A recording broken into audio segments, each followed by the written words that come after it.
Haha! Hello. Welcome. This is Dice Fables. This is our Tomb of Annihilation adventure. I am Spencer, your DM for today. This is session 4. No, session 5. It is session 5, right? I think so. I believe so. Yeah, it is session 5. Nice. I have my little thingy here. There we go. To introduce everybody, we have Riley playing the humble Hope Amirasen. We have the exquisite Elspeth Amirasdottir, played by Abby. We have the outgoing Olaf Brandtrokk, played by Guy. And we have the languid Lucia Aurora, played by Mia. And we have the livid Levi, whose name I can't remember, played by Hannah. I didn't write that one down because you weren't there the day that I wrote them down. Anyway, hello everybody. Welcome back. Let's start off today by recapping what the heck happened last time. Last time on Dragon Ball Z. Exactly. Oh, I'm hearing an echo. I think it's my... I'm also hearing that echo. I might have turned my volume up too loud. I'm an old man now. Oh, I can hear my own voice too. Oh, do you use a speaker for your audio? No, I got headphones in. Oh, wow. I turned my volume up. Can you still hear the echo? I don't know, I think the echo's gone. Anyways, I think sorry, I just heard my own voice, I shuddered. Oh, that's okay. Yeah, that's always Anyway, what I was fun. saying is I'm getting old, and I'm beginning to go deaf because I'm becoming old. You know, in like Don't. in a just year, don't get old. 3 months, I'll be 30. Oh is- my god. A death sentence. I'll be no coming decades back. old. There's no coming back Oh from no, so old. that. Yeah.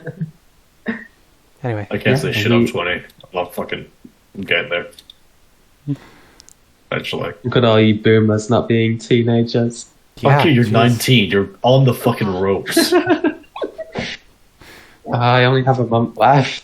I know. Oh, you'll get there, Abby. Your brain will finish growing. So whenever people say like, "Oh, you're getting there," it just sounds like you're getting closer to death. Exactly, yeah. I know Sorry, Ryan. I'm a millennial. I know Hannah and Spencer are because they're both older than No. me. And Mia is Uh, too, because Mia is also almost 30. Okay, Excuse so that just me? leaves Guy. I'm Are you a young, millennial or a okay? Gen Z? Don't make me remember that I will turn 30 in a year. Yep. Anyway, we had a big dino race last session. You did. And it was a mess. We were off to the races. It was a bit of a mess on the mechanics side, Yep, but yep. it was fun once we sorted it out. We got some big winnings off that. And we split up to do some shopping. Me and Lucia got attacked by some flying snakes and had a conversation about the guys that Elspeth had killed the previous night. I think Olaf went to buy some supplies for just crafting and stuff. I'm not sure what Levi did. You can fill that in if you want. Levi and I went to the dino races and got our dinosaur cleaned up and painted with its new number and all of that stuff. Yeah. So yeah, we did the race. There was some cheating going on with a pole arm that was reinforced to make it better than it should have been. An attempt. An attempt. And yeah, when we finished that, we heard some alarms from Mala's boat where we went to fight off some of the undead incursions outside the Temple of Tamora. There was 2 spellcasting like ghouls and ghasts and a bunch of zombies. We dealt with those pretty well. It was a bit spicy in places. We nearly had some bad things going down. You did. But we came out all right. You did. I think We got a potion out of it. Yeah. Yes, I have a potion. All right. Did. There was a plan to meet up with Azaka in the morning and then head out into the jungle. You bought most of the supplies that you needed. Azaka recommended you not boat the whole way because once you get deep into the jungle, the rivers aren't particularly reliable and they start to become dangerous. But canoes can still help your journey a little bit if you want to do it for the early part. It's just you'll have to abandon them, so it'll be a sunk I cost. feel like it's just going to be an expenditure that we don't really need to do. Yeah, I If think we're we're just just going going to abandon for them. We might as well invest that money into more supplies if we need it. Yeah, that's entirely fair. It's just I may have been too harsh on the boating last time, so I just wanted to let you know it is an option. It's just it'll be a sunk cost, and you won't unless you want to carry them Yeah. through the jungle for 8 days. Yeah, unless we had a folding boat, I don't think we would Yeah. consider. Also, we're changing the Wait, can I travel make one? rules. Boat? A folding boat. If it's a fucking Boat. It is if a it's magical fucking item. certain. Is it? Goddamn! I what's understand the now why rarity? people don't want to play with artificers. Oh, they're rare. They're rare. It's fine. It's rare. It's fair. No, you can Okay, I'm sorry. I'm when so you sorry. get there. If your abilities will let you do it. I haven't actually looked at the artificer stat block, which is part of the problem. No, yeah, you're good.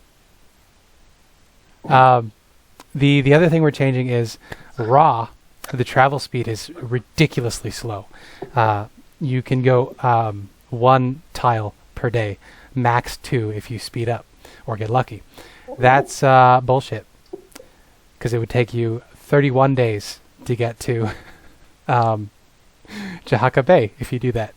So instead, we're going to do 3 tiles per day, 4 if you push it. Or if you have other help, such as if you're on a really nice boat on the ocean, it'll be 4 tiles per day, because you'll be flying. That's just to make sure that we don't spend an entire year walking to one destination. And a whole month passing the jungle. exactly. With all that out of the way, I think we're all set to go. Does anybody have anything they want to talk about before we get started? Any I think questions? we're good to go. All right. In that case, you have just finished helping out the Temple of Timora. The priest, I believe it was Lucia, Hope, and Elspeth talked to her earlier yesterday. Yeah. She's very grateful to you for helping her out. She gives you the potion they have on hand. She apologizes again for not being able to cure you yesterday, Hope, but she's very glad to see that your throat is no longer swollen.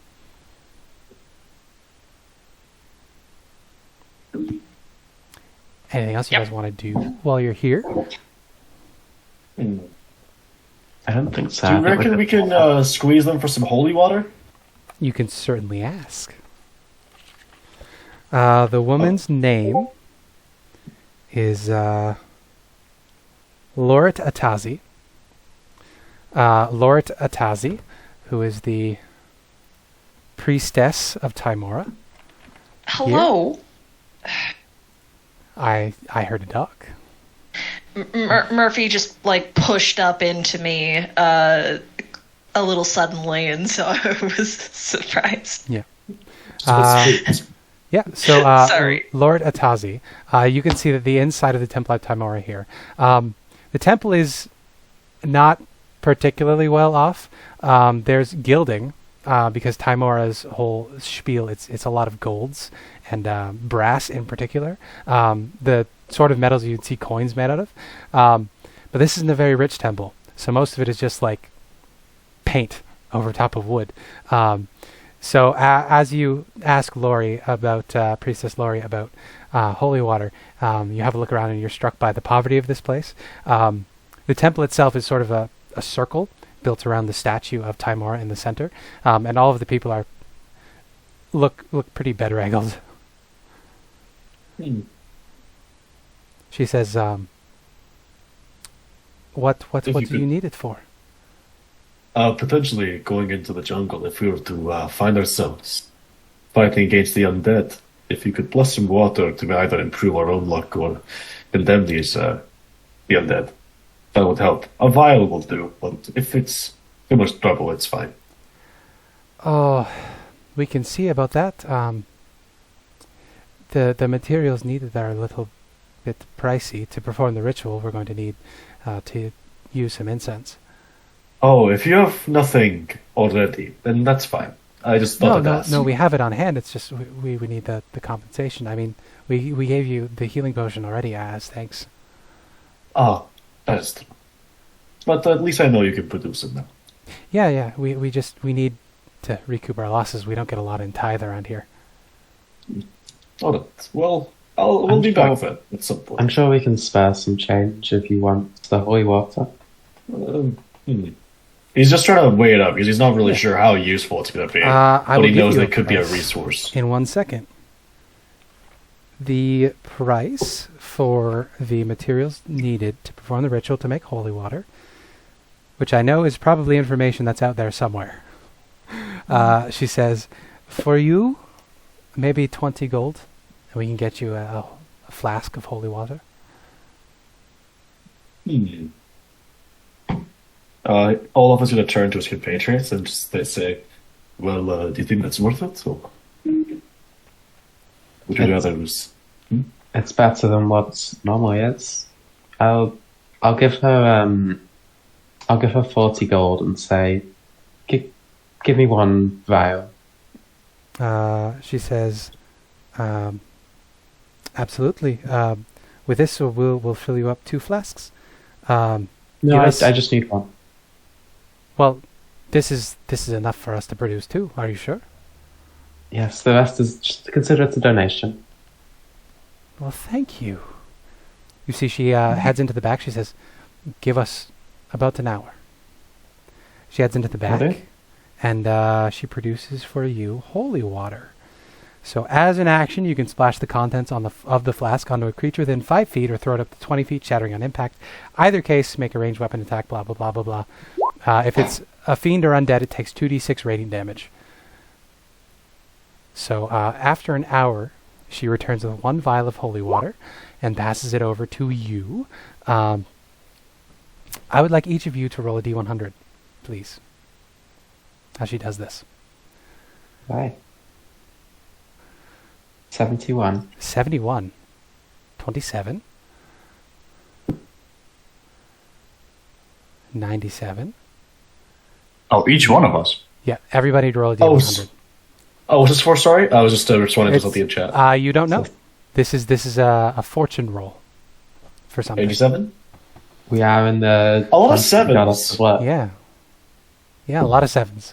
I think that's everybody. Lucia, Olaf, Hope. Yeah, that's everybody. So it looks like Riley got the highest. So Hope, as this holy water gets passed over to Elspeth to pass on to Olaf, you feel as though you're being watched. Roll me a perception check.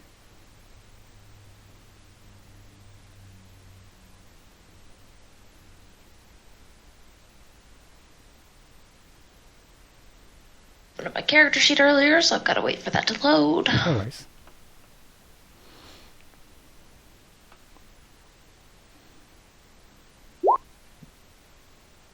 Oh, it's taking a bit to load.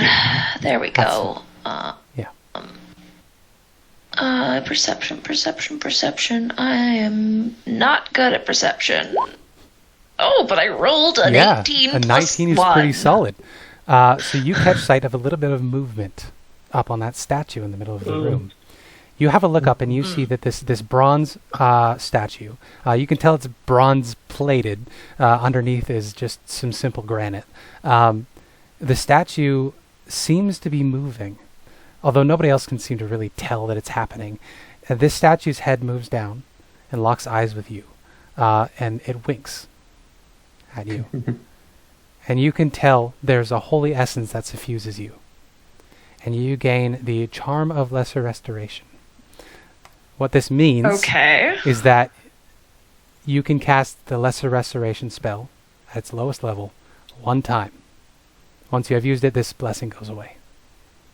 Cool. Then I get a free spell slot for a spell that I already learned. There you go. I chose Lesser Restoration as one of my bard spells on my level up. And you get the sense that Timora appreciates your offering to the temple. That's lovely. And she has passed it on to you. Cool. Timora gave me... Charm of Lesser Restoration. Of Lesser Restoration. So you can cast it for free once. Lovely. Cool. All right. I will respond, Levi. I'm trying to read exactly what my infusion entails. For those listening later, Levi asked, "Amazing, Olaf. What do you need supplies for that?" In regards of supplies making for a that. bag of holding. For making a bag of holding. Yeah. I need to read. It's really hard. I think I know. Reading. I think I know what my I think I know what my chant for casting Lesser Restoration is going to be now. That's fun. Oh, that's no worries, Hannah. You can always interrupt. Yeah, just like mostly ignore the fact that we're recording it. Yeah. The recording is just for us later. We don't actually have Yeah. a decent-sized audience. We're not making we this don't to be have- produced, basically. No, It's more for us just, to enjoy later. It's From what I'm reading, yeah, it just says... it's like. Oh, sorry. Oh yes, I've forgotten what happened during this session. Yeah. Let me listen to a portion of it so I can figure out what we did. I think the most views we got was like 10, and that was on our Curse of Strahd finale, and that's because I was very excited to show all of my friends the stuff that I did. Yes, you should be. Okay. There are a couple things I want to pick up before we leave then, including For like sure. some dynamite. Yeah. Bombs? You know, rope, that sort of stuff. pole? Sorry. It's the fucking, the old Zelda game stuck in my head. With the merchant. All of it for sale as long as you have rubies. I'm sorry, Link. I don't take credit. I'm trying elsewhere. I can't remember the exact thing. But I think, as far as I can read from this, I literally can just touch a non-magical bag, and then it becomes a bag of holding until I change that at my next long rest. Yeah, Artificer. Every long rest, I can touch two things, and either give them a special property, or replicate a magic item. Yeah, there's a reason. Okay, but like it's not a permanent bag of holding then. Technically it is, until I change it. Yeah. It remains a bag of holding until I exceed my 2 magical item infusions. Okay. I mean, I might be inclined, because if you can only have 2 magical items, I might be inclined to just buy one if I can find it on the cheaper side. I think it's Not a bit outside mistaken. of our price. It's like several hundred from other campaigns that I've played. You can always go ask. Okay. You haven't And we visited have- any yeah. of the magical shops here. You've generally been avoiding Wakanga's monopoly because Wakanga has it out for Elspeth, because Elspeth's doppelganger has been stealing his shipments, and he wants her arrested Yeah. for questioning.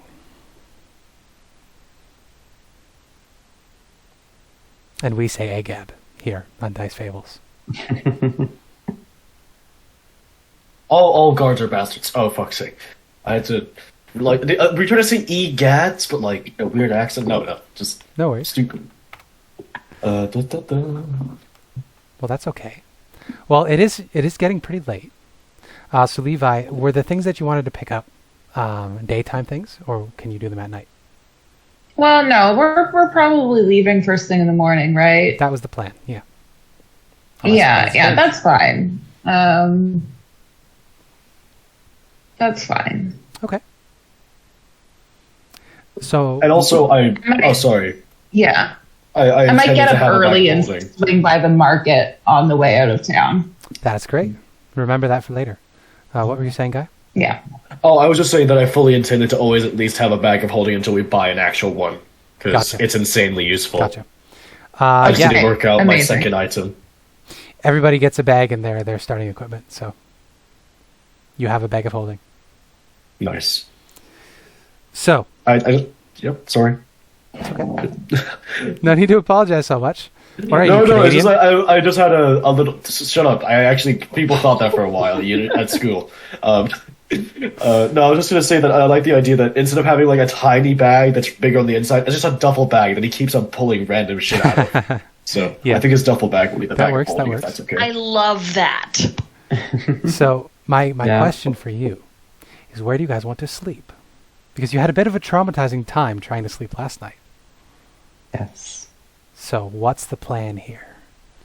You have at least one wanted member of your group who has now been Fuck yeah, accused of murdering 2 people. This is our last day in town a while. Let's go to... I'm looking for the name of the nice tavern. Yeah, the nice tavern is called Ria's House of Repose. the House that of is. Repose, yeah. I will still go to the temple instead and stay there for the Okay. last bit. Lucia, don't you want a bit of luxury in your life? Sorry, I didn't hear that. Don't you want a bit of luxury in your life? Tavern is not quite the right place for a child. Okay, but it's a nice tavern. Also, I think there will be more than enough fluctuation when we are in the jungle. No, luxury. I mean, you're also very welcome to come to the temple. We always have a couple of spots for people to stay over. Nah, I'm gonna live it up tonight. All right. So we're going to split the party again. Uh-oh. God, no. So who's going with who? Who is going to go with Elspeth to live it up at the Kaya's House of Repose? And who is going to head to the Temple of Savras?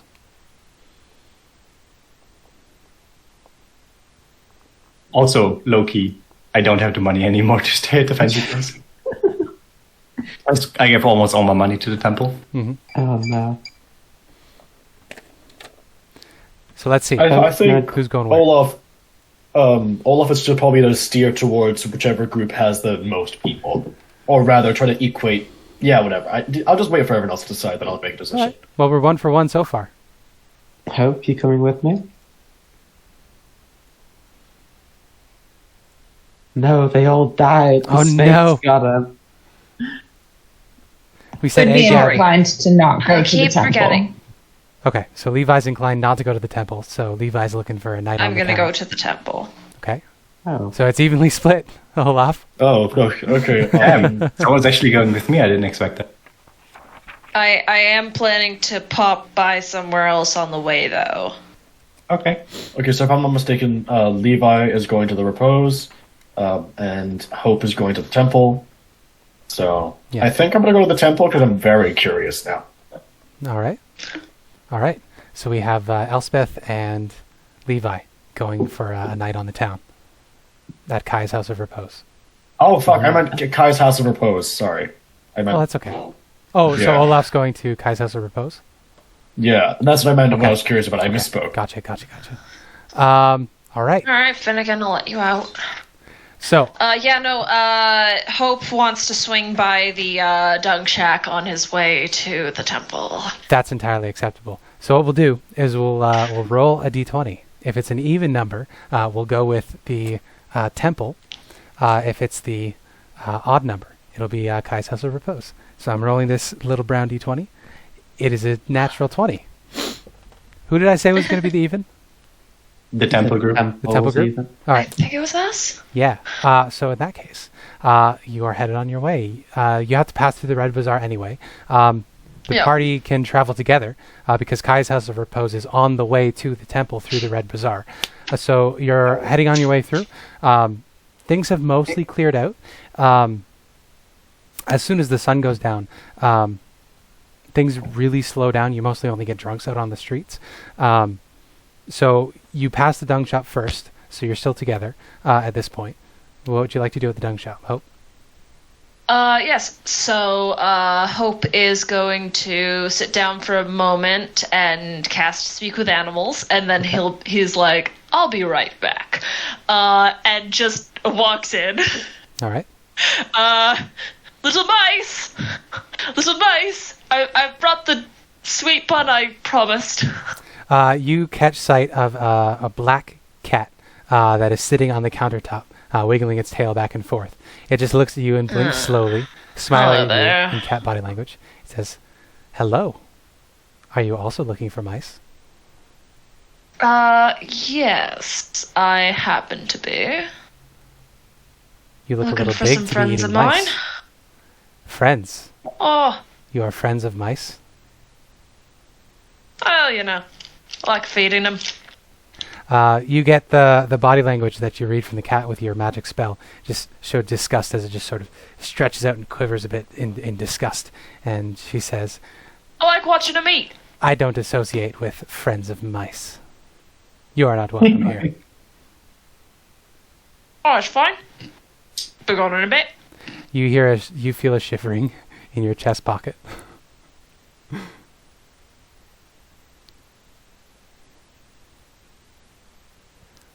Oh, you know, the thing is, if the mice eat the bread that I give them, they ain't eating the grains and things you're supposed to be protecting. Oh, I think you misunderstand. You must have been talking to the humans. I don't protect this place. This place, they serve me.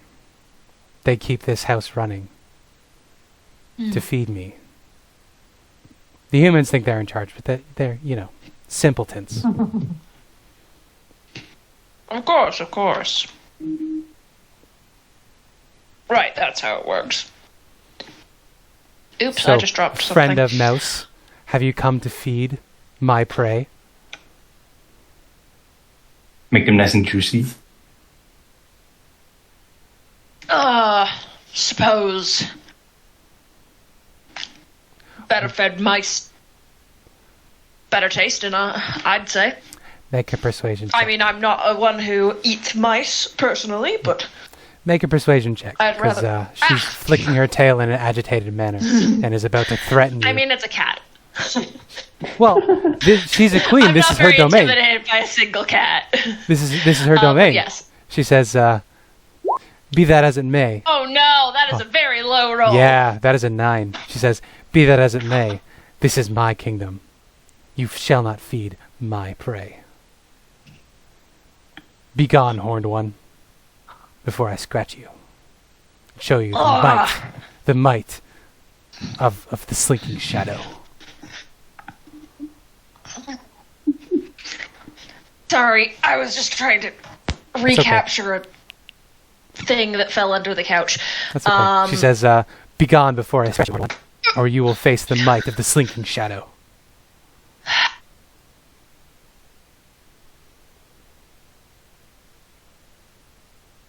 Okay.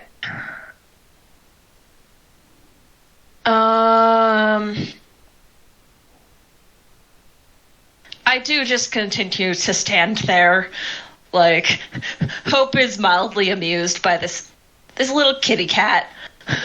She stands up now, He's back poofed up. he is not intimidated. She bares By a her tiny little kitty fangs cat. and raises her paw and hisses, says, "Be gone before I smite you."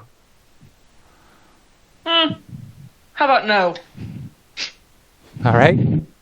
So you're just gonna stand there?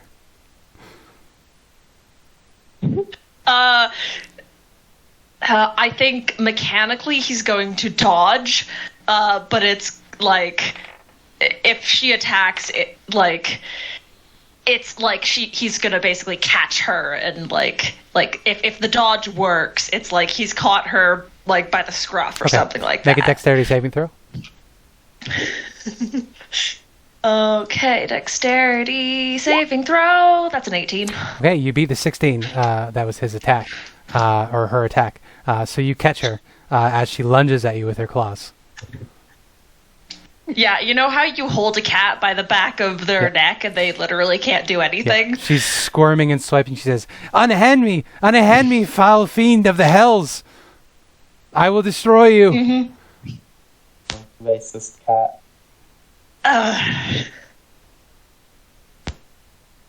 Okay, we gotta deal with this without hurting an animal. Okay, he just like walks out of the dung shack with a cat. Yeah, the rest of you see Hope come out with this squirming, poofy black cat who's just angrily trying to tear pieces out of him. And he's like, "So, this is the foul beast that was hurting my mouse friends, it seems. I'm not sure what to do with this." She is yelling profanities at you that only you can hear. I just want everyone to know that I am miming holding a cat by the scruff of its neck right now, even though I don't have to because my camera's not on. That's okay.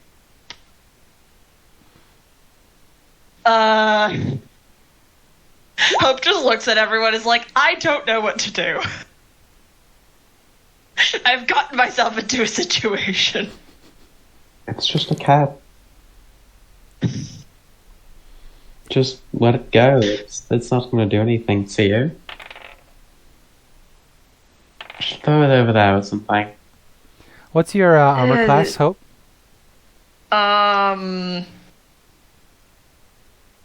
14.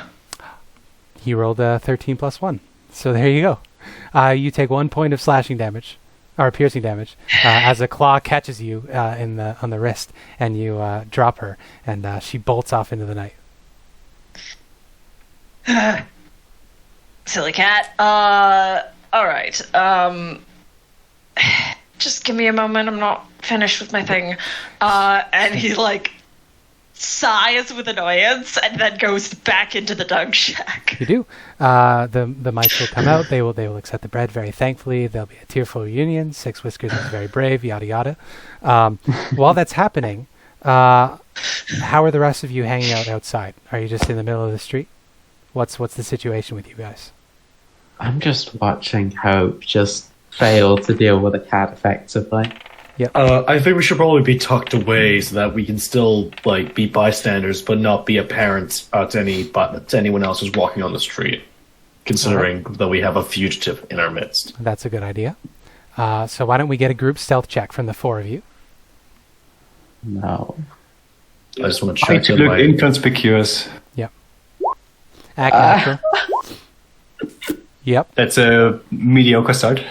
Elspeth rolled a 2, which is a 6 total. So making sure my stealth is the same, which apparently it should be a +0. Why is it a -1 on here? Oh no, it isn't. I'm stupid. 18. 18? We get one from Levi, and that'll round it off. So we have Elspeth who? 38. Should be coming right now. No worries. Fifi gets to have the hood up and has to be reminded. Oh, this is very good. Levi and Olaf saved this from being as bad as it could be. So the average is going to be somewhere in the realm of... Well, if I'm not mistaken, average it's super 30, fast. 41. It's going to be 61. Yeah. 61 divided. It's about to be 15. Yeah, 15. That's not too bad. Unfortunately, the guards, no lie, rolled 18, 18, and 20 on their perception checks. So they do notice you. But your friends made it so that your hood is up in time. You guys are huddled in the little awning, and you notice, Lucia, you notice that Elspeth is sort of hunkered up right next to a wanted poster with her face on it. Quickly, Trope, someone make out with them. No, nothing like that. So I'm fucking with you. I don't want that to happen. Lucia, you notice this just as Levi, you catch sight of a patrol of guards walking down the street. There's 3 of them. They're passing by. They notice you. They peer quizzically at you, but they don't harass you necessarily. How do you address them? They are looking your way curiously.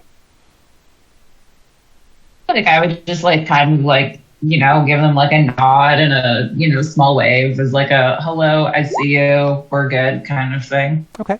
Give me a persuasion check. That's casual. All right, 1 second. We'll do a casual check. See how it goes.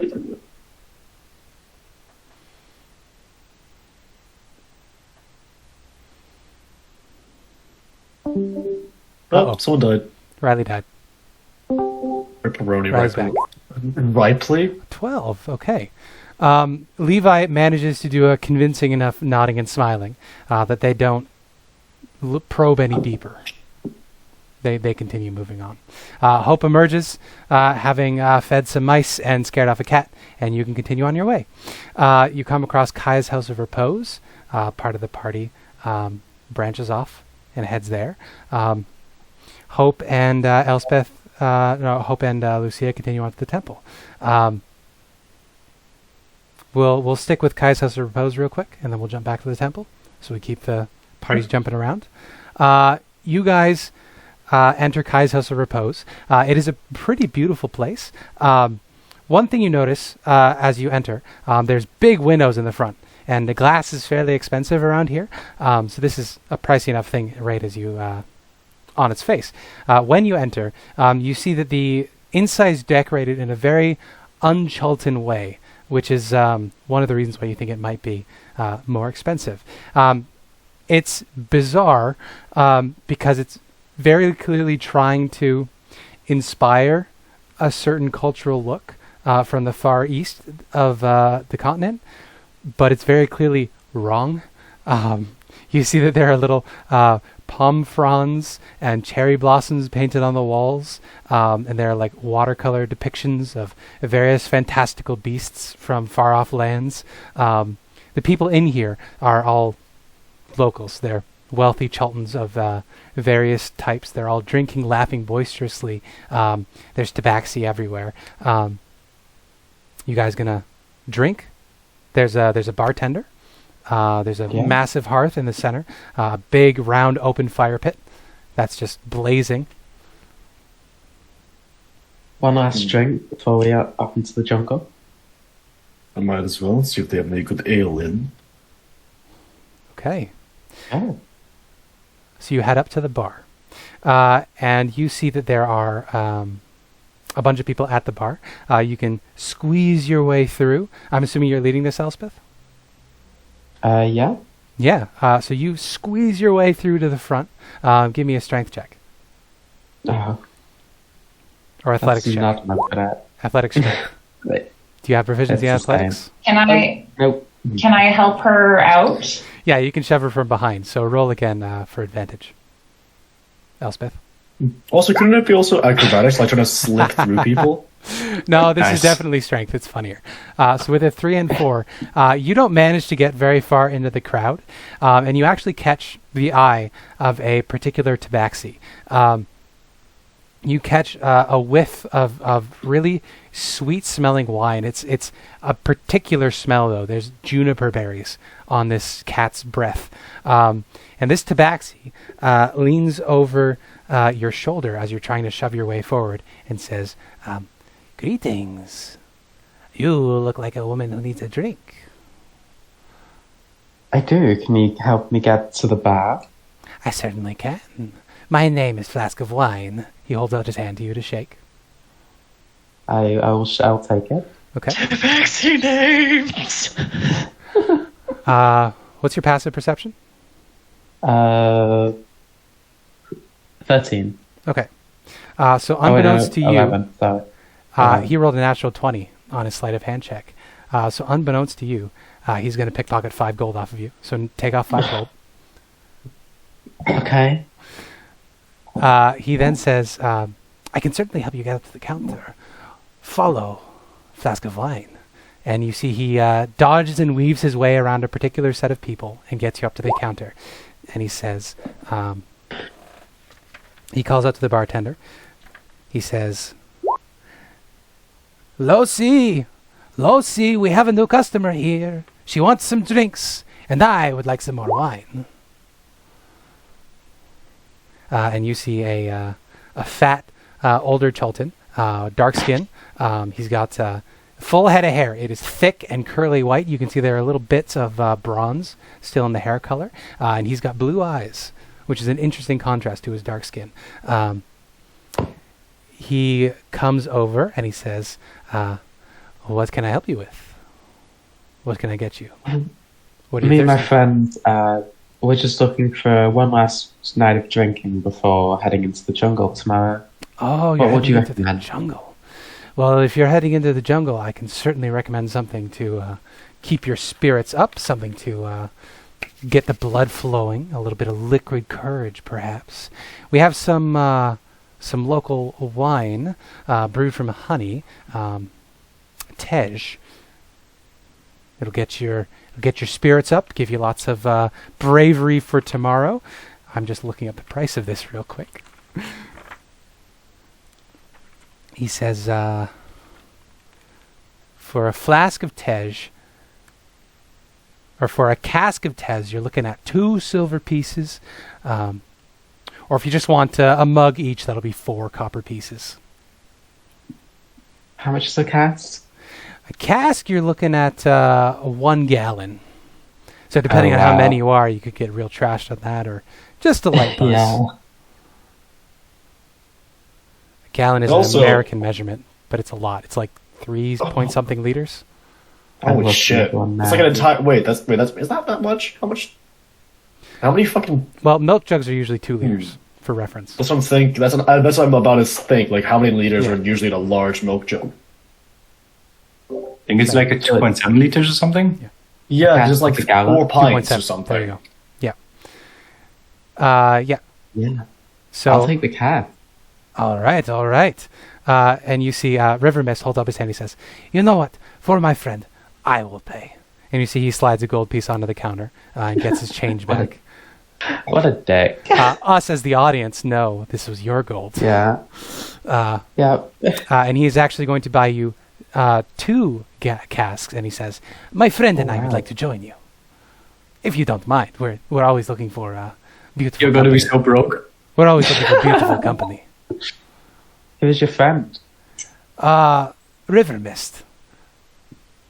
And he whistles, and you see somewhere out in the crowd another pair of cat ears pop up out of the crowd. And this very drunk-looking tabaxi looks over and blinks, blearily-eyed, and rubs his nose real quick, and he says, "Yes, flask of wine, where are you?" And eventually they reunite. So you get your flasks of tej, which is the amber-colored fermented drink made from honey. It's a mix between beer and ale, but it's very, very sweet. So the 3 of you can find a place, probably close to the fire. Flask of wine and river mist are pretty common here. So how do you guys spend the night? You're just going to be carousing all night? Yeah, I think once Elspeth gets drunk enough to her inhibitions dampen, she's going to get up and begin playing her violin. Oh, that's kind of fantastic. like an upbeat song to get them ready for tomorrow. So you see River Mist and Flask of Wine, they actually, as soon as you produce your mandolin, they say, "We are actually musicians ourselves." And you see they pull out a lute and a little banjo, and they say, "We are performers, actually. Wow. We're also guides. You said you were going to the jungle.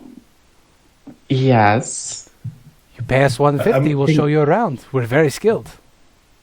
We have a guide at the moment, unfortunately, and that price is a bit steep. Damn. You see River Mist slaps Flask of Wine, and he says, we always overcharge. We always get to them too late. So Should I'm have just caught gonna- us sooner. He says, that's just the way fate works sometimes. So there's River Mist. And Flask Yeah. of Wine is in the F. It's like a little jackal. Yeah. Or lynx.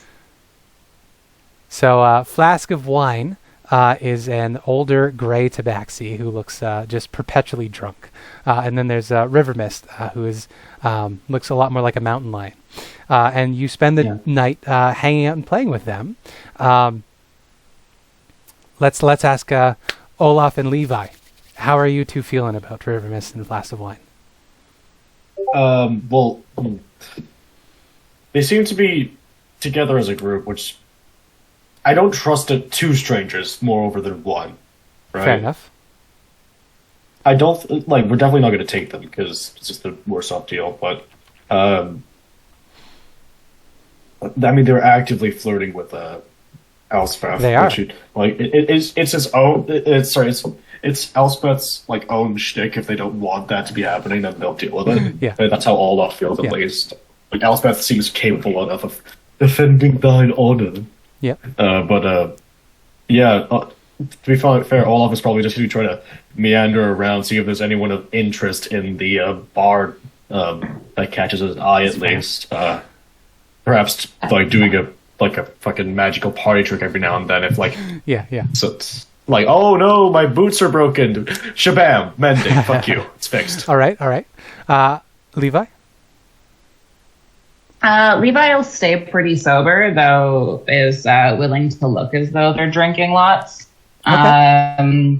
But I mean, pretty street smart normally. Is aware of like the kind of shenanigans that go down in a place like this. Sure. I might see if there's like some people playing cards or dice or something like that at like the lower stakes kind of thing. Well, I was about to say. Just kind of like chill, maybe do some listening, see if I hear anything interesting. For sure. River Mist and Flask of Wine, actually.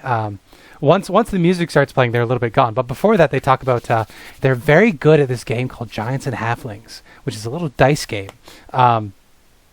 You may or may not be familiar with it. There are actually rules for it. We don't need to necessarily roleplay all of that out.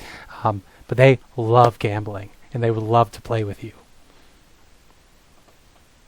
But then there are also other people in here playing Three Dragon Ante or poker or various things like that. So, yeah, okay. I'd do a game with them. I don't want to put down more than like, I don't know, 5 silver, that works. 10 silver maybe. Well, they laugh, and River Mist says, "Big spender, eh?" They put down an equivalent amount. So what I would like you to do is roll a d20. They are each going to roll a d20 as well, and we'll see who gets a pot. We'll do 3 rounds. If you win, you get all 15 silver. All right? Great. I'll be right there. First round. 1 second. It's just going to be r/d20 for you. Or you can roll it in person. Yeah. I'll believe you. All good. I've got it right here. Mm-hmm. All right. So River Mist rolled 18. Flask of Wine rolled a 9. So this round goes to River Mist. He says, "Are we going to up the stakes? What do you think, Levi? You want to bet?" I'm good with the current bet. All right, we'll let it ride. I'm doing it for fun, buddy. So roll again. So River Mist got an 18, got a 7, and Flask of Wine got a 1. Flask of Wine just, I'm out. I can't vote anymore. I can't bet anymore. I'm going to let it ride.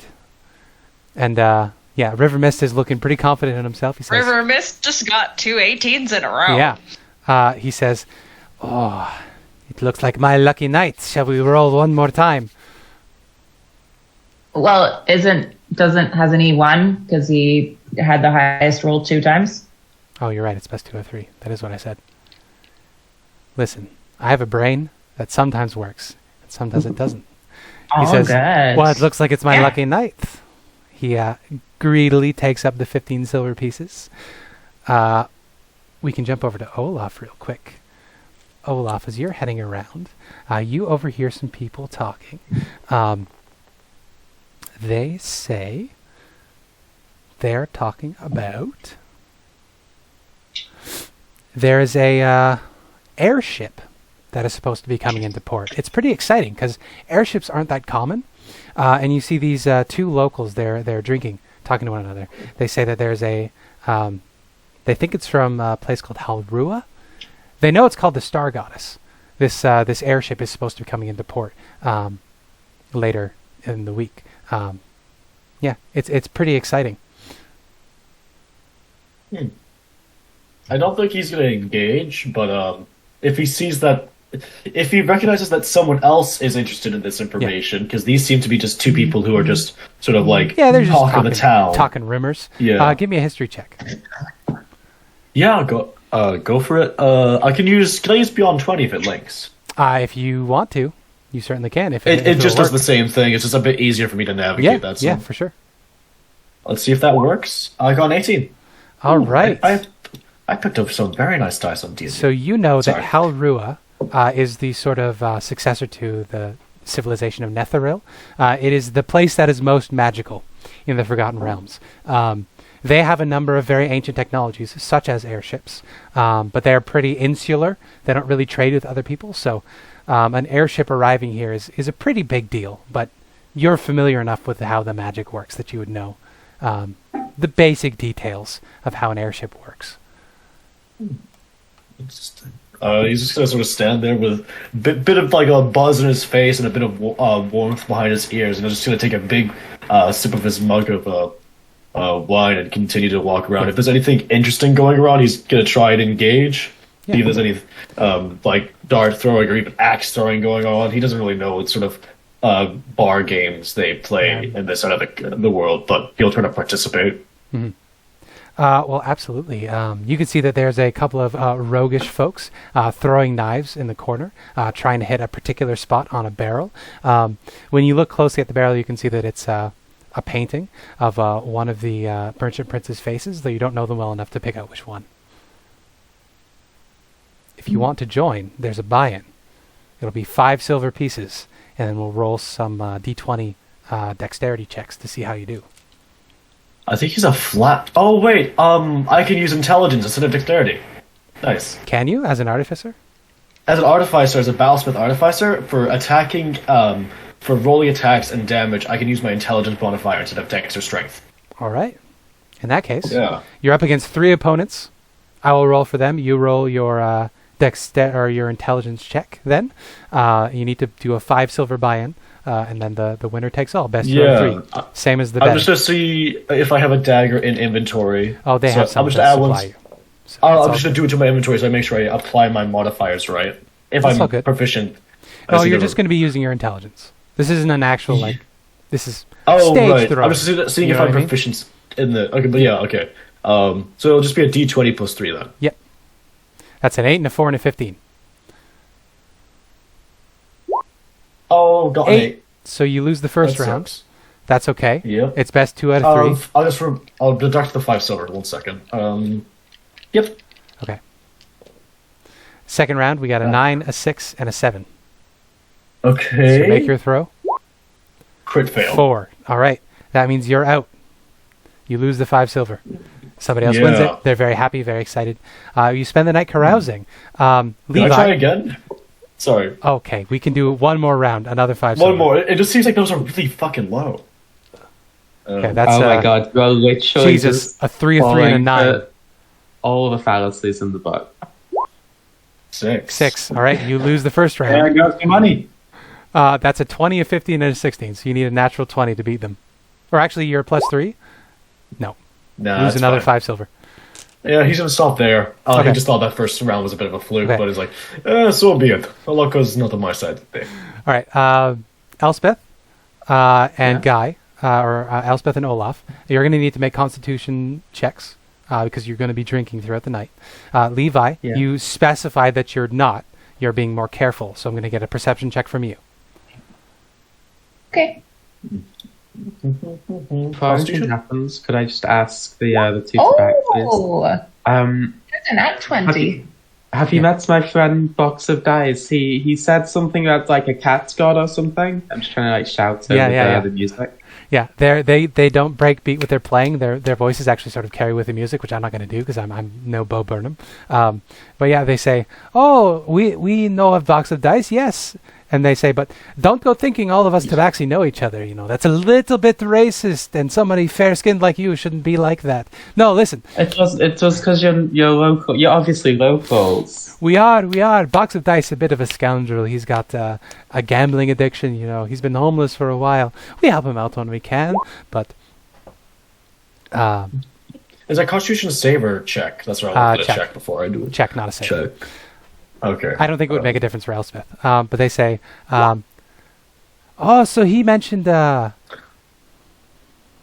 we go. He mentioned the old, fuck. I had a name for this. The old fuck. What did I call him last time? Through doors? I don't remember. Yeah. E of cat flaps. I think he just called him his friend or something. Oh, yeah. I don't think he gave a name. 1 second. I do have it written down somewhere. I don't think he even mentioned any sort of divinity. Elspeth is just guessing at that because Yeah. he mentioned some mystical properties.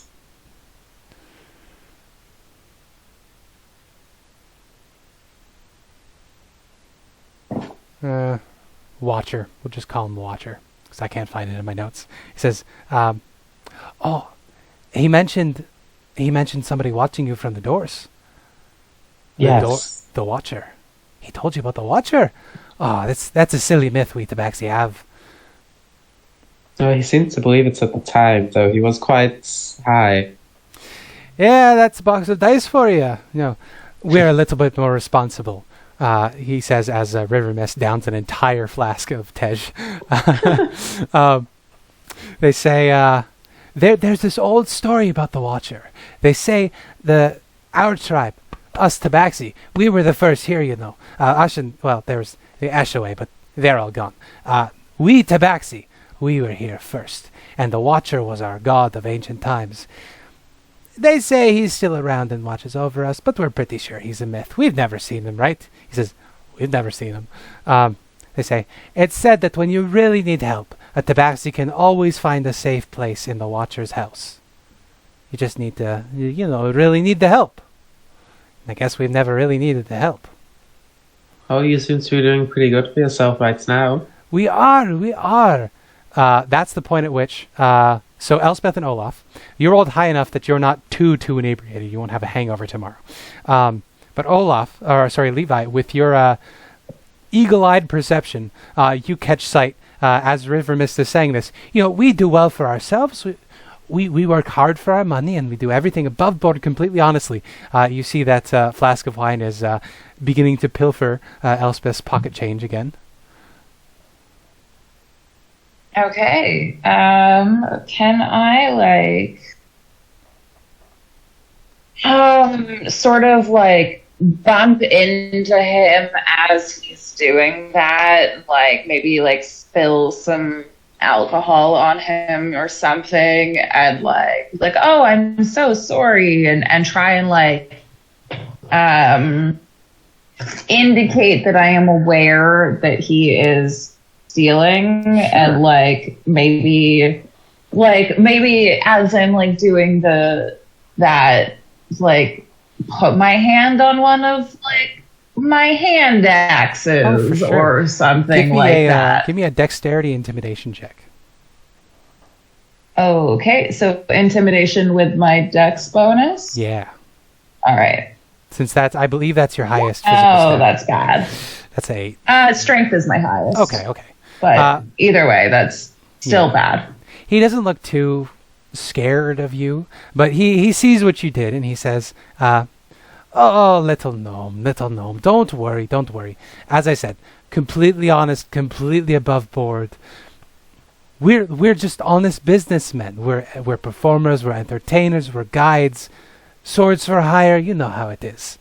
You see, you get the vibes off him. I know how it is. Yeah, he's probably not going to pickpocket again now that he knows you're watching him.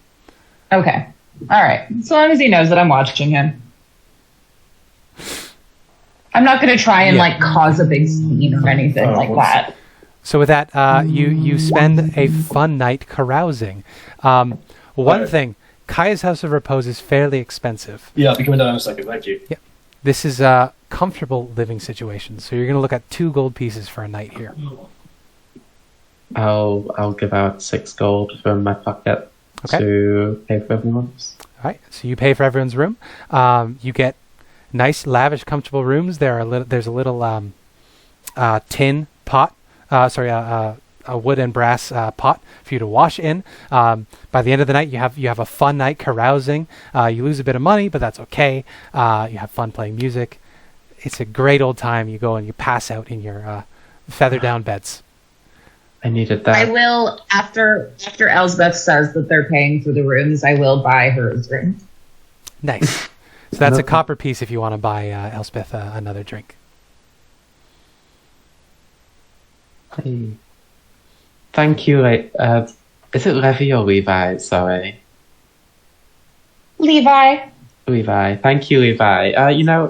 I still don't know what much about you. Where are you from? Oh, here and there.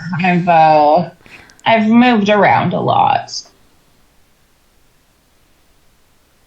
But where are you from? Where were you born? You have nowhere parents, that right? you've heard of. Are you sure? I've been over lots of places. My mum's a pretty good cleric. She's been a few places. It's a tiny, tiny place, middle of nowhere. You know, one of those farming villages. Sword Coast? No.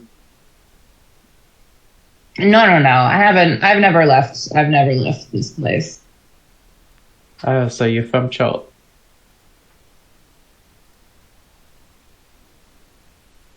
I'm certainly from around. You're being very mysterious. Is there a reason for that? No, if you're wanted as well, that makes two of us. What was that? Sorry? If you're wanted by the law as well, that makes two of us.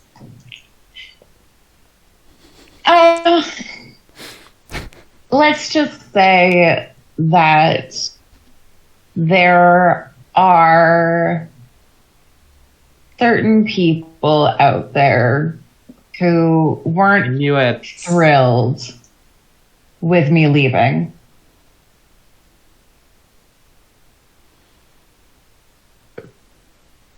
Other gnomes? No, it's just, you know, the place that I'm from. Us gnomes weren't particularly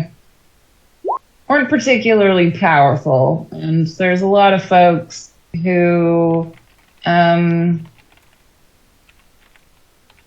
really worked hard to keep us under their thumb.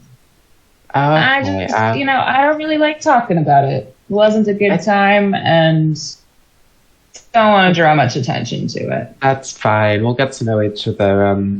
However long. Absolutely. Because I've forgotten. But if we ever see them, and I'll just lean in close, say, we'll just go out with them. It'll be easy. Thank you, Elspeth. Much appreciated. And then I'm gonna stumble up the stairs to my room. She's very drunk. Guy, could you give me a perception check, please, for Olaf? Sure. What did I miss, by the way, other than a little bit of... Okay. I got a straight 10. Elspeth and Levi had a little bit of a conversation at the bar. Elspeth loudly proclaimed that if you're wanted too, then we have something in common. In that drunk way where she was trying to be quiet, but Yeah. no volume control. You don't notice anything in particular, but she did shout that, and you definitely heard her, which means other people heard her as well. Do with that information what you will. He's going to continue dancing. Okay. I didn't make it clear before. He's been dancing. Yes. He got to a certain point where he I get the got vibe. pretty drunk, and it's just dancing time. I get that. Yeah. So with that, you guys, you head to bed whenever you head to bed. We'll jump back over to Lucia and Hope. Hello. Yeah. Sorry for that taking a bit long. How are you two feeling? You good? You ready to go? Pretty alright. Yeah. Yeah. You guys reach the Temple of Savras uncontested. You pass a couple other people walking about doing their business. You ascend the steps up to the temple. It is locked. I do the typical thing, knock on the side door. Expecting Salida or one of the other priests to open up.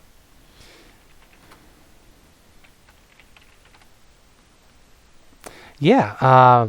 You knock on the door, absolutely. The door is actually opened by Grandfather Zatembe. He says, "Oh, sweet Lucia, welcome, welcome." He gives you a big hug. Oh, don't worry about it. Good evening, Grandfather. He says, come in, and granddaughter, or grandson, Hope, is it? Yes, that's my name. It's very good to see the two of you. Come in. Salida told me that you were attacked by a snake last night. Yeah. Weirdly enough, I was attacked by more snakes on the market after, but I'm fine. That is Everything's fine. terrible. Have you any idea why? We don't usually have poisonous snakes in the city. Yeah, I don't know why. I don't really see any reason why anyone would try that. Perhaps it is part of your mission here. I would be highly surprised if someone was trying to do something against me because of that. Well, this is a safe city, but there are foul forces at work. Perhaps this curse is to someone's benefit. I mean, someone started the curse, so it's at least to that person's benefit. This is true. Can I help you with anything, or are you simply here to rest? We're simply here to rest. We will likely leave in the morning, so I will pack my things for now. Then by all means, head into the pack. Savras bless you as Lathander has. Thank you. He inclines his head and he says, I will be off to bed now. And then he shuffles off to bed. When you head over to your rooms, you catch sight of Salida. She has been cleaning the handles on the door and along the door. The doors in the hallway. That's the word I was looking for, hallway. She's got a little mop bucket with a rag, and she says, "Oh, hello and welcome. I see you brought a friend with you. Yeah. You met the other day, right? I believe so. You're Elspeth's brother, right? Yep. Oh, That's who I am. It's a shame that your friends did not all come to visit. They had other parties to go to. I see. Well, don't let me keep you.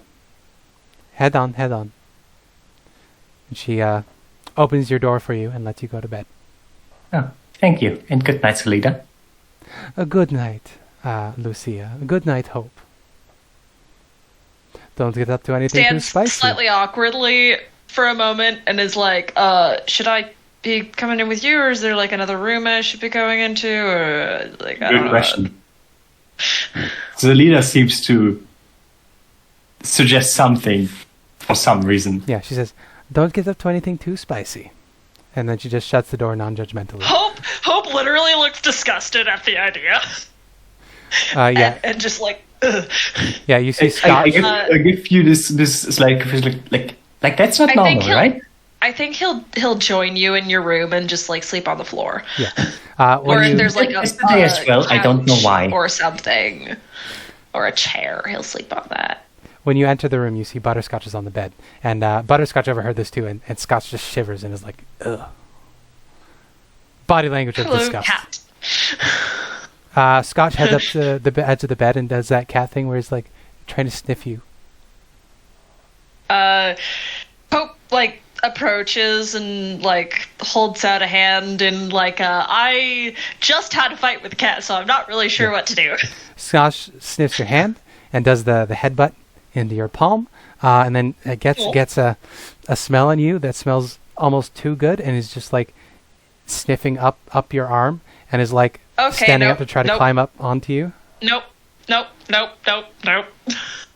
I will I'm doing take that the thing where scotch you up. like slowly push a cat away. Yeah. You pick up Scotch, and Yeah, Scotch I do the is thing where like picking up from behind, lifting up so the all four paws are like stretched up. Scotch is squirming and trying to get out of your arms to get over to Hope, and meows very loudly. And you could be nice. Hope you feel Sis Whiskers shivering in fear again. Okay. I know what you're smelling, but it's a friend. Give me an Give me a animal handling moment. check. Lucia, animal handling check. Won't have my hidden thing. There we go. Oh my. So Scotch gets away from you and leaps over onto Hope's shoulder. Can I like dexterity? Yeah. We'll do a contest. We'll do a dexterity contest. So, Scotch rolled a 4, so you're probably fine. Yeah, with a 19, you manage to get Six Whiskers out and keep Scotch away. And Sis Whiskers is just shivering in your hand, and Scotch is sort of like pushing up against your hand, staring at the mouse, unblinking, and they let out this long, deep-throated meow, just sort of pitiful, since they're trapped. This is not food for you. This is my friend. You see Scotch makes eye contact with you and just sort of sighs, and then hops off your shoulder and heads back over to the bed and curls up at the foot. And I'm so sorry, Six Whiskers. I did not know there was going to be a cat in this room. Yep. You see she climbs back up your arm and hops into the pocket and thoroughly hides herself. Yep. I'm going to figure out a way to keep you safe. There are enough blankets in here that you can throw one down on the ground and you'll be fine. So the two of you... I have a bedroll as well. The two of you lay down for the night. And now, there's also extra guest rooms if you don't want to stay with the cat. No, it's fine. You've been attacked a bunch of times. I don't want to leave you alone. Oh, okay. Okay. Also, I'm in an unfamiliar place. I'd rather be with a familiar face. I will try to not be too loud during the night. Oh yeah, you're elven. That means you sleep less, don't you? That's fine. I'm mostly a pretty heavy sleeper. I say that. That's a lie. I wake up a lot, but it's not because of noises. I just wake up a lot. Oh, okay. Okay. So the two of you head to bed. And I've gone back to Volk's voice. Okay. We'll jump back to the other party, the other group. So, knowing what you know, we know Elspeth has gone to bed. Olaf is up dancing. Hannah, before you head out, what's Levi's... I'll be here for a little while longer. Okay. The question is, what's Levi's read on the situation? How is Levi going to be handling things? Because you're the sober one. You've got your head about you. Yeah, I mean, I'll probably kind of make sure that, like, Elspeth is, like, in the room and, like, the room is locked so no one can get in there besides us. Sure. And then I'll probably just keep an eye on Olaf and make sure no one's fleecing him. Yeah. And, go back up and check on the room a few times during that until he's ready to head to bed, too. Give me a perception check. Absolutely.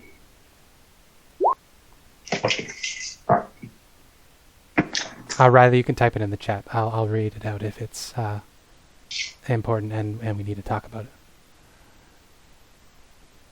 And if Levi ever looks like they are trying to get Olaf to bed, he's like, I'm not going to bed until you at least dance to at least a couple songs with me. Is the sort of behavior he's going to have. So my question is, would Levi give in and have some fun dancing with Olaf? Absolutely. Dance. Okay. Then this Sounds like a perception good check time. is going to be at disadvantage because you're going to be checking less often because the two of you are going to get swept up in the fun. So roll again and we'll take the lower of the two. Yeah. That's terrible. No. Oh, yeah, with a 4. I do have to roleplay him being a bit drunk, to be honest. Gotcha. Okay, I will come back to you, Riley, in a minute because that is fun. So yes, the two of you get really into this. You're having a fun time. It's not sort of romantical at all. You're having sort of it's more like a step up sort of situation where you're like having a breakdance battle, and eventually a group gathers around you and begins chanting and cheering and clapping because the two of you are having a great old time. I will say that Olaf, because he has been robbed before, is gonna have put his money pouch into his duffel bag and then shove that into the room as soon as possible. For sure. Yeah, for sure. He does not want to get robbed a second time. Nothing like that. I'm just saying that the two of you have become the life of the party. Levi, unfortunately, isn't in the room at the time when the thing happens tonight. Elspeth, you are dozing. You're very drunk. You have a great time. You've got this warm buzz about you. You're thinking about all of how much you love your brother, how much you love your new friends, how great this whole thing's going to go. You're going to be a hero. You're going to save the world. You're going to save your mom. You're going to reunite your moms. It's a whole thing. You're having a great time. You hear something. There's a creak of a door or window or closet maybe opening. And you hear this like dry scraping sound that you can't quite place. And then you feel hands on your shoulder and it shakes you slightly. I'll just look at who's shaking me. Yeah, you open your eyes and you peer up. And there's a vaguely familiar face looking down at you. It's a pretty dark-skinned woman with swirl tattoos around her eyes and this long hair hanging down around her face. Give me a history check to see if you recognize who it is. And you're drunk, so it'll be disadvantage. Yeah. Okay. Would it not just be Salida with the tattoos? It is, but... 2. 2. Yeah. You know her. You can't quite place it. I'll just rub my eyes. Hi, do I know you? What are you doing in my room? She says, "Oh, I've come to check on you. I'm Lucia's friend, Salida. You met me in the temple the other day." I'll look at the door. Is the door open? No. No. Yeah. How did you get in here? Door was locked. She says, I think. "No, I came in the window. I was worried about you. When you didn't come to the temple, I just had to come and check on you." I think you should leave. You're in danger, you're wanted. I saw the wanted posters around. They don't know I'm here. We're going to be gone in the morning. I didn't tell you could come in. That's fair. That's fair. I should have asked. I should have knocked. Are you sure you don't want any protection? I'm sure, and I'm gonna begin crackling lightning between my fingers. Okay. She raises her hands. She says, all right. I'll leave. I wanted to make sure you were okay, is all. I'm just gonna watch her exit through the window. Yeah, she exits out the window. I'm just gonna shut it behind her, make sure it's latched. Yeah, you watch as she sort of surreptitiously wiggles down the wall and reaches the bottom. She sort of fixes her hair at the bottom and looks up at you. She says, "That's not how I imagined waking you up."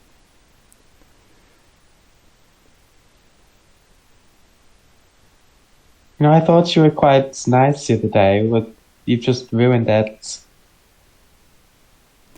She sighs. She says, "I always do this. Would you like to get dinner sometime?" No. She sighs and walks away. What a strange... What the fuck? Rejected. Wow. Creeper! No. I think she's just socially very awkward. Yeah, there's something not right with her. She wanted your lungs, is what she wanted. My lungs. Yeah, I'll head back to sleep. Wait. Question. I know I'm not there, but what fucking floor are we on? Or is the room on? The second floor. Oh yeah, what? Second floor. Okay. I climbed up the gutter. They climbed up a gutter. Yeah. She seemed unnaturally nimble as she was heading on her way down. That wanty looking motherfucker. I mean, she's also a guide, so... Yeah, she's probably a Yuan, isn't she? She's fucking obsessed with snake things. Yeah. Hmm. And snakes keep showing up near Lucia. Spencer, if I put Salida into Google Translate, what's going to come up? It's like snake. I actually don't know. Serpent. I actually don't know. Let's see. I don't know. I'm curious. Is it alright if we all do this, or just to do this at a DM first, just as a curiosity? Yeah, let's do it. Let's see. No, I is don't- it a nothing Latin comes up. word? It's not that overt. I find a lot of exit signs that say Salida because apparently it's what is on. Oh, I don't know English what- detected. Ah, there you go. Anyway, That's fine. anyway. Spanish to English, it means exit. She has or been departure. rejected. She has been thoroughly rejected. You were not drunk enough, so she has moved on. You head back to bed. Wait, what do you mean by that?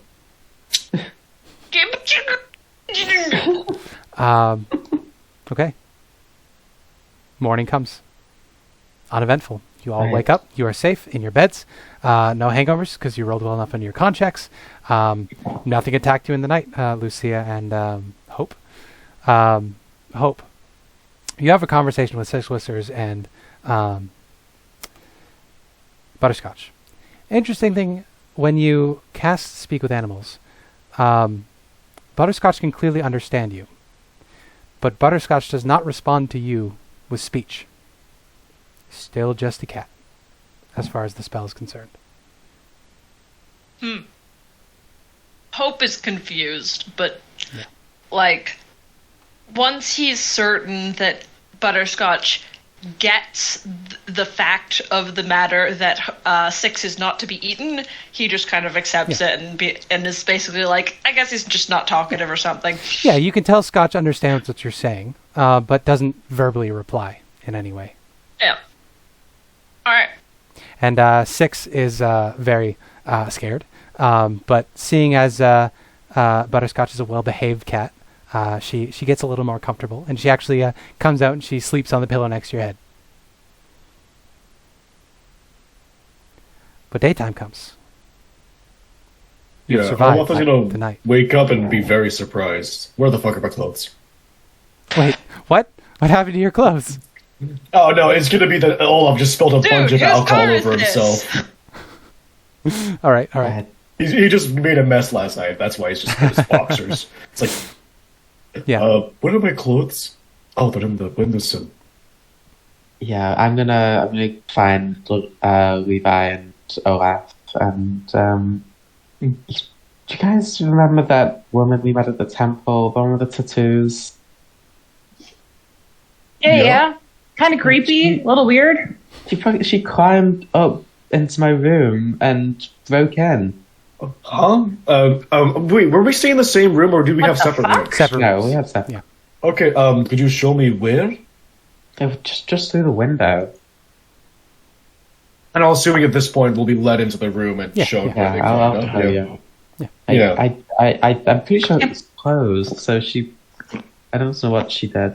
Olaf is gonna have a good hard look, and he's gonna try and remember the Yeah. relative height and build of the person. Yeah. Of Salida. And I would he's also like to inspect the room for anything, like any signs of danger or poisoning or whatnot that were left. So but- perception Yeah. advantage from Olaf, or not advantage. If you're going to be rolling separate checks, it's just straight. Or you can help. You can do one Yeah. and help each other with advantage. I will say that basically what Olaf is trying to see is it reasonable for this person to have made it up here in the middle of the night, and like whether or not Elspeth is hallucinating. Okay. So perception from you, and then investigation from Olaf or Levi. Yep. I mean, we can. I guess we're looking for two different things. It doesn't make sense to help one another unless we made two checks at advantage, Yeah. which would just be a bit busted. Olaf So 16. doesn't believe I all women. rolled a 19 total. I don't Oh, believe not victims. bad, not I'm bad. sorry. That sounded so bad. Yeah. It's for the So- meme, but So fuck. with the 19, you have a look around. You can see that as far as you can tell, there's no poison or any sort of lingering anything in here. You don't see any signs of any sort of tampering. There's just the footsteps where you brought Elspeth in last night, and then some more footsteps where she got up, and that's about it. Olaf, as you're looking around, you can see it would be reasonable. It's a little steep, but the window sills are at the right height for somebody to climb up here if they really wanted to. The weird thing is the shutters, because the shutters don't have any handles on the outside, and there's no real way to get the lock open. There's a decent sized gap, but it's more like it's like 3 inches around to get through that gap, and it's at the bottom of the windowsill. You can't really like get a lockpick up there that way. Right. So, Olaf is gonna burp a little in his mouth, just recuperating from all the honey wine from last night. He's like, Levi, were the windows closed when you brought Elspeth up last night? I think you brought her up last night. I was dancing.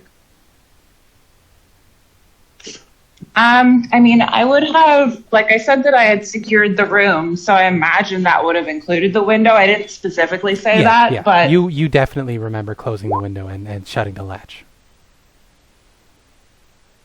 All right, Elspeth, I'm not saying I don't believe you, but something suspicious is definitely happening. Yes, the woman breaking into my room, that's the suspicious thing. Yes, breaking into a room where it's physically impossible for her to unlock the window. I Different make point of entry. lightning from my fingertips. Is it that far-fetched she could open a window? there are all kinds of crazy things that happen in this world, Olaf. I believe Elspeth. No, I believe Elspeth. I just think there's a lot more going on here. Absolutely. Some kind of, perhaps magic was used? I'm thinking so. If I'm not mistaken, can I roll an Arcana check to know if I know the effects of the spell? Is it Knock, the one that unlocks shit? Knock is the one that unlocks shit, yep. Yeah, give me an Yes, Arcana if check. I'm not mistaken, it makes a loud fucking noise and it Yeah. goes off, right? Yeah, give me the Arcana check first, and I'll give you more details about it. 13. 13, yeah. You know that one of the key components of knock is the very loud knock, which is what this spell is named for. So yeah, if magic had been used to unlock it, everybody would have heard. Well, it can't have been... I know of one spell that specifically undertakes unlocking things. And it makes a loud the window, noise. when we got in there, the window was like the shutters were locked, right? Yeah, So Yeah, it's not Okay. like the window doesn't have to keep the cold out, so it's not like it's not an airproof window, but it's definitely locked against intruders. Like you put the latch in, it only opens from the inside, and there's not really anything to really grip on the outside. There's just some decent sized Is there, holes like- around the seams. Is there a... I don't know what the name of it. The twisty lock, or is it a key? It's one of those ones where you sort of put the latch up, slip it in the thing, and then turn it. Okay. Like a suitcase lock. I don't know if I'm describing that well. It doesn't need a key, but it's one of those like you slip it in and twist it, and then you need to like twist it. It won't come out It's by itself. relatively complex. Yeah, it won't come out by itself is the point. They can't have used knock. Right, I think we should just get out of the city for now. And be on our way. And if we ever come across this Salida person, we'll make sure that we keep our eyes up. Yes, I'm starting to get freaked out by everything here. perhaps, I mean, I'm just throwing this out there, but your brother and Lucia are over at that temple. Might want to go check on them Oh, yeah, if you're that right. woman's Let's involved. go. Yeah. Yeah, while we're going there, can I know relatively how long it would take for someone to, if they're trying to go as fast as possible, like running, to get from the temple to something House of Repose? Oh, it's like an hour. Especially hour. if it's in the middle of the night and there's no crowd anywhere. And Elspeth, do you know what about time Salida came through your window? History disadvantage because you were drunk. Yeah. If it's above a 16, you know the exact time. No, Seven. No idea. You just know it was sometime during the night. I just woke up. It was dark. That's all I know. I didn't really look at the moon or anything. I'm just trying to see if maybe we can come up with a timeline of events. But let's just gather our things and be on our way. As Olaf has just realized that he's done this entire conversation in nothing but his boxers. Yep. I love that he's Right, just let's naked for go. no reason. It's great. I just thought, out of all the random things that happened, waking up after a drunken night of just dancing and all that shit, just being in nothing but his boxers would be very funny. I don't know why. I mean, It works, that's it works. what happened, It right? works. We have all Just basically permit seen you. each other naked already, so Yeah. Yeah, we did very specifically have a bath scene. We did have a bath scene. Pardon me. Okay. Yeah, So Yeah, I think we had a bath scene and everyone got naked except for Levi and Hope, who kept their trousers on. That's true. That's true. So Hope and Lucia, you two wake up in the morning. Scotch has not eaten Six Whiskers, although they do still eye them hungrily and lick their lips every once in a while. What would you like to do this morning? Hope gives Butterscotch, like, a glare. Like, don't you dare even think about it, buddy. Scotch just licks their paw, unconcerned. Yum, yum, yum, yum. Cats. Hope has the opposite. I have learned through experience. Hope not a huge fan of cats, it seems. That's fair. Hope is a dog person, I guess. No, he's a mouse person. A mouse person, yeah. There you go. He's a small creature person, Yeah. not a large pet person. Or also very large because he likes dinosaurs That's true. too. He just doesn't like regular pets. Like medium, that's not okay. You need to either be tiny or gargantuan. Exactly. He likes extremes. Exactly. Yeah. Exactly. So He likes weird pets. the two of you wake up early in the morning. How are you doing? What are you doing? What's up? What's going? So- What's good? For the last 4 hours, first I obviously packed up stuff, checked very thoroughly if more of my medicine or the material for medicine or anything else was poisoned again. Yeah. Give me a intelligence check. Intelligence medicine check. Medicine is wisdom, normally. Oh, you're using your intelligence because it's your medicine. Unless your Then wisdom's higher. it's 2 or 19. Either way, you can tell that none of your medicine has been poisoned. Lovely. And then once I'm done with everything and in theory ready to go for the last couple hours, I will continue working on my little wood carving. All right. And I guess So I that guess is what Hope sees Hope- when he wakes Hope up. wakes up as you're working on the wood Yeah. carving. Yeah. Oh, Yeah, sitting on a chair, what's- working on the little what's- set good. what's that you're working on? Oh, just a little something to keep me occupied during the night. It's nice. And it's a figurine of 2 humanoids that are facing each other, foreheads touching, and looking at each other with closed eyes. You can see that both of them have wings. It's very nice. Oh, it's not quite done. Is it something in particular, some people in particular, or just symbolism? Yeah, it's 2 very important people. It's nice. Hope kind of spends some time in his book and is like, you know what? I think I've got some new stories that are ready, which is nice. We'll have to give him a shot in the future. He looks excited about it. You know, it's not often I come up with new stories with the power, I guess. You know, because there's stories and then there's stories, you know? I mean, maybe you don't know because, like, it's my magic, but, like, the way that my magic works is it's story. It's all stories. Sounds nice. I mean, stories can be magical. I mean, mine literally are. What? You know, I don't know if I've ever asked you what you're actually doing out here in Chult. I mean, me and Ellie are saving our mum. Olaf's here for some metal. Not exactly sure what Levi's here for, but... What are you doing out here?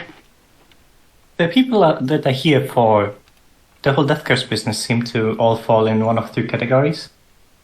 Either in it for the money, for the fame, or for someone important to them. I guess you can guess which ones of these might fit for me. Someone important? Yeah. Can I roll an insight to see if that has anything to do with the statue, or do you think that would be? I feel like it would be very obvious, like when you say that she like looks down at the statue that she's guarding. Very obviously so. Pretty straightforward. Those people important to you? Yeah.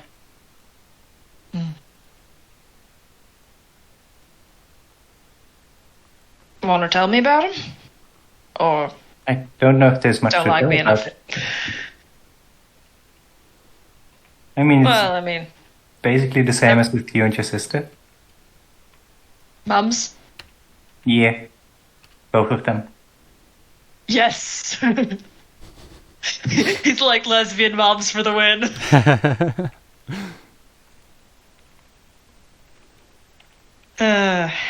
Alright. We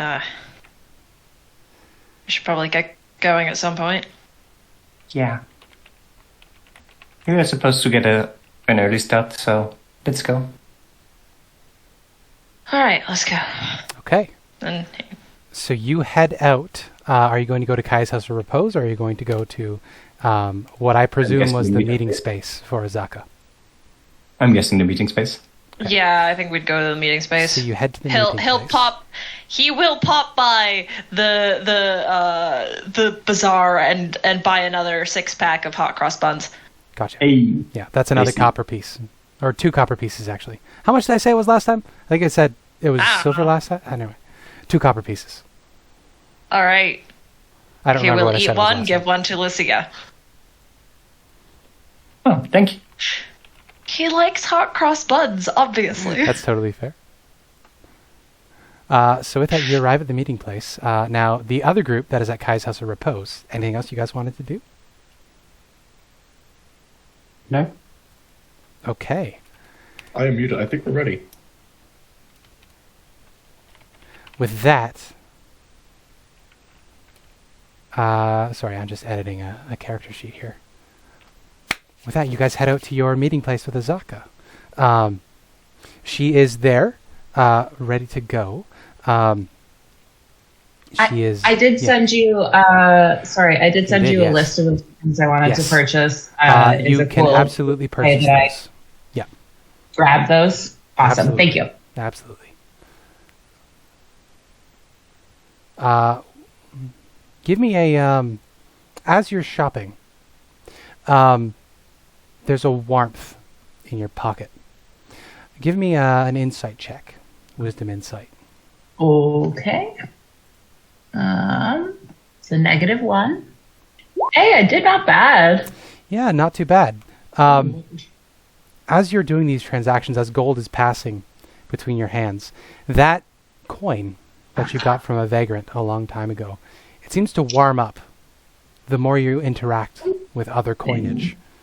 You can't quite Okay. figure out why, but this odd native copper coin seems to be reactive when you're touching currency. Okay. Worth investigating in the future. Interesting. Absolutely. If you choose to. Levi will remember that. Okay. I think I might need to take break a little early because I need to change a stat block because an event has happened which has caused my plans to change and I wasn't ready for this to happen. But that's okay because this is the way Damn. things go. But Yeah, you guys we can can- absolutely reach What happened? Azaka. Stuff. You'll find out. Yeah, Neat. you meet with Azaka. Azaka I guess is, the split up and the thing with Elspeth happening, maybe. I don't know, maybe. Yeah, probably. Elspeth's character sheet is now level 1 because she has been poisoned in her sleep. Azaka is waiting for you. You see this over 6 foot tall, muscular woman with her dark skin, red hair, tribal tattoos, and cat print furs. Is there. She's all ready to go. She doesn't need a lot of equipment herself. She's just got a simple explorer's pack on her back, and she's got a spear in one hand. She sees you guys approach. She says, "Are you all ready for the jungle then?" We are. Yeah. I don't remember. Has the rest of the group met her before?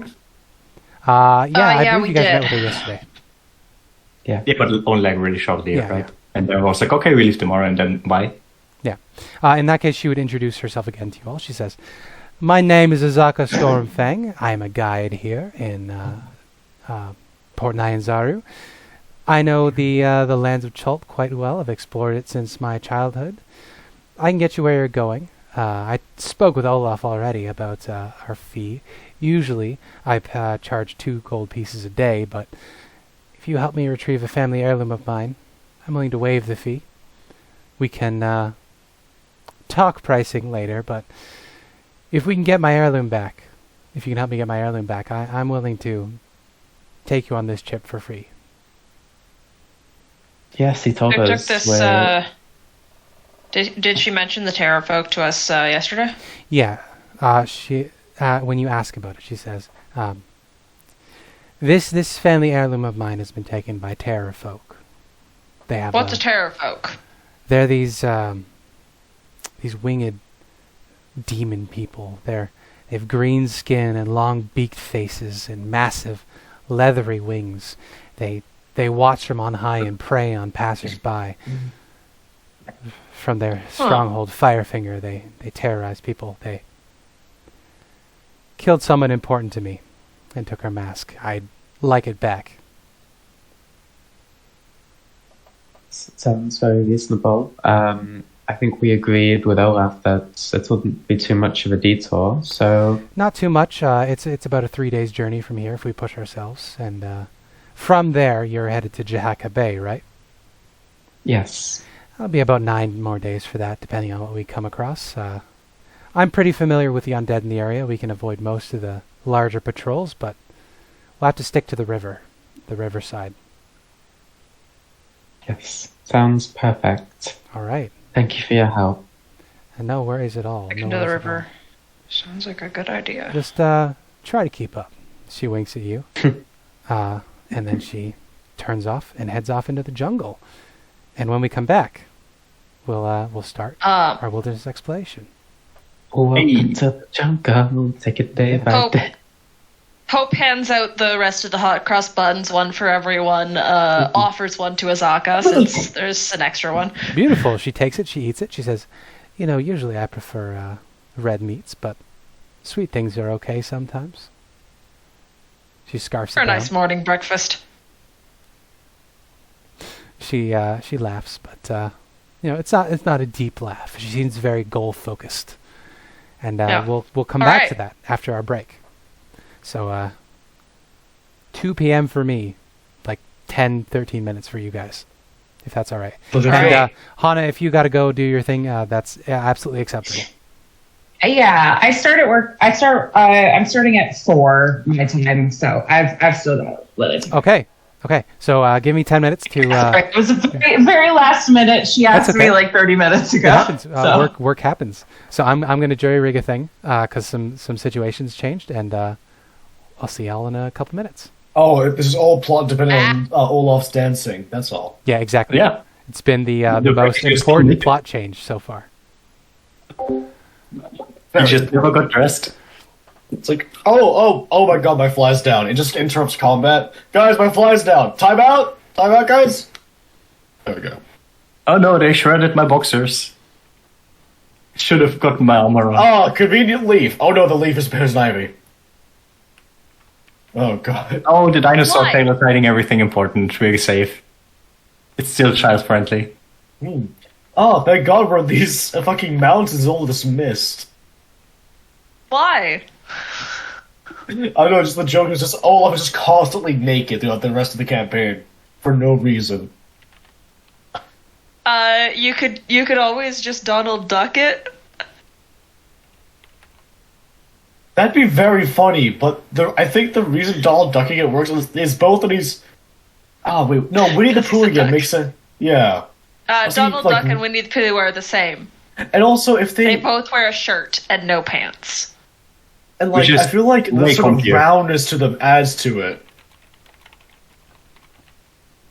Yeah. I feel like a toned fellow just wearing a shirt and nothing else would be fucking horrifying just to see him walking around.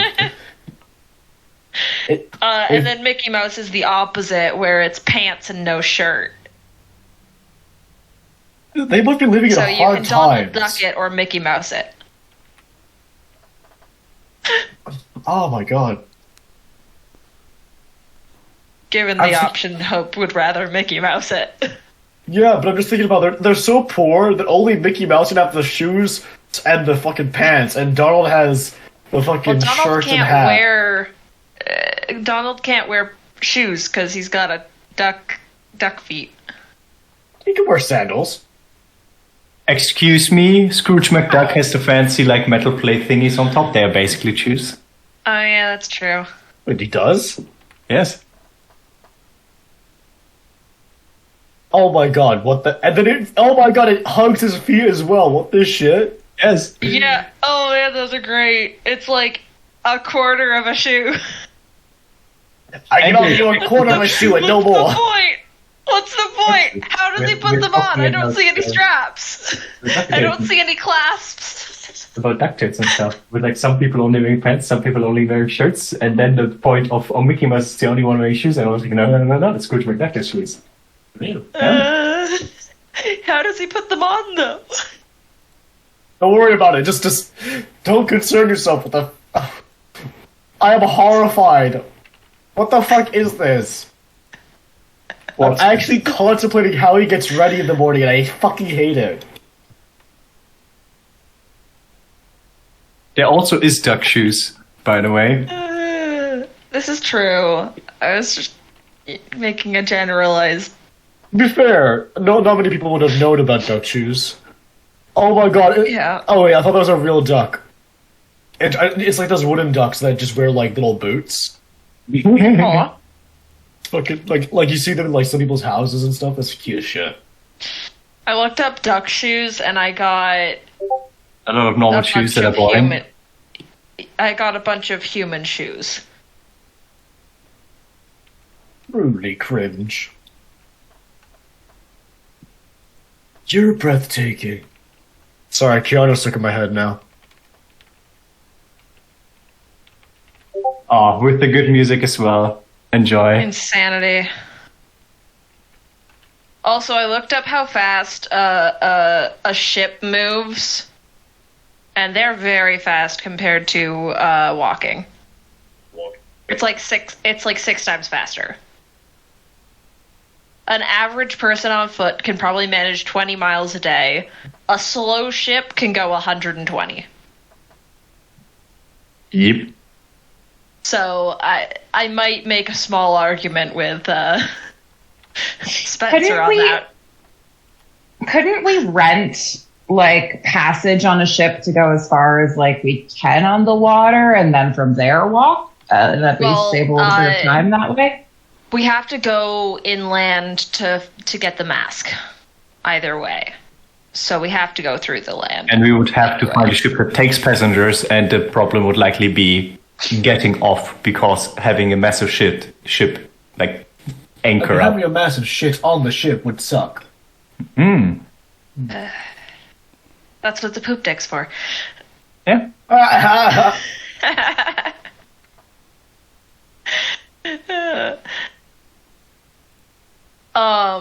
But like ships are very fast compared to walking, like extremely fast. So, I don't think 4 squares a day makes sense for a ship. Just logically.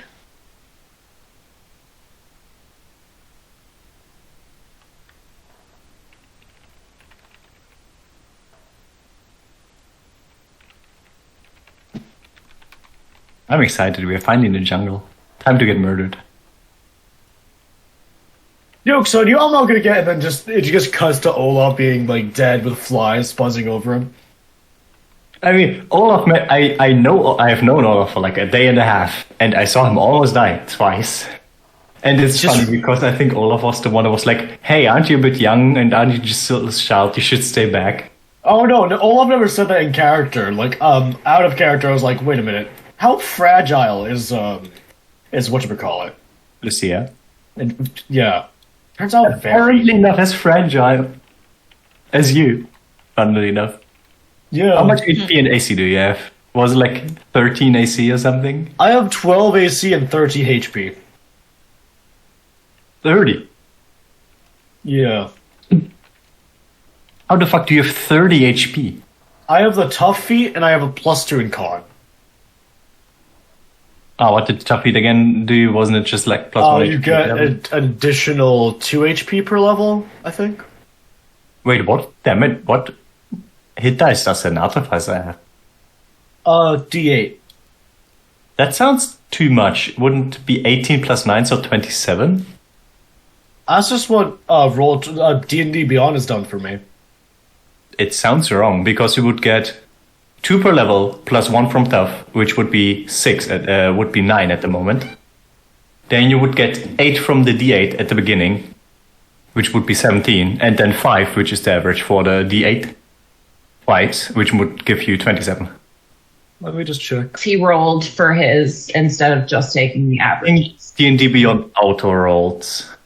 Does it? Oh, well. I always do mine manually, so that's possibly what he. Yeah. Looking at like Let me travel just check that. Let me just pace. check that.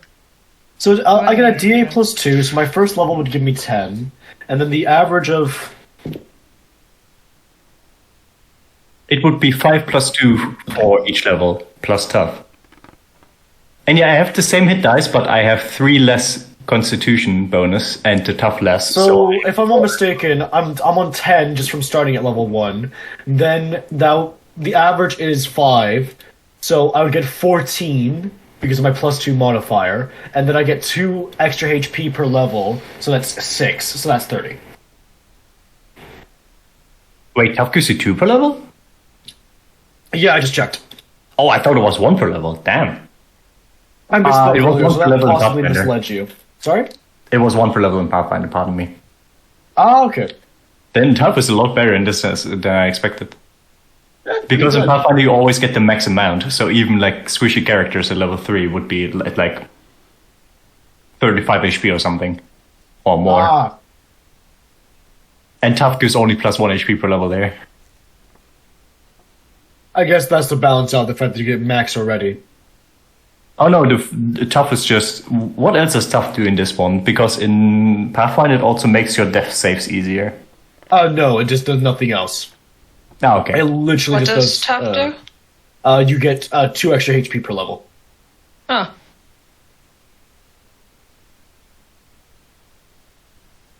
Which is like pretty good, just like maximize your HP. Because I envision this character as more of a brawler type.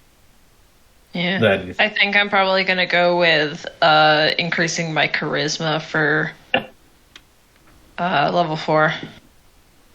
I'm tempted to get Because the healer's feat at level 4. 18 charisma is nice. I should likely go for dexterity upgrade. Because I have 15 HP at the moment. yikes. Yeah, I have 21. But I have 16 AC. And I can catch missiles. Pretty cool.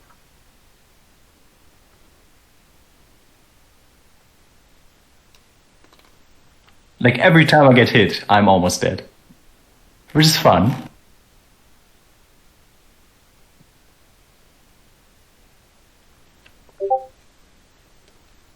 Yet somehow, I think I'm the only one that didn't go down yet. I think Elspeth didn't go down either, but she was very close.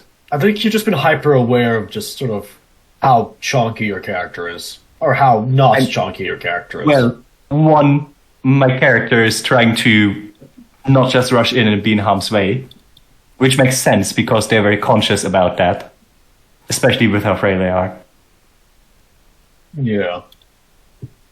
So I guess that is something that she would recommend Olaf to do after she saw how easily he's being hit. Rude. But high HP is nice and all, but if you get hit by literally everything, it's not gonna help that much. He also is a very impulsive character. Yeah, true. But he's probably going to learn more to become more capable and become more tactical at the same time. I moved my head. To see how my Hello. Hello. I have a jury-rigged character sheet. We're ready to go. We talked about how much HP Olaf has. I was That's listening the twice whole time. I have. He is at 30, I have 15. We have the same hit dice. Yeah, I guess you're right, Riley. I counted that wrong. If it's 120 a day,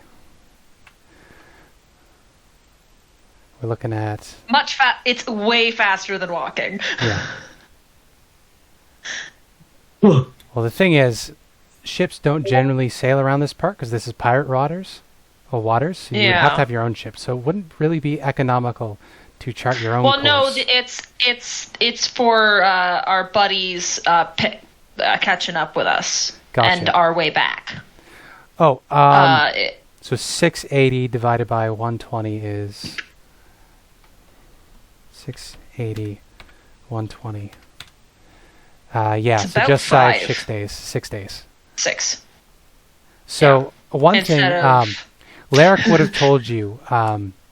He mentioned offhanded about the dragon turtle. I remember Guy wanted Olaf to follow up on that. Would you have done that before we leave? Or is The that something you dragon wouldn't have thought turtle. to? Yeah. That's okay, Abby. You can stuff your mouth with food. This is allowed. Dude. It is permitted I by have the been- courts. So is that something Yep. that Guy would think to do? Or would Guy be absent-minded enough not to go back and check? So I already forgot about the dragon turtle. Not gonna lie That's to you. okay. Was the dragon turtle something to do with the docks and stuff? Yeah. Because You I was wanted- wondering you about wanted, why there's a massive chain. Yeah, you wanted a ship to come and meet you. I don't believe you ever talked to Larrick about that.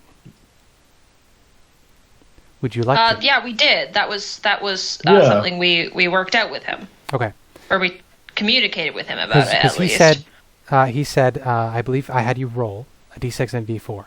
I think we did 4 days. I think we was rolled it? like. No, it was more like 6. I 6 think. days. Yeah. 6 days for the ship to get here. The problem is, Yeah. he will tell you. No, it's already here. It'll take 6 days to get everything off. Yeah. To 6 get it to days you. before it can depart. Yeah. The thing is, Larrick will tell you, ships have a hard time leaving the Bay of Chult. The reason being, there's a dragon turtle called Aramag that lives in the Bay of Chult. Any ships that leave, Aramag demands tribute from. If the tribute isn't sufficient, he will sometimes take the ship down. That doesn't happen very often because people know to be generous with him.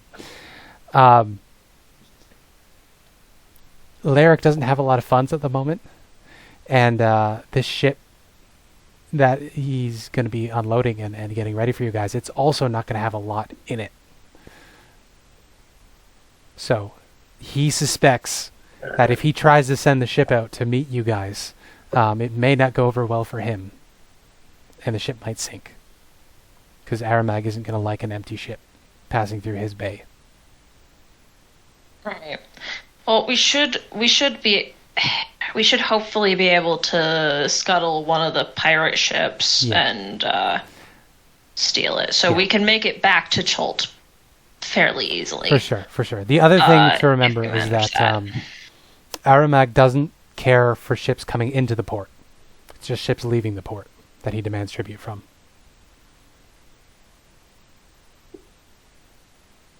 So just keep that in mind on your way back. Bleh.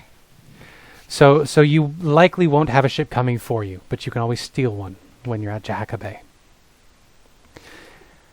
Now, we begin the journey. We get the John Williams score going over the map as your line of travel begins to go. As you leave Port Nyanzaru, out the doors of the city, you head out Malar's Throat. That's going to throw me off and I'm not going to be able to speak.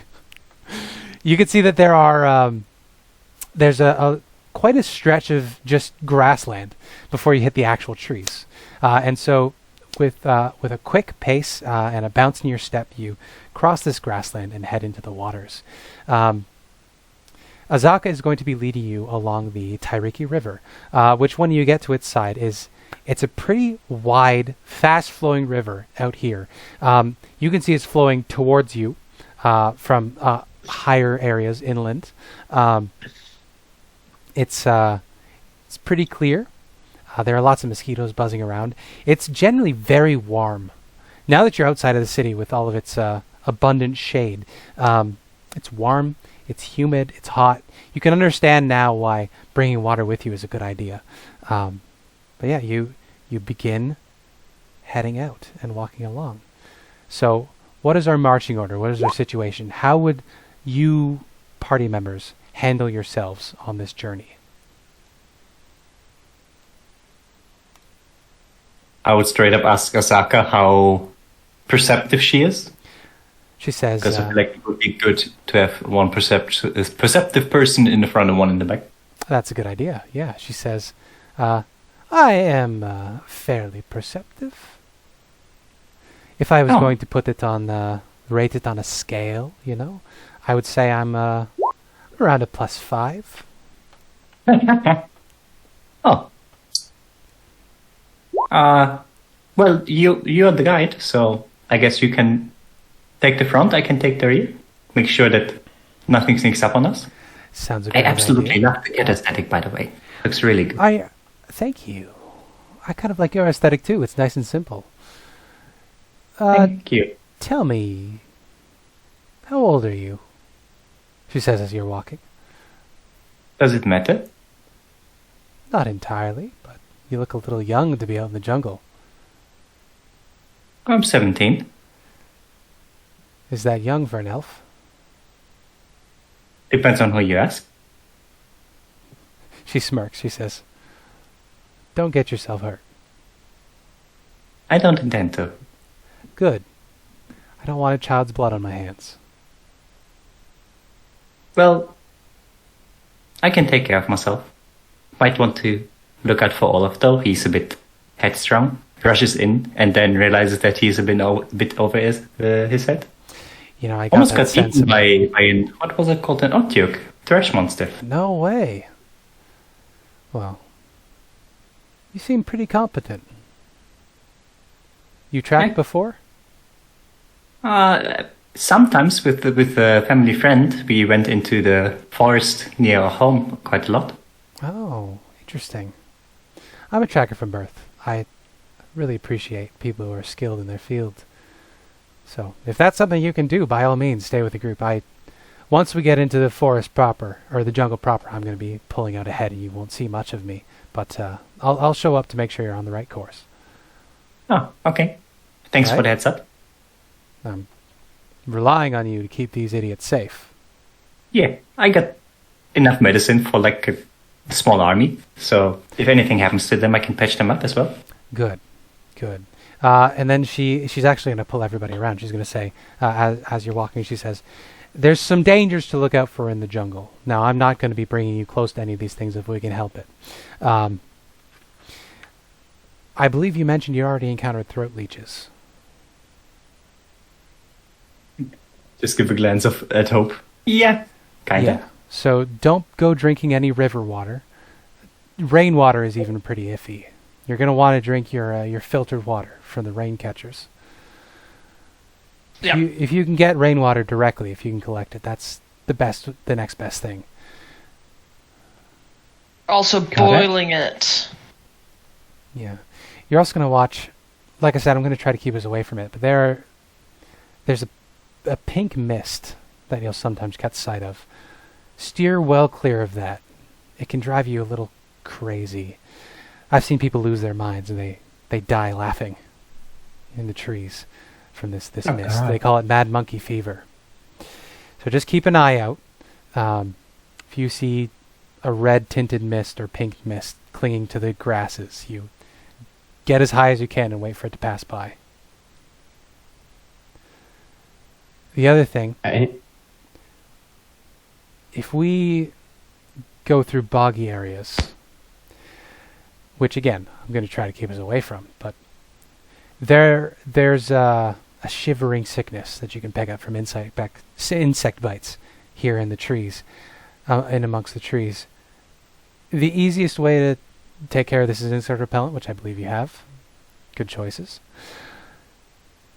And then she lays out the symptoms of this to keep an eye out for. She says, if you start having blurred vision, if you feel disoriented, if there's feel like you suddenly get very cold and can't stop shivering, we're going to need to deal with that, because that progresses very quickly. Beyond that, just keep your eyes open. Dinosaurs, undead, predators in the jungle, the 9 trickster spirits out here. You got lots to look out for. Any questions? Trickster spirits? Yeah. Do you know what a Sioux monster is? Oh, that's one of those trickster spirits. Yeah, that's Wango, I think, is the trickster spirit of the Sioux monsters. They're these awful little chimps. They don't have skin on their faces, though. They have these terrible grinning faces. They're pretty nasty. You said you're looking for one? What would you say our chances of taking one back alive would be? Ooh. She gives you a look up and down, and I'm going to look in the back of the book to see what their CR is, to tell you. Because I don't remember.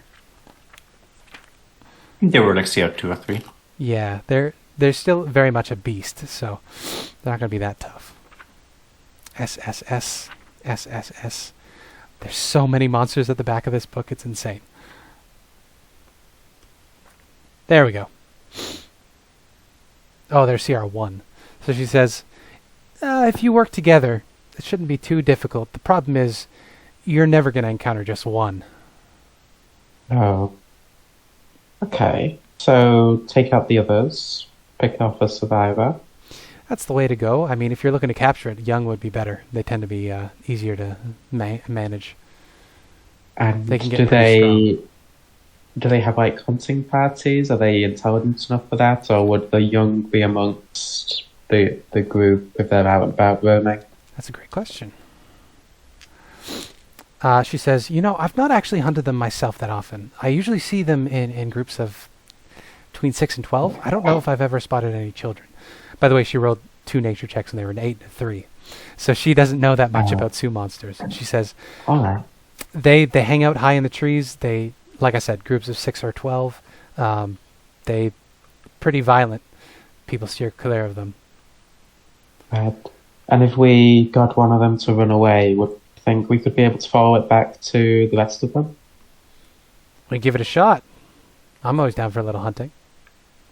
He says, sounds good. You have experience hunting. You look like a city dweller yourself.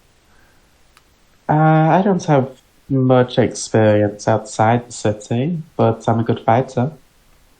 She looks at your arms real quick and smirks. She says, "Well, not in that way. Magic." Oh, you're one of those spellcasters. All right, all right. I can respect skill in a different field. You see, she flexes, and she has massive biceps. And she says, "I got my strength the hard way. Paid the iron price, as they say." Fortunate. Yeah. Yeah. Well, anything else? We're just about at the trees now. I'm gonna be pulling out ahead of you guys. I'm gonna keep an eye on you. I'm not abandoning you, but I'm gonna be running a bit ahead to make sure things are okay as we head along. Sounds good. I don't expect you to Possibly abandon reducing us. our chances of random encounters. Yeah, let's go. All right. So All right. she sets you off on a path to follow. She says she'll come back periodically to check on you, but she's going to be running ahead. So she does. She takes off. I'm going to want perception checks from everybody as soon as she parts from you guys. Alrighty. This is sound-based, if any of you have any advantages to your sound-based abilities. It means it doesn't matter. It is sunny. Actually, is it indirect sunlight enough that my sunlight sensitivity wasn't be a problem? It would affect it, but this is sound-based, so it wouldn't affect your sight. Okay, so sunlight Lucia! sensitivity still comes into play in the jungle. Yeah. Lucia, with a 23, you're the only one who hears it. Azaka pulls quite a ways ahead of you. You hear this this odd sound. It sounds like ripping leather, almost, but it's like a bunch all at once, and then nothing. It's from the direction Azaka went. You don't hear any cries of pain or anything. Okay. It's just this sort of wet, like, sound. Lovely. I know what it is. Oh, yes, Mia knows what it is. Mia knows what it is. Lucia is just confused. Because Mia's Did you run guys this hear that? module before. Yeah.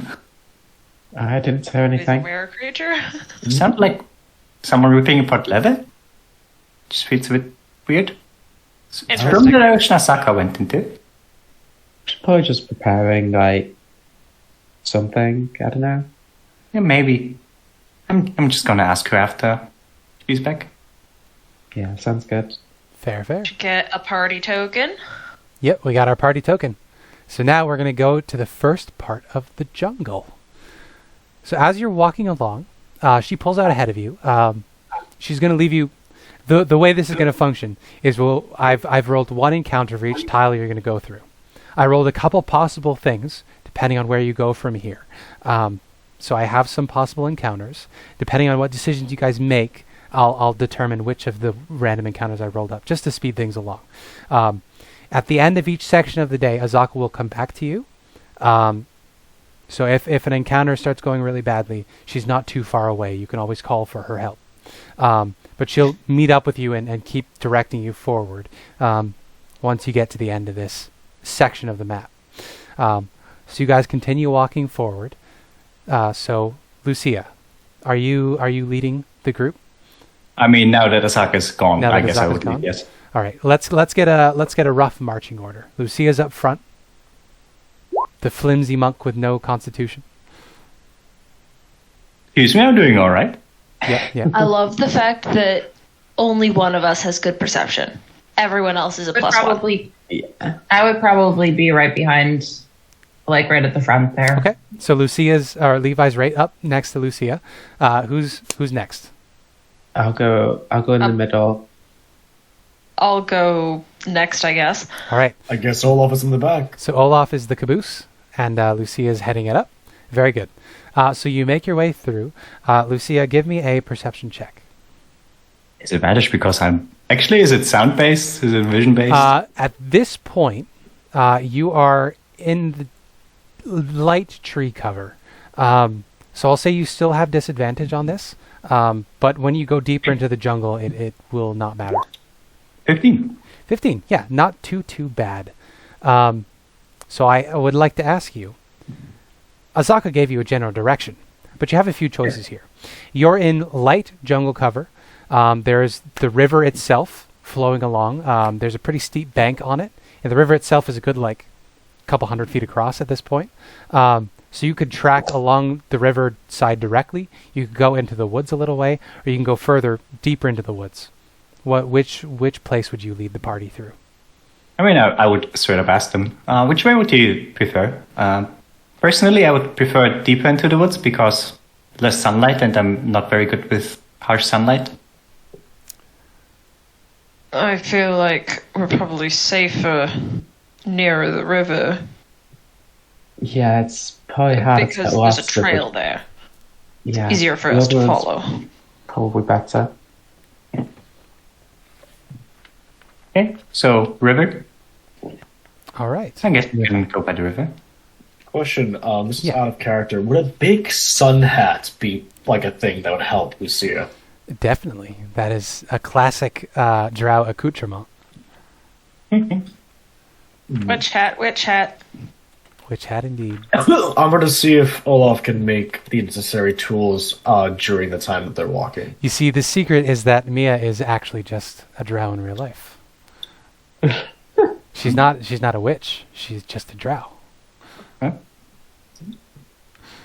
How much money do you spend on concealer, Mia? Huh? Yeah. Show us your bills. It's all that white face paint. Yeah. I just have a lot of very big heads and very much makeup that just makes me look less grey. Okay. So you track along the river's edge as you're going. Olaf, you can fashion a decent functional sun hat. Would you like to describe it for us? It is very much built for purpose, given that he's taken as much time as possible to make it. It's going to be woven from just random pieces of like palm fronds and stuff that he's just split apart, like Oh, so sticking it's bits like- into his belt. Jungle bits. Yeah, basically. I It's love that. like a woven sort of green hat with a very rough edge that he's just sort of trying to straighten out with just a knife at the very end. Love that. And he's just going to, without a word, just sort of plop it onto Lucia's head as he scuttles back to the back of the... Oh, I have a lovely sun So hat. you have a floppy grass sun hat that's drying out as you walk. This is beautiful. Thank you. Oh, this actually helps a lot. Wow. Should have gotten one of these earlier. So I have been tinkering with tinted glasses, maybe. with that, you have just enough shade, mechanically still disadvantaged, but you actually catch sight of something along the riverbank before you reach it.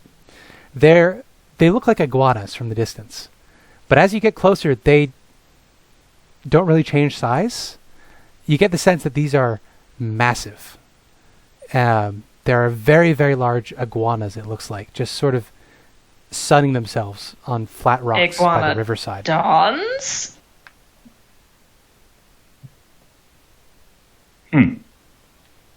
Yeah, I will point them out to the party, and You count 4 of them.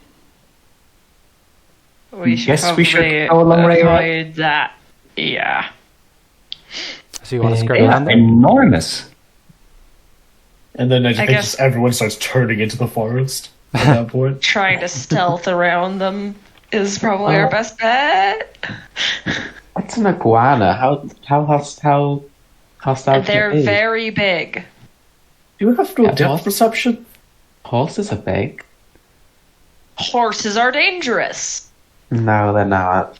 I saw my cousin Grigor get kicked in the head by a horse once. He does not walk the same. Just don't get kicked in the head. Anybody want to give me a nature check as feel like- you're peering out at these things? I'm gonna try. Anybody that's proficient, I should say. I'm I not. don't I'm half no. proficient. I have a +3, but I'm not proficient. What does Jack of all trades do for me? You are half proficient, I think, is the Yeah, It's no, not no, proficiency, I mean in it's half regards bonus. to being able to make this check. It does not give you the proficiency for sake of you need proficiency things. This is just like if you know a decent amount of animals, if you're used to looking at animals in the wild, I would let you do a check to see what you can glean about these animals as you're looking at them. I'm just judging them on the how big are they? That's what you're trying to determine with his nature check. Really? Does, Can we does not Levi have determine nature? that? Oh, Hana might not be. I will pull out on a the call. ruler. Judging by them sunning themselves, you guess I'm they're- not. No, okay, no worries. Then. I'm not proficient No in worries, nature. Sorry. You would guesstimate they're in the 10 to 15 foot long range. Yeah, Oh, so gator like range. horse-sized. Gator range, yeah, but they're very clearly lizards, not alligators. They're not crocodilians. Yeah. Yeah, they're just sunning themselves. One of them you can see has rolled onto its back and is getting its belly warm in the sun. One of them tongue lazily comes out and like licks its eyeball and then gets sucked back in. Look at how cute they are. They can't possibly be dangerous. They're about Ellie, 60 feet You away still- from you, so you Do have you a still chance. have to the see. spirit in you? let's just sneak around them, please. Yeah, but the forest is all the. You know what? Let's just do it. Let's just Do what? be quiet. Specify. Yeah, sneak around forest. Okay. I meant that was out of character, but I mean, just make a good enough way around. It doesn't seem like they are too Yeah. bothered unless we try to go aggressive against them. Yeah, let's just not disturb them. Okay. So are you stealthing by them within sight of them, or are you going to go deeper into the woods and just sort of not Within take your sight. chances and get further? But I would it's say just Inside? a healthy distance, not super far I away in think- the jungle. Yes, yeah. Mike? Okay. I was thinking, we keep like 100 feet or so distance perimeter. that works. Yep. So give me a close group enough stealth to know check. where they are, but Group stealth check. You know. You're going to stick to the river's side, and you're going to give me a group stealth check, everybody.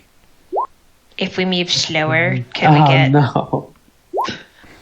I swear to God, it's always Yeah, like this. damn. The low stealth characters always roll good, and the good stealth characters always roll low or decent at max.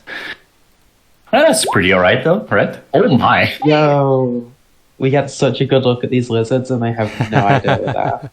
I have a feeling at some point, like both Hope and Olaf sort of grab Levi as they're about to like Just fall pick into them like up. lizard Yep, shit yep. or something. I tend to roll well for stealth. This is a bad roll yeah. for me. Maybe it's like you're not good at stealth in the jungle, like you're good at stealthing around the city.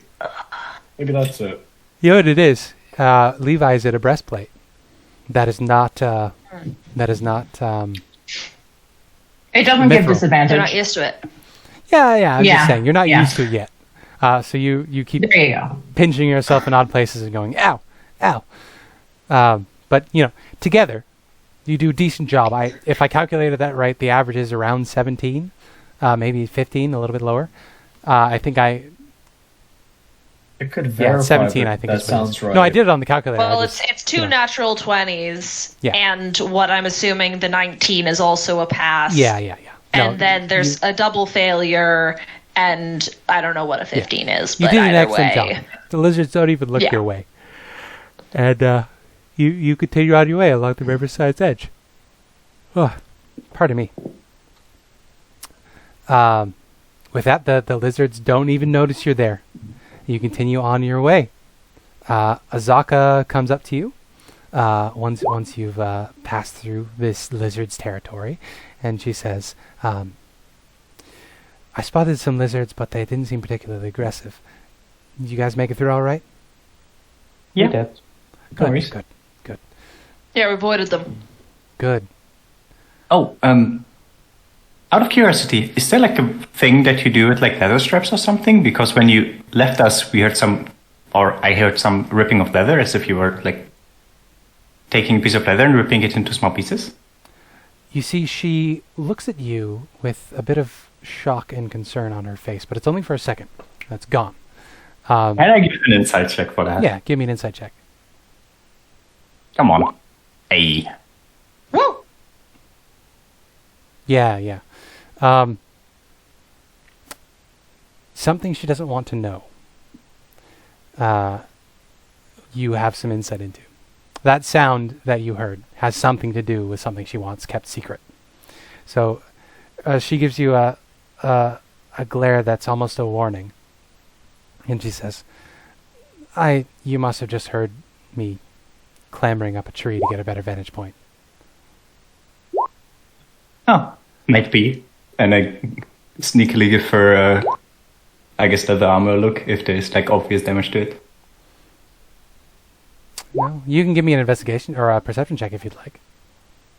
Or 19. Yeah. You don't spot any obvious signs of damage. Is it the same leather armor she was wearing before? Yep.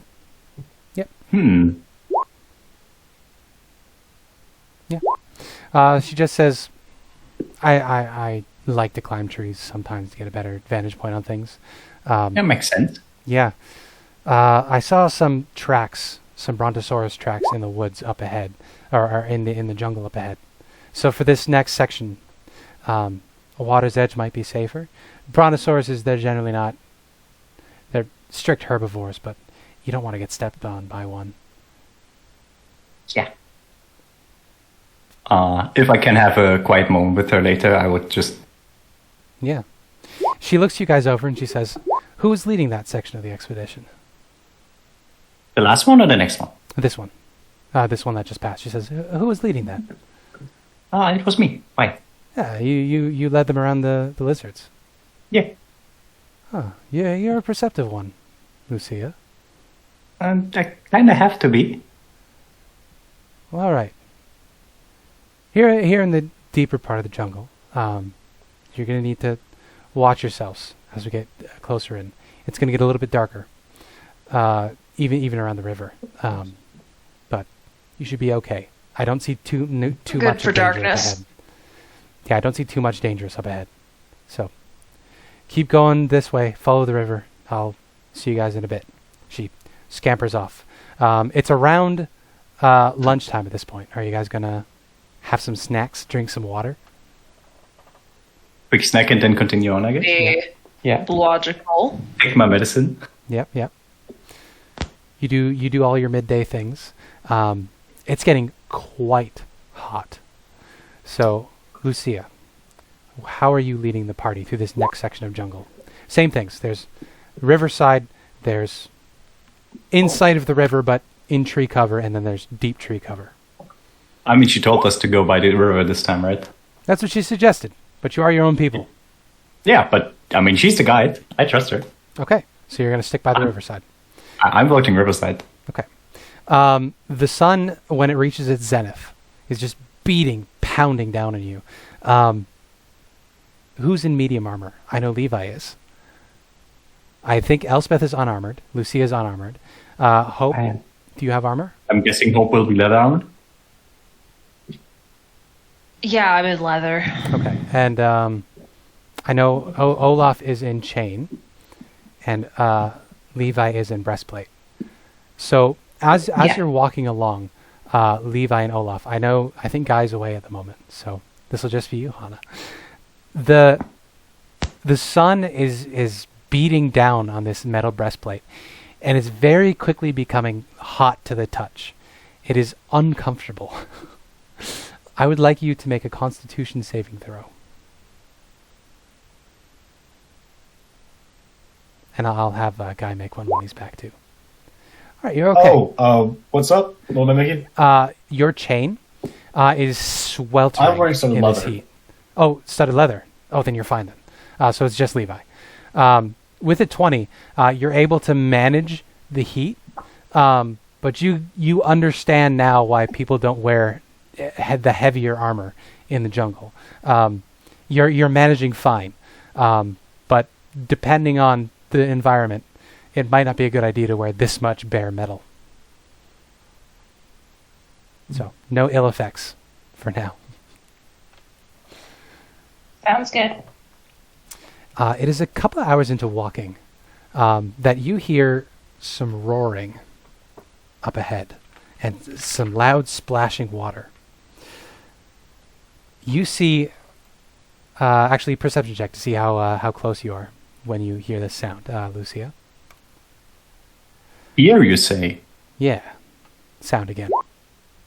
13, not very 13. great. Yeah. So you're a little closer than you would like to be when you notice what's happening. You're within 40 feet when you hear some splashing and roaring. And what you see, the river at this point it's still, a good 200 feet across. You see that in the center, there are these two, they look like long snakes with really fat bottoms that are under the water. You see they're fighting over this squirming mass of tentacles in between them. They're sort of tearing and ripping at it and pulling at it. And you see one of these creatures flips over and it's got this long fat belly and these two like sea turtle flippers. So these two dinosaurs are fighting with each other in the center of this water over some sort of tentacled creature. What would you guys like to do? They're a good 140 feet out from you in the center of the river. The dino nerd in me is just so excited by this adventure. Around. Don't mess with big dino snakes in the water that are fighting over food. Okay, so you're just going to ignore them? Think so. I think just probably be wary of them, but just fuck off. That's fair. You get the sense of watching this happen, this is probably the reason why Azaka was hesitant about canoes. Oh, yeah. Makes sense. Looking at these things, they're a good, easily 20 to 30 feet long. If you're in a canoe, one of these things could destroy you. And you'd be a good, 100 feet from shore. But yes, you carefully walk along the edge of the riverbank. You watch these two water brontosauruses fight over this giant octopus. Eventually, they tear it into two pieces and go their separate ways to eat it in peace. You continue walking along your way. around dinner time, Azaka comes back to you. The sun is beginning to set in the distance. The sky has turned a deep sea of oranges and reds and yellows. You feel hungry and really thirsty, but the hot part of the day has passed. Azaka comes to you and she says, I've been scouting ahead. How did you guys make out? Pretty alright. There were dinosaurs in the water. Coolest thing. Oh, yeah. It was so cool. Giant fucking fish fighting over a squid or something. Now you understand It was why so I'm cool. hesitant to take canoes out here. Also, yeah. Wait till you see the giant Yeah. crocodiles. Ooh. Ooh. I've seen all crocodiles. They were pretty The whole big, what? right? Imagine 3 times that size. Oh my. Okay, now I'm excited actually. It might be Amazing. dangerous, but that's Wouldn't even very have to big. chew. So Yeah. yeah. Sorry. I'm making Should dialogue we, modem noises right now, just gonna let you know. Eat something? Yeah. You guys settle down for dinner. Azaka has actually brought dinner for you guys. She pulls up. There's this gazelle. It's a very slender, long-limbed deer with these 2 spiraling horns at the top of its head. You see it's got an arrow stuck perfectly. Actually, I don't know that much about hunting, but it's a perfect shot, basically. It took out the heart and a lung and instant death, basically, this shot. It is a In the masterful Hunger shot. Games. Yeah. On the Hunger Games, I know that you're supposed to shoot the eyes, and you don't actually damage any of the meat. Maybe that's what it is then. Basically, whatever the equivalent of a best shot is for bow hunting.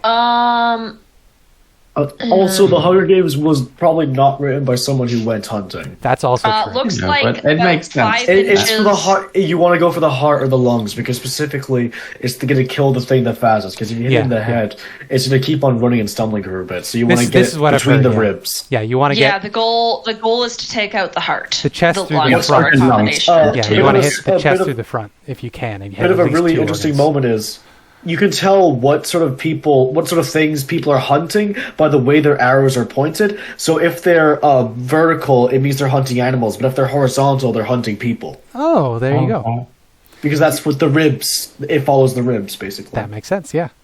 Wait, what? It's And- to match up the arrows Yeah. to get through the ribs. Animal ribs are like this because they walk on 4 legs. Our ribs are like this because we walk on 2 legs. Yeah.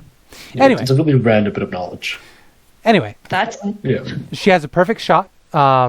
She lets you guys set up a small fire, and she begins skinning and setting up this gazelle. As you guys settle down for dinner, before heading on your way, she's going to look out at the lot of you, and where is my... I have a bunch of tables for this. She looks over you guys as you're sitting down, and she says, I can see you all don't particularly belong in the jungle. She points at Levi and says, you're a bit foolish wearing something that heavy and metal out here.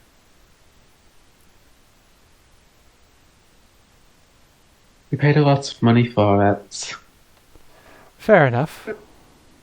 but it is quite unwieldy. I find it's better to be fast. It's either that or I'm, more likely to fall in battle. And considering I'm the one who can take the most damage, I gotta make sure I can take damage. That's fair. Right, I know. So you're the tank of this little expedition, I take it. Well, if it wasn't for that ring, then yes, I think it would Ring? be. What about this ring? She explodes when she gets hit. There. From a ring? Can I see that? Cast ring. Yeah, they can't take it off, so you're going to have to look at it whilst it's on their finger. For sure, I just want to have a look at it. If you're willing, Levi. Levi holds out their hand. Yeah. It's an engagement ring sharing moment. So she, no shit, just rolled a natural 20. So she looks at the ring and she Nice. says, I think I know... Well, this is obviously the sun god, but I think I know who can fix this. She says, oh fuck, I need to look this up now. I'm so sorry. Her section in here is not there. There she is. It is Orlunga, that's right. She says, I know somebody out in Orlunga. And she is going to, for the sake of you guys, point it out on the map for you. Orlunga is here. She says, there's a very powerful sage of an old god. We're actually going to pass by it. If you're okay with adding a couple extra days to our journey, we can pass by Orlunga on the way, and you can speak to my friend. I'm sure she'd be able to fix this for you. No problems at all. She's very familiar with this sort of thing. I'm not the one with a time limit, so I'm cool with either option. How many extra days? If you look on the map, I just made it available to you guys. It's here, the Mistcliff Mountains. It's not too far from Dahaka Bay. She says, maybe an extra 2 days or 3 if we get stuck somewhere. 2 or 3 sounds reasonable. We don't have to, of course. It's just, I'm also not going to lead you there if you guys prove to be shitty people. I mean, my friend, who I will not name for the time being, for her own safety, is very wise, but a little vulnerable. She's all by herself, if you catch my meaning. Yeah. Let's see what happens with these Terrafolk before we make any decisions. If you prove yourselves brave and trustworthy, she gives you a meaningful look, Lucia. She says, I'm not afraid to share more of my secrets. Understandable. That's just the way that it works. Yeah. Well, anyway, meet. Yeah. She then passes out the bits of, she portions out the bits of gazelle. You have some very red fried deer-ish meat. She takes the horns for herself and puts them in her pack to be used later in some sort of crafting of some kind. And with that, you guys can set up for the next part of your journey. We'll be heading into night at this point, so you will no longer have sight-based disadvantages, Lucia. The other ones will know. Yeah. I won't. I have dark vision. My second item is goggles of light. Dark vision. Yeah. Well, dark vision only goes so far. First, you're seeing in black and white. You're also only seeing up to 30 feet or 60 feet max. 60. Yeah. Great in dungeons. Doesn't really help you in the jungle. Yeah, it's not amazing. Yeah. Well, I mean, Lucia's our scout or our looker That's at true, that's either way. So I'll ask you again. Azaka's going to pull away ahead of you, same as before, keeping an eye on things. Are we going to go riverside, light jungle, dense jungle? I think light jungle is probably the light best. jungle Isn't sounds it? good. Light jungle? All right. Lucia would have also definitely passed on the meat and just ate some rations of fruit that she found in the set. That's entirely fine. One thing you would have noticed about Azaka, she didn't cook her meat very long. It was just a quick thing. She sort of made a show of putting it in the fire. But you guys, some of you have a high enough passive perception that you would have noticed she sort of just pulled it right out of the fire before too long and just more or less ate it raw. Are all the hot women lizard people?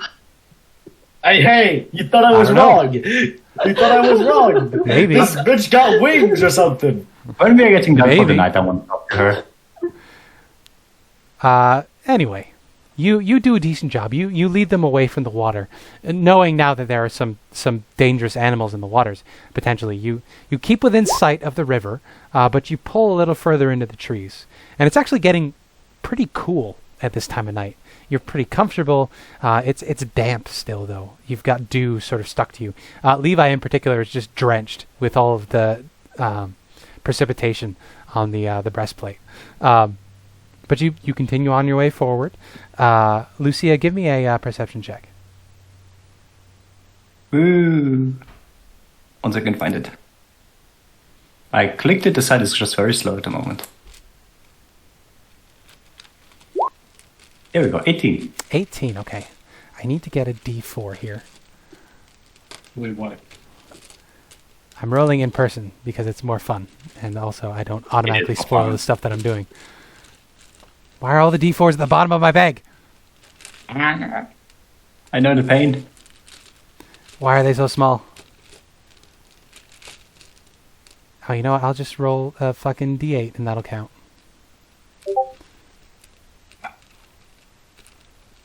Why can't I find a D8 now? There we go. Jesus. Okay. Lucia, you smell something odd as you're walking. It hits your nose and you don't know what to do about it. Because you've never really smelled something like this before. It's... give me a nature check. A nature check. Ooh, Oh, 20. As you're trying to place this scent, you have a very distinct memory. It's an old one, which you're not that old, but this is from the bad times when you were where you were born.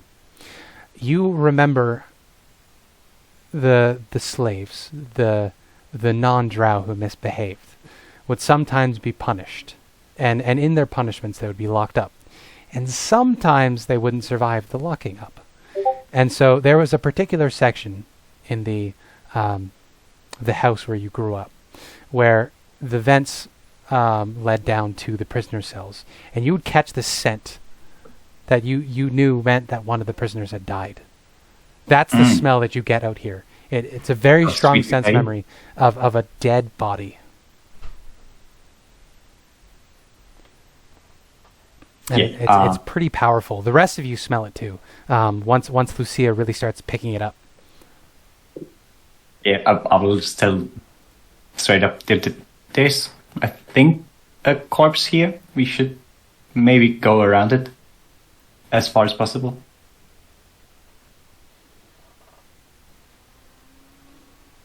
I just want a reminder, is it nighttime right now as we're traveling, or is it? It is like evening. night. You're approaching nighttime. Evening. You're reaching the end of your 8 hours of travel for the day. Or your requisite Okay. 8 hours of afternoon travel. Okay. And we know that Osaka's ahead of us. They wouldn't have brought it at this point, so I think it's just safe to avoid it. Okay. Yeah. It's up to you, Lucia. We could investigate, but if you don't want to go near it, then that's fine. I would prefer not to. Usually it smells like this when they are a bit older, if you catch my drift. I had gathered as much if you were able to smell it. What is it, sorry? A dead body. Dead body? Something rotting and gross, I think we avoid. I think Considering that we are close to the undead regions, I think it's better. Oh yeah, that too. Avoid. I vote avoid. Okay. Do you all want to avoid it? Okay, so you're going to circle around. It's hard to pinpoint where the smell is coming from. In fact, as you continue your way forward, it starts to surround you. So you can't, you're in the midst of something. You can't really pinpoint where it is. Ah, shit. So this will be a stealth check. But I'm going to give you disadvantage with it because you have no idea where it is exactly. Easy. Can someone roll for me? I had a +6 to my stealth. I'll do it. 22. But 1d20 plus 6. I rolled a 19 Disadvantage. for... Yeah, Olaf. Disadvantage? Yeah. Sorry, I'll do that again. I'll roll again for Levi first. Okay. 14. So Levi got an 11, and Okay. I I'm got a trying 23 and a 14. Yeah. I got a 1? Okay. Oh my. So Encounter time? Exciting. you're walking along. You can't place the location of this smell, and it's very quickly sort of filled the air all around you. Olaf, you step. You're around the. You're the caboose, aren't you? Yeah, That's the perfect. caboose. That's perfect. The rest of you are walking along. You feel like you're getting through it. And then all of a sudden you hear a yelp from Olaf. As Olaf, a tentacle vine, reaches out and constricts you. Does a he's 16 gonna- I hit was your thinking- AC? Oh, Jesus Christ. 16 does hit me. I Okay. will just say that he's gonna just sort of like fall to the ground as the ground's like, wait, hold on, this guy's gonna go, ah! It would have advantage because it was stealthy. That's true. It would have advantage. Are you trying to kill me? Yes. Maybe. Chill. It doesn't matter. It's fine. So the second one is less damage. So it's not a crit, It's- but you do take the 9 bludgeoning damage. And I this think, I thought... this okay. vine grapples you, and you are you let out a yell as you are slammed into the ground, and you take 66 poison damage, which I'll roll instead of just going with the Oh, average here. fuck, that's so rough. Oh, start of each of your turn, so not yet. So this It's vine, grappled until it's grappled at the start is restrained. It takes 66 at the start of each of its turns. yeah. So if somebody What can get the you out of fuck? the That's- vine, if somebody can get you Assassin out of the lines vine, are it'll really be okay. scary. So here, we'll jump over to the random encounter map. Here, we'll That, get rid of this. bro. Hey, you rolled a crit fail. Olaf's bad, guys. Awesome. Yeah, I just have to roll initiative now, right? Yep. Everybody can roll initiative, and I will. It's always Olaf. Yeah, it is. I guess we would be like going, yeah, you're going down. for the purposes so yes. for the purposes of the map. You're headed north. So Lucia, you'll be up at the front. Space yourselves out about 10 feet apart, because I'm assuming that's roughly what you were when you were traveling. Yep. And then I will go up a bit more, so it's easier. All right. Range is 20. I rolled feet. 14 for initiative. Perfect. I think we need as many people as possible before me for me to survive. Yeah.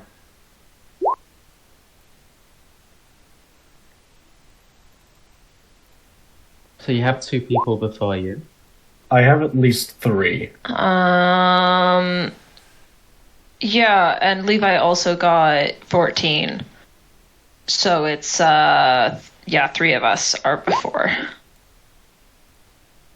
Okay. This is That's good rough. to know. All right. With that, we can begin. Up top is Olaf, actually. No, Levi has a higher dex than you, so Levi should be first. Wait, what? No, I think Ascending you were order? confusing the tokens. Hope. Yeah, but Levi, Also, should Levi be, Levi's like, in the also middle? 14. Oh, right, sorry. I'm my first. It's Hope and Levi, Yeah. not Yeah, Hope and Levi Yeah, each 'cause rolled, What's your dex? rolled a 14. Levi's dex should be higher than Hope's. yeah, my dex is 16. I'm pretty sure I'm the same then. Oh, okay. No, your dex is higher. I only have 14 dex. Oh, okay. Then Oh. Hope does go first. So there you go. Okay. So Hope, you heard Olaf shriek and fall to the ground. You turn around quickly and you see that his legs have been wrapped up in a vine and he is slowly being dragged through the floor of this jungle. All right. I am going to use my... Man, everything is piercing. I thought short swords were slashing. I'm going to use a short sword and try to cut the... I'm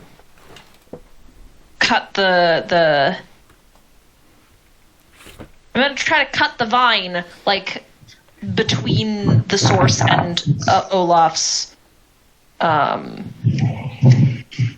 Yeah, I'm just checking something. It is dark out here, so we'll say it's lightly obscured. No, you have dark vision, so you're not affected by that. I have dark vision. But it is lightly obscured out here if you don't have dark vision. So I'm a bit worried about the distance that the assassin might manage to attack all of it. so you can absolutely slash at it. There's no rules in I'm here. basically gonna, take my short sword and like bring it down on the ground in between Yeah. where I see the vines come There's from. no rules in here about slashing damage to get him to release it. So what we'll do instead is you can absolutely roll, and I will have it make a strength check, with the DC being the amount of damage you do. Okay. I don't do a huge amount of damage, but here we go. I just read what you let's wrote, attack. Lucia. Oh, that is a... That is unfortunately a miss. You do not That manage to hit is the a vine. natural one, so Yeah. I do not manage to hit the vine at all. You have a Okay. short sword, right? That was a short sword, yeah. Yeah. So you try to get it so you're not going to hit his feet. You slam it down, it gets stuck in the dirt. You yank it out, cursing. Yeah. Well, I don't curse, but yeah. Now, I would like to remind you, you As- have a magical item, which could be helpful I in summoning have- some help. Keep that in mind for the future. A magical item? You do. It was given to I you by have an elderly message. orc. I have an earring And you and have a an potion ally. of healing. What? You can use the message spell to get Azaka to help you, is what I'm saying. Oh, right. I'm just reminding you, 'cause totally your magic did not item think of hasn't that. come up yet, and it could be helpful in Yeah. this situation. Action. Bonus action, I'm going to inspire Levi. I believe in you. Thank you. Okay, I am going to head to the opposite side of the vine from Hope. Will that give us flanking for it? Opposite side to the vine as Hope. I'm going to say no, because the vine isn't actively dodging you. Okay. It's just a vine, so it can't benefit from flanking. But you can absolutely make your attack. I can do that for you if, No you're, not, worries. if you're not at your laptop. No, I got it. Okay. 1 second. No worries. Does a 15 hit? 15 will hit it, yes. All right. You said the DC is going to be the amount of damage that I do, right? Yes. So if I action surge and do a second attack, will it be both damage included, or is it going to be No, it'll be a separate save each time. I'm going to treat this like a concentration save, but it'll be strength-based, because it's Okay. trying to keep its grip. And That's 10 damage? 10 damage, yeah. So you slam into this thing with 10 damage, which is not an insignificant amount.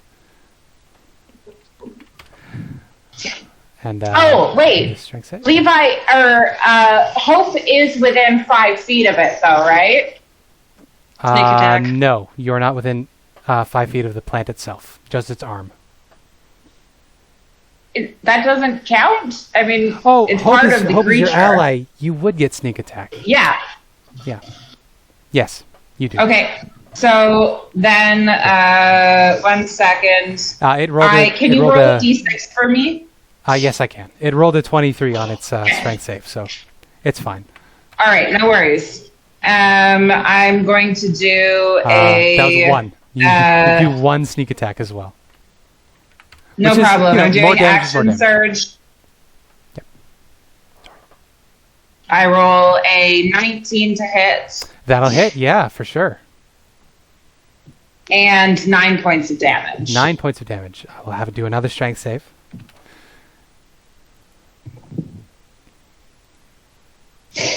Yeah, that is an 18. So Okay. it's okay. It keeps its grip on Olaf, but you're slamming down in this thing's vine just as hard as you can. It's just not letting go. You realize your flail might not be the best cutting weapon for this, but you did some damage, which is not nothing. Elspeth. Right. If I were to stun it, would it drop Ola? Probably. Probably. Okay. I'm gonna as similar to when she cast Chaos Bolt before, there's just a flash of different elements, but this time she pulls out that small diamond she bought, focuses it down into lightning, and I'm going to miss with a chromatic orb, Okay. which is that's the end of my turn. Okay. You fire off a bolt of arcane energy. It crashes harmlessly into a tree behind it. Oh, by the way, Riley, I forgot the message is the cantrip. I was thinking of the sending spell. It's entirely different. I'm sorry. Message, you have to see the creature you're casting it on. Yeah. Sorry. Olaf, you are squirming around on the ground. Now, you can either try to attack to break your way out, same rules as everybody else, or you can try to athletics your way out of this. I'm gonna check. Okay. So contested athletics. I'm just gonna check what my athletics would be. It'd be a +4. See, Oh, did you already make the Oh, I athletics already check? rolled it. I'm sorry. take the poison damage, or I have to take Oh, poison right. damage as well. Thank you for It's reminding me. 66, isn't it? Yeah. I'll see if I'm knocked out I first. forgot about that. 18. I am on 3 HP. 18 let's poison. go. There are little like thorns on this tentacle, and as it's gripping and squeezing you, these thorns are sort of raking poison into your wounds, and you feel really sick. No, I don't. Okay. Yeah, I just reread the fucking things of Roll 20. Just, Olaf, you really need to stop in these situations like this. I don't want to be here! What the fuck? Olaf is the angry girl that gets into steamy situations by accident. Yep. Yeah, with the fucking joke of him being nothing but his boxers constantly. Yeah. This hentai situation is upon you. Now, Okay, so I can either make an attack roll and then have to roll damage to see if I would do enough damage to break against free. a DC, which is 2 checks. Well, either way, it needs to make a strength check. But it's just determining whether you want to try to do enough damage to it, or whether you want to try to break out with your skill. I'm gonna try and... I'll roll it again because I rolled that prematurely. I shouldn't have done that. I'm thinking if I could spin this in a way to roll something else, I but no feel matter like what, my highest stat is an Arcana. I don't think Either way, Arcana you're is going to what have a better bet rolling the athletics check because Yeah. it's a D20 as opposed to like a D6 or whatever your damage Yeah. dice is. Yeah, I'm gonna roll my athletics, which is a +4. I got a 16. Okay. The assassin vine is going to try to hold on to you with a 21. That works. You remain gripped, and it continues reeling you in. Lucia, this assassin vine, I should say, rolled very poorly on its initiative. So, Lucia, Can I use my bonus action for something quickly? sure. I'm just gonna make a dagger. What do you want to do? Actually, no, he has a hand axe still. If need be, he'll try to grip on the ground with the hand axe. Gotcha. Lucia, you have the next action.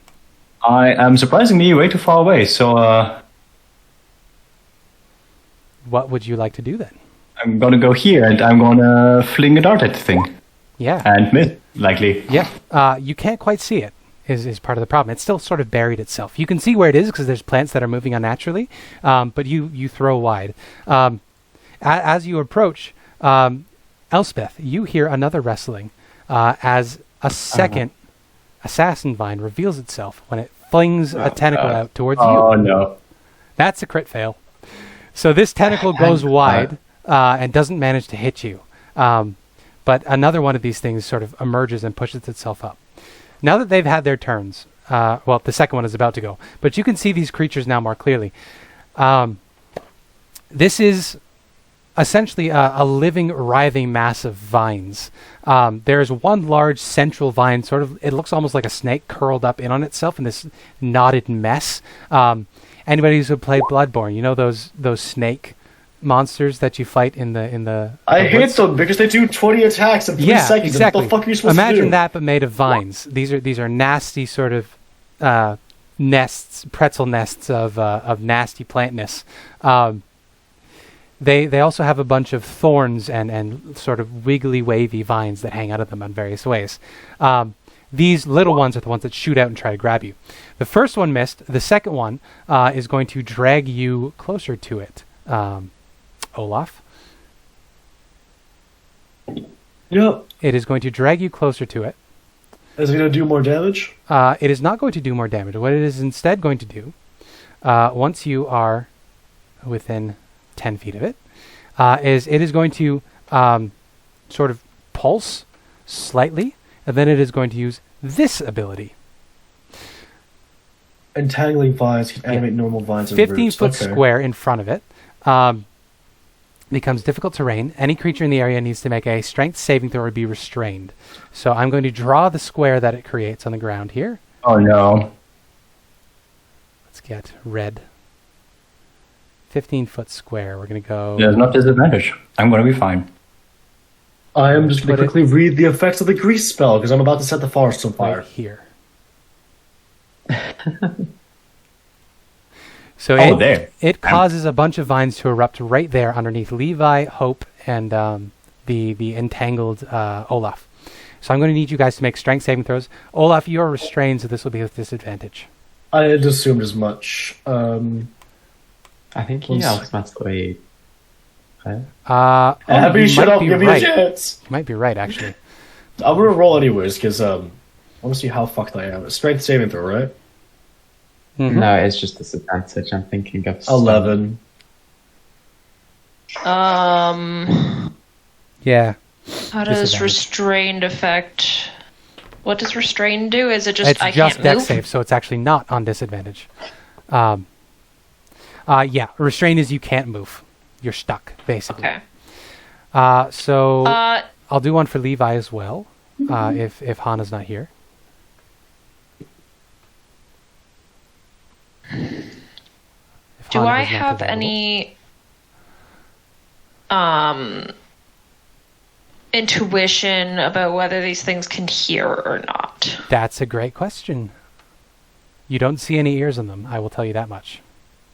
Oh, by the way, this thing has a chance of actually instantly killing me next round. Yes, I'm well aware. Yes. We're gonna Levi try our is best. also restrained. So all of you are restrained. I don't want to sound whiny. I just want to make you all aware of the situation. Yeah. We know. Boom. So those vines erupt, and you guys are all stuck in writhing vines. It then retracts the vine it was holding you with, Olaf, and it turns its fronds over towards Lucia. And we jump back to the top of the order. Hope. If you want to use your action to try to perceive things about these creatures, you certainly can, or you can do something else. What would you want to do? I feel like it's I'm just gonna cast a spell. I'm going to attempt to cast Dissonant Whispers on it. The only actually no, the only thing it says is that a deafened creature automatically succeeds on the save. Mm-hmm. It is immune to deafened, so the deafened condition. So I'm going to take that to mean that it can't hear. Okay. So that spell is wasted. No, it doesn't say anything about whether or not it can hear. It just says that a deafened creature succeeds, but it still takes half if it succeeds. Oh, okay. So it's at half damage. What I mean is it can't hear, so it's going to automatically succeed. But it will still sort of perceive that you're insulting it. All right. So it takes 13 or half of 13, so 6 psychic damage, and it has to run away if it has any movement. If it succeeds, If I it don't succeeds, think it doesn't run have to. away. Oh no, it doesn't. Yeah, you're right. But it does take some Okay. psychic damage. It writhes in place. Hana's still in the call, so it is Levi's turn. If you want to do something, or I can take over. And as my bonus action, I'm I'm sorry. going to inspire Lucia. Ooh. And I will make a note. This D6 that I have is magical inspiration, which means you can add it to an ability check, attack roll, or saving throw. Or you can also add it to any healing spell or healing thing, or damage dealing spell. I have neither of those. Well, yeah, but if anybody has damage dealing spells, you can add my magical inspiration to it if you are currently I inspired. should also Question. check. We had table inspiration. Do we remember who had which last time? No one, because we forgot to do it last time. Yeah, we Yeah, should we forgot to do it. Right. Olaf, what was your question? talking is a free action, right? Generally, yeah. Yeah. Yeah, I'm just gonna say, because this thing seems pretty immobile, just having, like, tendrils to move out the shit. He's gonna yell out, if someone can set it on fire next turn, I can cover it in grease. Not next turn. If someone can, basically he's trying to communicate, Yeah. wanting to set it Yeah, on I fire, he don't can grease it. Yeah. Even if that means he's using a tinder box and an object interact. Yeah. Okay. This is communicated. Let's real quickly, what did we remember from last time? What was the funniest and what was the saddest thing? I think the saddest thing was Levi just exploding, don't you? And almost Yeah. died. True. So we'll give the tragedy to Levi, who had the success. Or who gets the comedy. I mean, the only notes I have are about the dinosaur race, so that's the only thing I true. remember. Yeah. Oh, the funniest thing was probably the incontinent dinosaur. If you want to give that to True. someone. The dinosaur The gets poopy comedy. dinosaur. I feel like Poopy that should dinosaur. Hope maybe? Since Hope fixed Yes. the indigestion with better food. Yeah. Okay. You can give So that Hope you have the to- comedy and Levi had the tragedy. I will use the tragedy on something useful for in Hana's stead. Nice. Speaking of, it is Levi's turn. So Levi is restrained at the moment. They're looking around. They don't like their odds very much. This is just... I see. Hana's been using D&D Beyond. So none of the stats are in the Yeah. character sheet. That explains it. Well, what Levi is going to do is they're going to use their action to unrestrain themselves from the vines.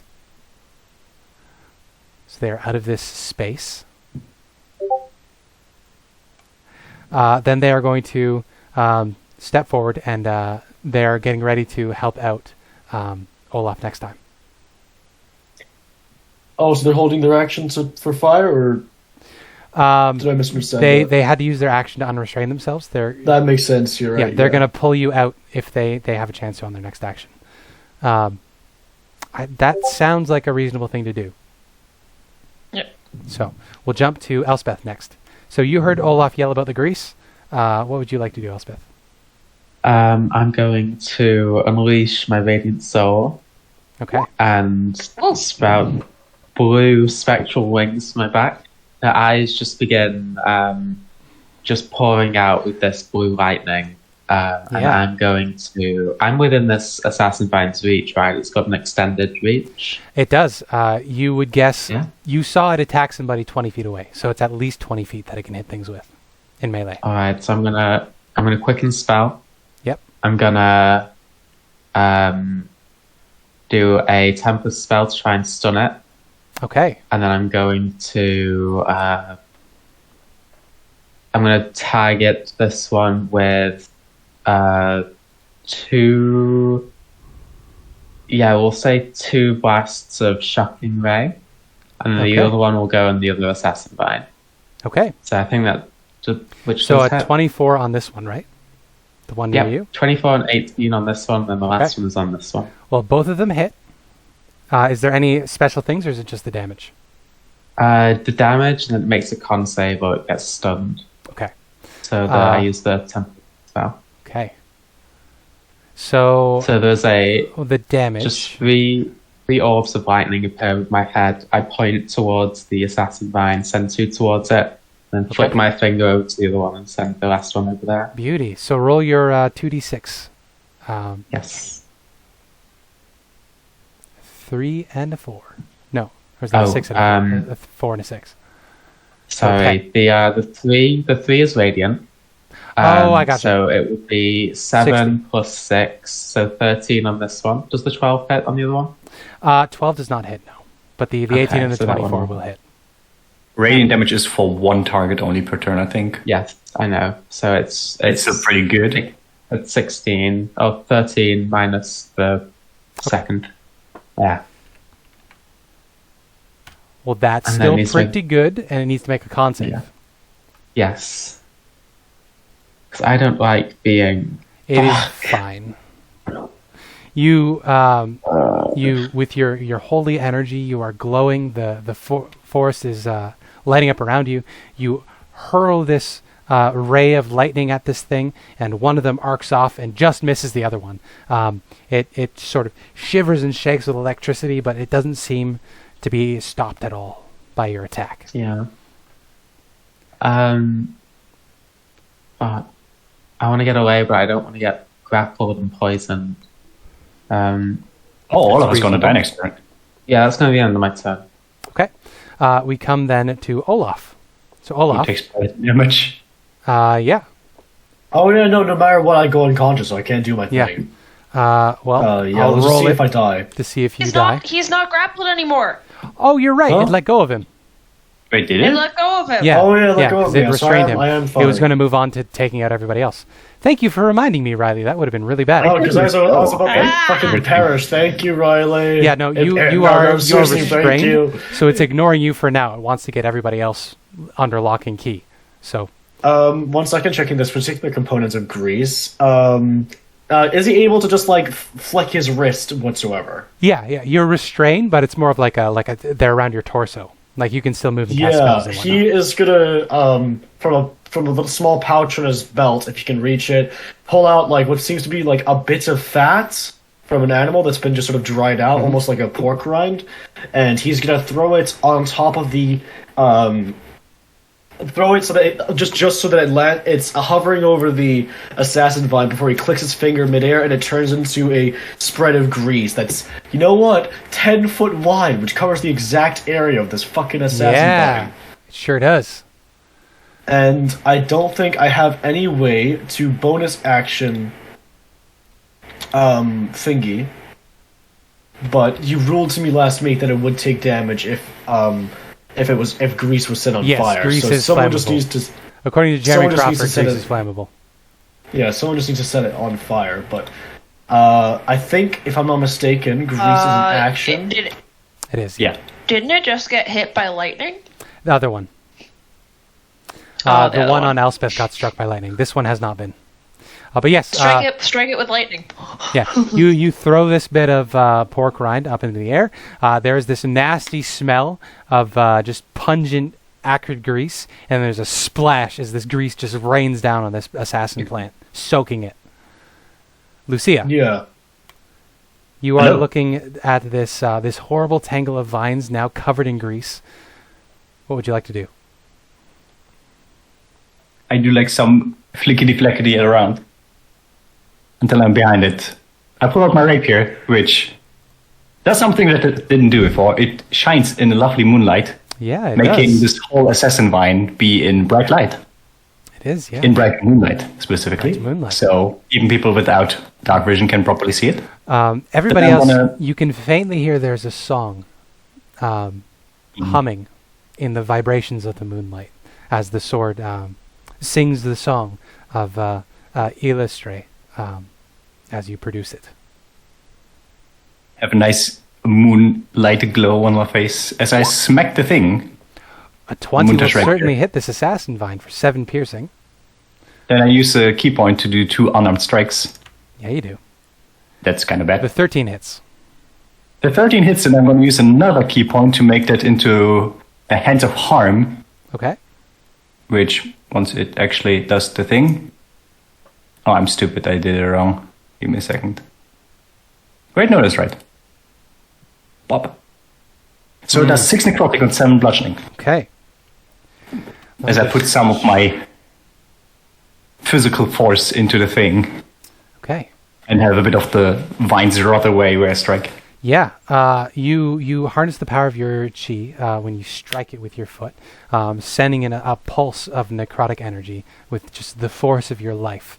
The plant withers at your touch. You've done substantial damage to this plant at this point, but it is now its turn. Uh-oh. So up first is the one on Elspeth. Could I signal the Saka as well? Or is it an action? Done I'm what? guessing there's like some call or something that we would do. Done what? Sorry. To signal Asaka to come and help. Yeah, you can shout. Yeah, I will shout for her. Yeah. Saka! A little Lucia help. is yelling for Azaka. The assassin vine and Elspeth gets to go. It is going to launch a tentacle. Oh no. Does a 16 hit your AC? It just hits. Okay. Words, cutting words. Okay. Cutting words. So roll your die, and we'll knock it off. I just remembered something, but I think it's a bit too late. I had cutting words. inspiration. Oh yeah, I have the tragedy as well. So I was going to You save just the need to tragedy roll to save high. Olaf's You life. need my AC is Harder. 15, so mage army. You just need a 2 or above. Okay. Wow, it is taking a while to roll it. The side is pretty low slow today. Oh, there it goes. Yeah. So with your cutting words, what do you say to this plant as it's trying to kill Elspeth? Cutting words. I do not appear to have a thing for it yet, That's but hey, stupid! Don't hit my friend, my sister. You see, it's confused by your slip up, and it actually misses Elspeth by just the thinnest of hairs. It actually knocks a couple hairs off of your head as it flings by your face, Elspeth. How dare you? The other vine is going to go. This vine, a little torn up. It sees that 2 of its prey are still locked up, so it's actually going to turn on Lucia, who's the one who heard it. It is going to attempt to lash you with one of its vines. Misses. That is a miss. I'm very happy It about only has that. one action. So it is not. There's not too much it can do. It recognizes that you are on it still. So, actually, what is its intelligence? I'm wondering whether it would run away. Its intelligence is 1, so it would not have a concept of opportunity attacks. So it is going to try to retreat south. You can make an opportunity attack as it leaves your range. I sure will. And I will use the inspiration that I did Okay. not forget this. We also have an auto success out here as well. Hey, A comedy. 5 piercing. 5 piercing. You stab it one more time as it's fleeing you. Speed to run away. Its speed is 5 feet. The grease. So, yeah. Oh no, it can't get out of the grease. It still has to be half in the grease. Wait, if it's 5 feet, it doesn't even leave my range. You can ignore that attack. No, because that's 5 feet is this way. Move 5 feet Oh. diagonally to get away from you. Is So the it is- grease on the floor as well, or is it just on the Yeah, ground? yeah. On the. So it soaked the ground and the plant itself. We come up to the top, and you hear that ripping sound again, Lucia. And tearing through the forest, joining the initiative stack, is Azaka. I will drop her. She has a big old wizard face. No, she comes running in from the north, and I will roll initiative for her. Initiative, boom. Descending order. Hope goes first. Boom. Wow, she also rolled really poorly. Okay, Hope, you have the first turn in this round. That's you, Riley. Oh no. You're muted. Are you dead? The snake No, people. I don't have any way to light things on fire, so I'm going to communicate that to the group, and then I'm going to... Wouldn't you have a tinderbox in your inventory? I don't. It's not. It wasn't part Oh. of my starting kit. Entertainer's I pack, right? got Traveler. I think either Entertainers or Travelers Yeah. pack, and I That got sucks. Costume Clothes instead. Yeah. Oh well. It's you have up other to abilities though. Levi, I guess. You also have the comedy. You also have the comedy inspiration as well. Yeah. It's at this point when I realize I only have one damaging spell. Well, that's okay. Very, You're more of a storyteller. very useful. What would Hope do in this Yeah. situation? Hope, you're tangled up on the ground. You're covered in Yeah. vines that are still holding you close to the dirt. You see Olaf is almost dead. One of the vines is covered in oil. You see Azaka is coming, tearing out of the woods. She's got her longbow ready. Yeah, I'm going to cast Aid. Okay, on whom? I'm going to cast Aid. Well, I'm I'll get to there. Okay. So he kind of like waves his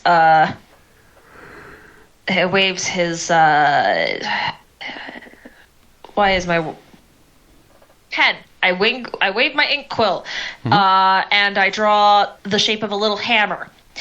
And then this is kind of how I imagine he casts all his spells that have a somatic component, is he draws the shape of something in his book, and then he flicks upward, and the ink leaves the page and flies out towards whoever is being affected by the spell. I love that. And so he draws the picture of a little hammer, and as he flicks the quill upwards, it splits into 3.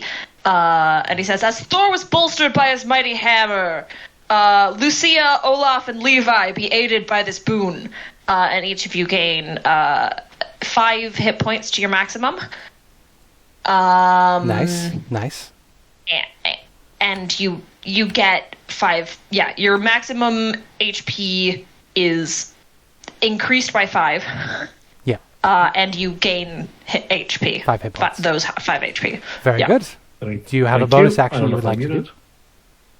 I don't have any more bardic inspirations, so I don't think there's anything I can do as a bonus action. Okay. In that case, no. it's Levi's turn. So Levi is going to use their action to pull Olaf out of the vines. So you are no longer restrained. Thank you. They set you behind them and say, "Don't do that again." I'm gonna, even though Levi isn't here for the fucking roleplay, he's gonna have a look of bewilderment on his face, like, "Oh yes, because I obviously got fucking like kidnapped by a Vengevine." I feel like I know Hana's sense of humor now at this point. They would just look up at you and say, "Well, it keeps happening." He's not happy about it. Okay, he's not gonna say anything, but he's not happy. Only 1 action surge a day. Have they taken damage yet? I don't think they've taken damage yet, so they're not going to use their second wind. Yeah, I think we'll just jump to Elspeth's turn. All right. I'm going to do the same thing again with casting Chromatic Bolt. I'm going to twin it for 1 sorcery point. I'm going to target both of the assassin vines. Yep. As well, I get to use my subclass feature, Tempestuous Magic. I can fly 10 feet without provoking the opportunity attack. Nice. So I'm going to use that to get up 40 feet and a bit away out of the thing's range. Yeah.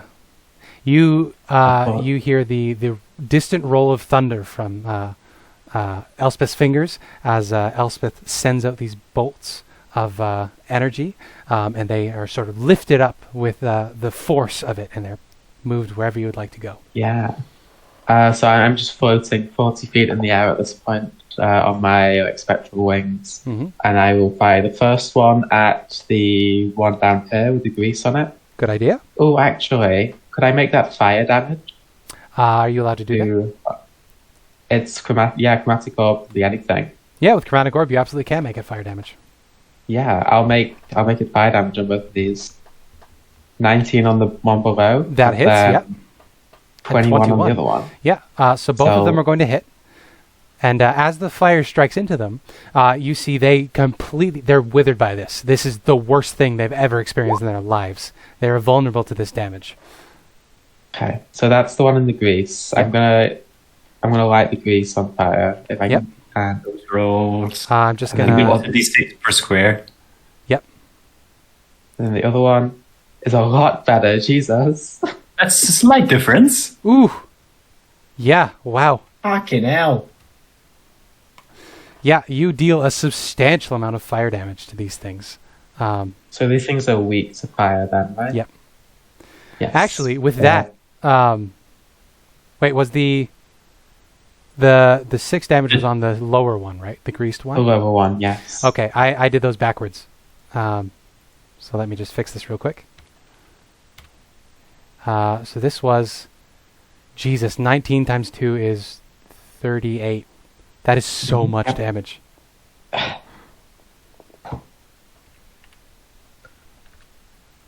Yeah. With that, these things they're burning, they're shrieking. The one down here is now on fire.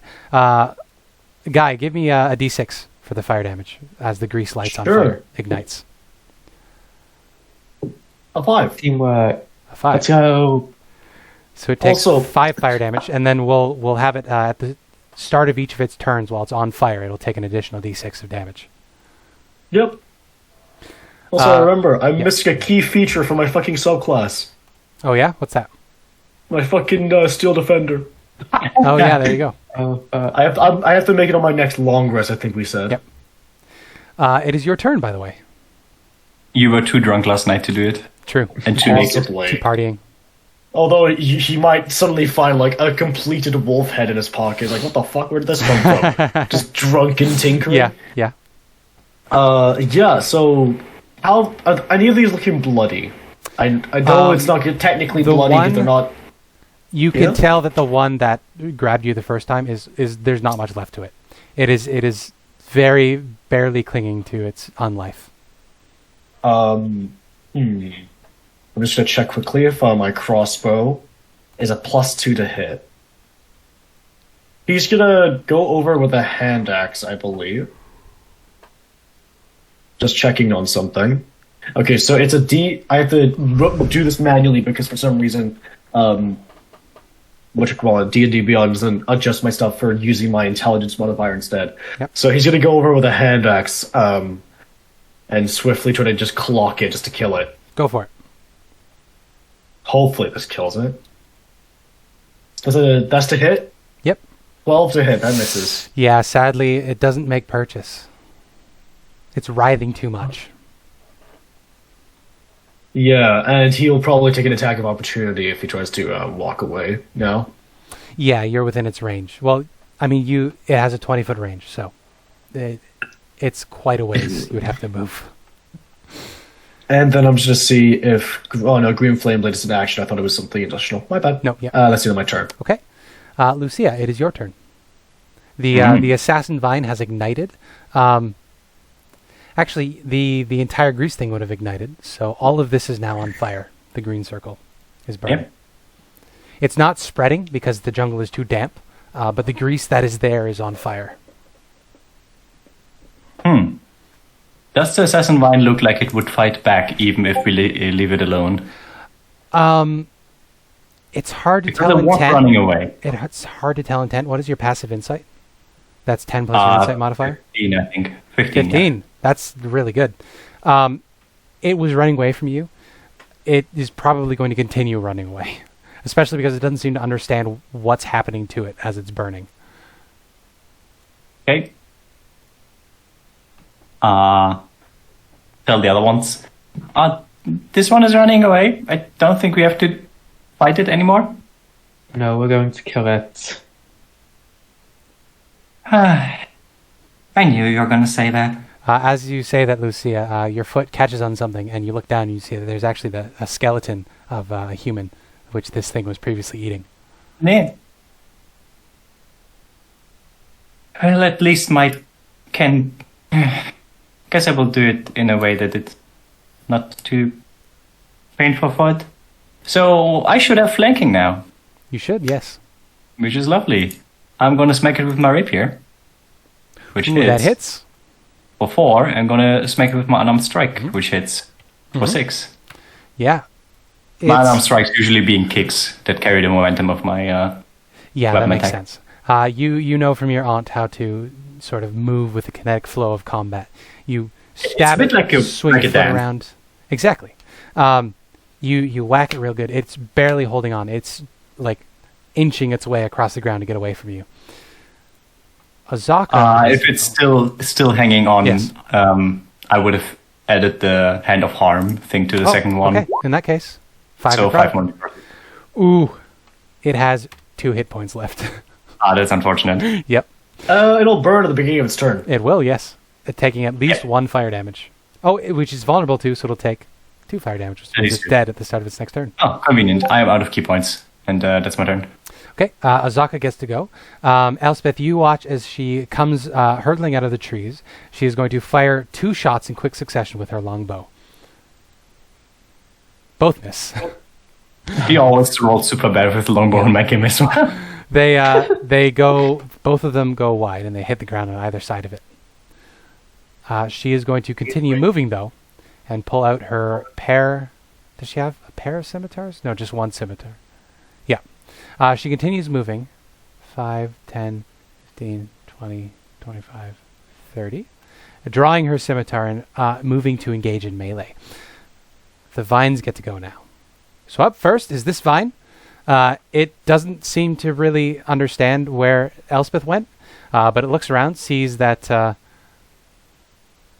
Zaka's the only one in range, so it's going to send out Constrict. That's a miss. The other vine gets to go. This vine doesn't like It immediately what's going dies. It burns away,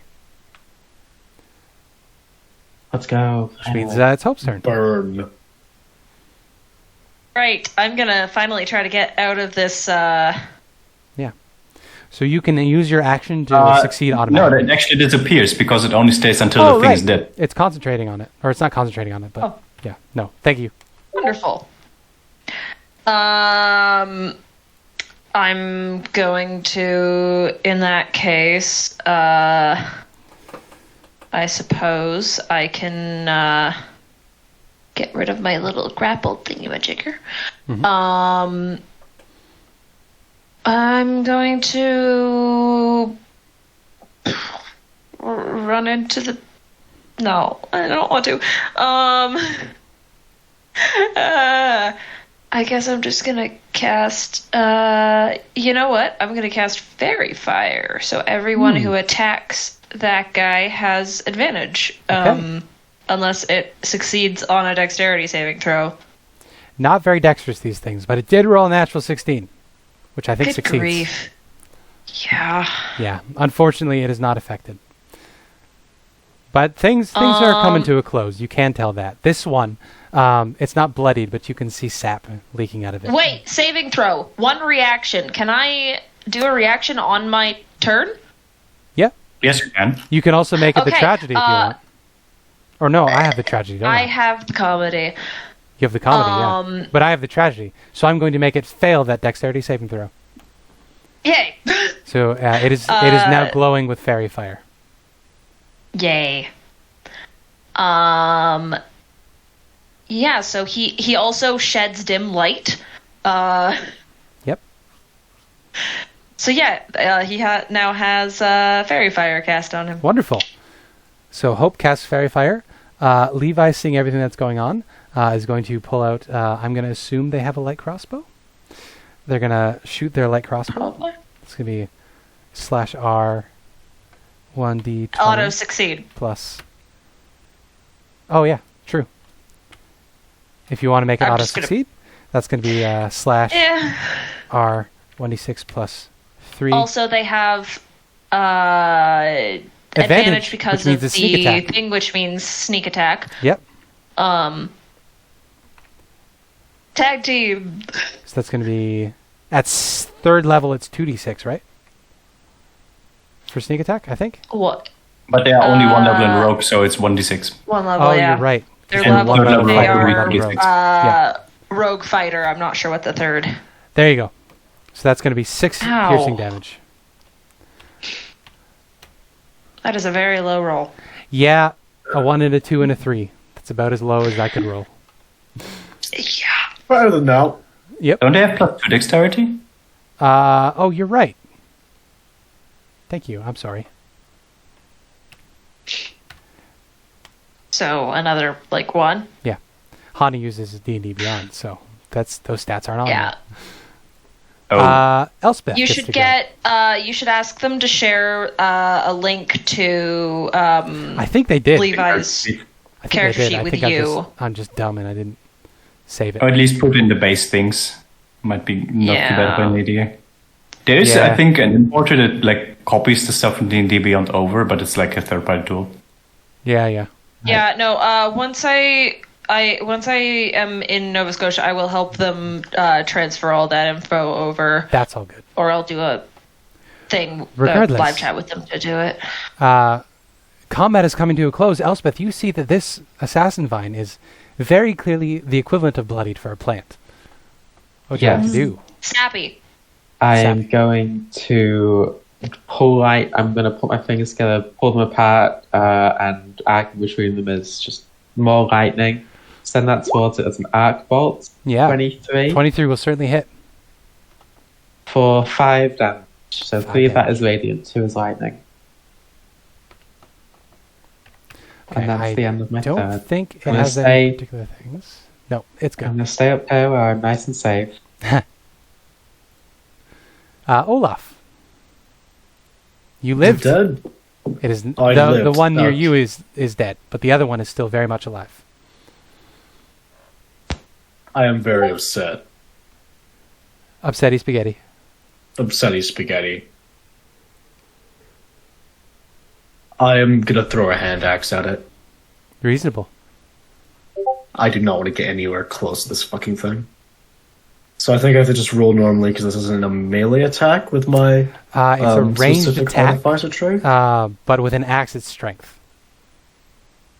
Oh, Just checking. for intelligence for your subclass. You gain proficiency with martial weapons when you attack with a magic weapon. Oh, I made a mistake earlier. It's only when I attack with magic weapons. Okay, that makes more sense. Yeah, okay. That's okay. We'll just keep with that rolling forward. Just you can throw your axe. One It sec. uses strength for your ranged attack with an axe. Yeah, so... to hit. Sadly, no. It goes wide, slams into the dirt. You know where it is, though. You can get it when it's over. Yeah, that's upsetting. But Any bonuses? Bonus actions. I'm pretty bonus action sparse. I can use Sanctuary and 2-weapon fighting. But considering... Okay. Yeah. So he's just going to hang back for now considering he's very weak. In that case, Lucia, we've looped back around to you. Woo! I'm gonna swirl around this fire inferno. Mm-hmm. Just barely have enough movement to get within reach of the plant. You do? You still have 1 inspiration from me, I believe. No, I used it on the opportunity attack. So that's gone. Hi, Asaka. Sorry, I think we were fine, but it looked a bit scary with Olaf Forbid. She says, I'm so sorry, I was on my way back when I heard you shouting, and then I saw the light. I shouldn't have Anyway. left you alone. Gonna smack it, and I guess miss with my kick. 5 piercing. That's, You miss with pretty your low roll kick, again. but you do stab it. You see, she looks impressed. She says, excellent form. She says, Thank you. looks I missed like though. looks like I left them in capable hands. She is then going to make 2 scimitar attacks on it. 2 misses again. Jesus. The second one was a hit. It was a flanking. You're right, because it would have advantage, wouldn't it? Depending on how you use the flanking rules, because in Pathfinder it would not be flanking. You would have to be across, but she would combat-wise know that, I guess. Well, yeah, she would have just gone here then. Fire as well. You're right. Fuck. You want to re-roll your missed kick, Lucia? What? Why? Fairy fire. I completely forgot. The assassin's in fairy fire. Does it give me advantage? I don't think Yeah. so. Well, Fairy Fire gives advantage on the hits. Yep. Yeah, the thing that Fairy Fire does is give people advantage. Okay. So it's useful for making invisible things visible, but also Then, being like, I hit the hit unarmed here. strike with a 14 for 4 bludgeoning. She rolled another crit fail. How? Well, Azaka can't hit shit. was that? But Lucia hit again, I guess Ozaka's been drinking milk, I guess. I guess. Yeah. Yeah. This- So the vine is barely Take holding milk. on. The vine is going to turn on the person who's actually hitting it. Does a 13 hit your AC, Lucia? No. Okay. The vine goes wide. Hope, Nimbly dodge it. you do. Hope, you continue to be give that surprised help me out. by Lucia and her nimbleness despite her languid, sickly appearance. No one has seen her actually be smacked hard. I mean, it was That's the true. one guard that hit her on the back of the head, but that was all they saw. So Hope, I saw the snake bite me, and that was painful. Also, she was surprised at the time, so... true? Yeah. You might be muted, Riley, or you might be busy. Oh. Sorry, I didn't realize. I was slightly distracted. That's okay. It is your turn. It is the end of the day, so I'm going to splurge on spelling. I know it's not super affected by it, but I'm just gonna cast Dissonant Whispers at second level, so it's 46 instead of 3. That is a 10. It fails. It takes. Yay! And that is 16 psychic damage, halved to 8. It failed though, so it takes a 16, right? I thought we because it can't hear. Oh, you're right. It auto succeeds. Does it say that in this specific spell? Oh yeah, this is the one from earlier. I'm sorry. No, it says somebody who's a mute. Yeah, I'm dumb. A deafened You're creature automatically succeeds. You're right. Thank you. My apologies. I have a brain. You can tell it's badly hit. It says nothing about brains. D20. Well, Levi misses with a crossbow. Did you have something else, Hope? Probably, unless he's got. They still have that bardic inspiration. I don't know if that'll. Yeah, they're going to be a +4, so that'll bring it up to a 4, and then so the most they could get is 6. Yeah, a 10. So. The most they could get is a 12. Yeah, and the AC of an assassin is 13. So they still can't hit. Not worth it. Elspeth, you might have the final blow here. Go on, I hope so. Looks like we can defend ourselves. Another arc bolt with advantage. 25. Ooh, that is a critical. Yes. Critical hit. So I think it's dead. that is 3 radiant and 6 lightning.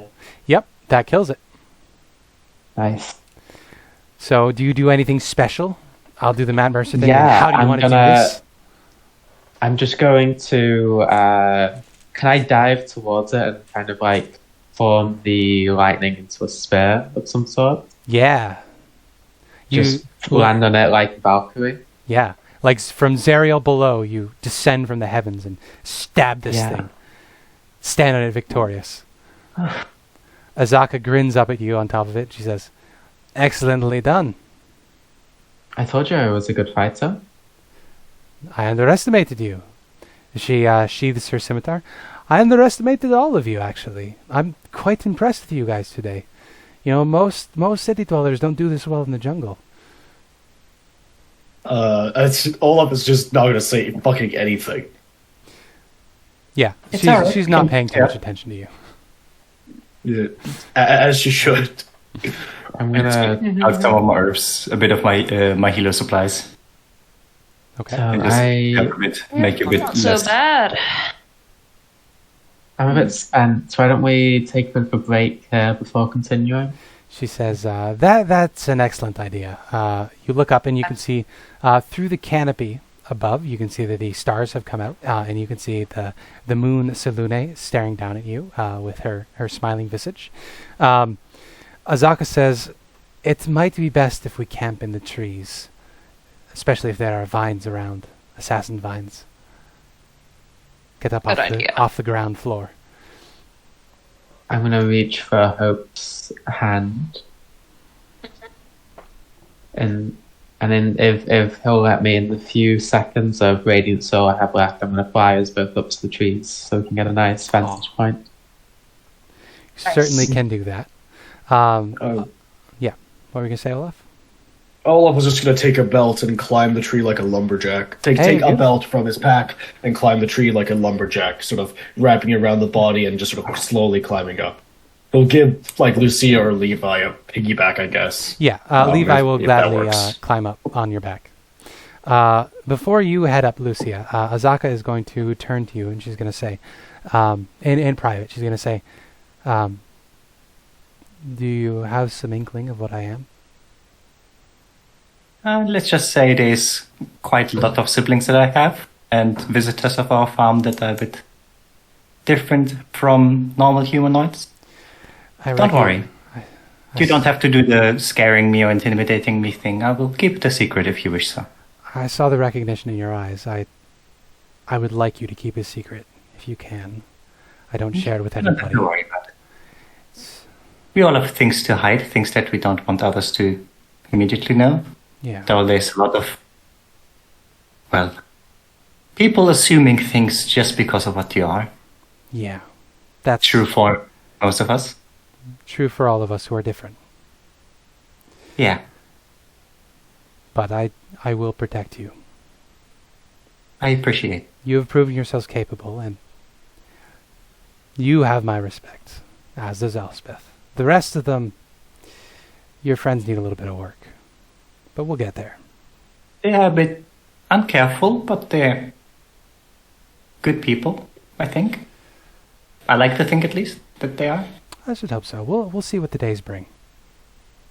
Let's go set ourselves up. And then together you guys climb up the tree side. We only have a bit of time left, but we can do some quick RP. I think it would be athletics, right? Yeah, well, you're taking your time. I'm not going to make you roll. Yeah, but I'm a bit sheepishly gonna look at her like, can you help me up? I'm not very good at climbing. All right, different skills for everybody, I guess. So she'll give you a ping. I'm not a nimble, dodgy type, not the strong. I mean, you see my arms there, not Yeah, for... yeah. She says they are Thank a bit you. noodly. Yeah. She is then going to climb her way up, and she is going to set you guys up with a bit of a... She's got a lot of rope, so she's going to string them between the trees, so you can basically lay out your hammocks in sort of a suspended hammock sort of thing. So you're a good 30 feet above the ground. You're suspended between different branches in these hammocks, and you'll curl up and lay down and go to sleep. She has her own. And so you're just laying there, swaying in the breeze, looking up at the sun and the smiling moon. And she looks over at a lot of you. Yeah. Sorry. So it's not 8 hours explicitly of sleeping, it's just 8 hours of downtime. Yes. Of Yeah. Okay, I'll continue the description. I'll describe what Olaf's doing after. Okay. She's just gonna settle in, and she's gonna say, "Oh, we can certainly arrange watches, but while we're up here, just enjoying the cool jungle air. You want to talk?" Sure. Yeah. She says, "There are some things I can't tell you guys, things that are important to me, and I'm sure there's things you would rather not share with me, but open to questions. Anything you want to know How long about have you been a guide? Curious. It's been about 25 years, give or take. I'm not great with accounting. I was a pretty young woman when I came to Chult, and yeah, that sounds about right. You look at her; her counting's probably a little off. She's very clearly in her 40s, but she doesn't count too well. Benny, you look really good for doing this for 25 years. She says, "I'm the best." Shots earlier notwithstanding. Ignore the fact that she has not managed to hit a single time. Yeah. Yeah. She says, my mother brought me here, and when she passed, I had to fend for myself. I lived in the woods for I lived in the jungle for a long time, and then when I came to Port Nyanzaro, it was just natural job to bring rich idiots who didn't know what they were doing into the jungle, get paid, buy stuff I can't make myself. Nice. And she looks... Yeah. Go on. Have you met with Shago, the one of the merchant prince's sons? You hear her hiss, and she says, "Shago." Yeah, I know Shago. What do you think of him? Arrogant prick. He's skilled, of course, I'll give him that. But, Is he dangerous? He seemed just kind of weird when you met with him. Certainly, but I don't think he'd be dangerous to you. He hates the undead. He works with those mercenaries of the Flaming Fist. The ones at Camp Righteous? Yeah. They're they're skilled, but they're not really nature types. They come out here and they burn stuff. They clear cut the trees. They're really good at killing undead, but they're also really good at killing everything else with them. And Shaco seems really set on becoming one of them. What use could he have coming out of a mercenary company if he's related to one of the merchant princes? I don't know. All I know is he's a boastful little prick, and he's good enough that I can't kick his ass on a whim. Oh, what about that thing he does with his mouth? Why does he smile like that? She says, I don't know.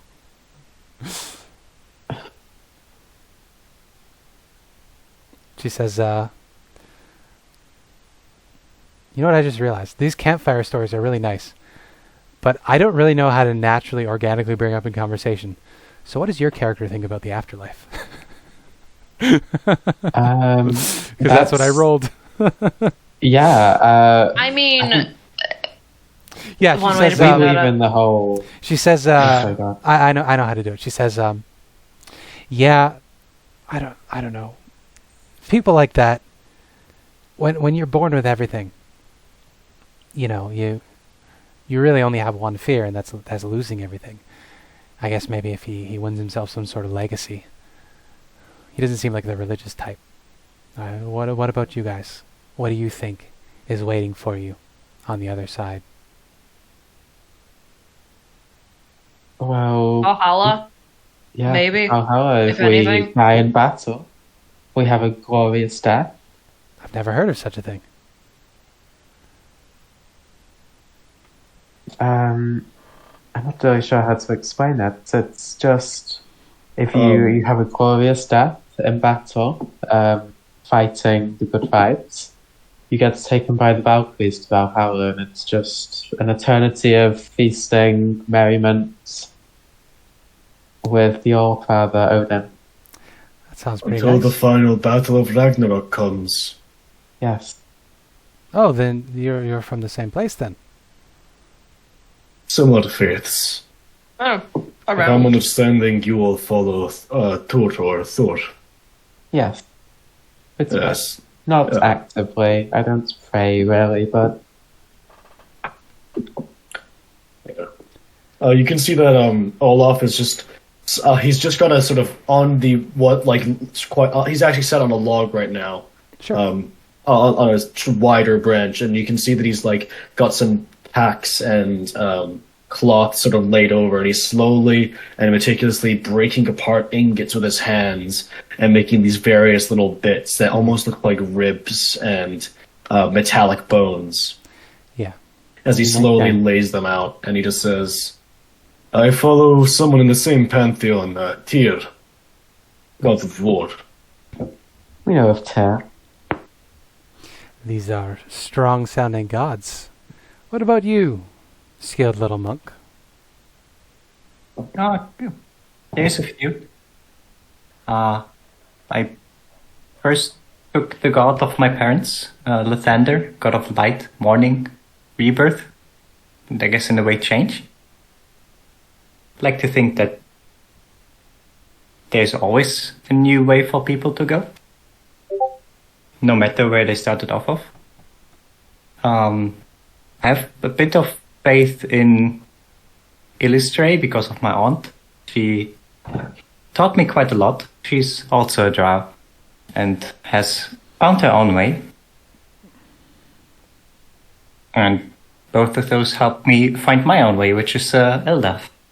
But I'm still kind of reading up on it. It's just something I've come to study up on recently in the last 1 or 2 years. I don't know who those deities are. I don't know who any of these deities are, honestly. I've always worshipped the god of the hunt, Malar himself. When I die, I'll be taken to the hunting grounds. Dollar's throat. Exactly.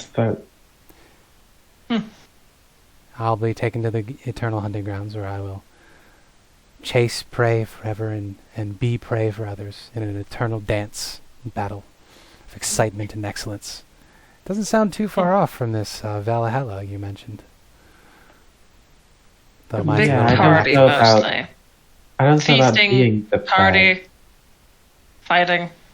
Oh, everybody's somebody's prey. You can be the best in the world. There's always something that scares you.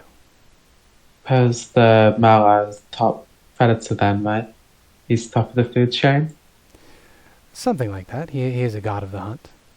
Oh, I just remembered something about Azaka. You guys are not in the trees. Oh, No, she would have set this up on the ground. I'm sorry. This is really important. So I'm glad I remembered this before the Alright. end of the session. No, you are not in the trees. She says, everybody's afraid of something. And you see she peers up at the tree. He's not good with heights. No, You she has think she has a phobia of heights. I completely blanked on that. That is so important for her character too. That is her defining feature. so she's a tower folk that can fly but is scared of flying. I'm not confirming or denying anything. But since I fucked up, all of you for free gain the insight that she is very clearly scared of heights. Yeah. Oh, like maybe one of us suggested, maybe we should camp in the trees. Yeah, Like, that no. works. That works. That's a better retcon. Yeah. Yeah. And she said, no. Not in the trees. I've got a feeling, well, not really a feeling, I've got a bit of knowledge from me mum. Well, not me mum, my mother.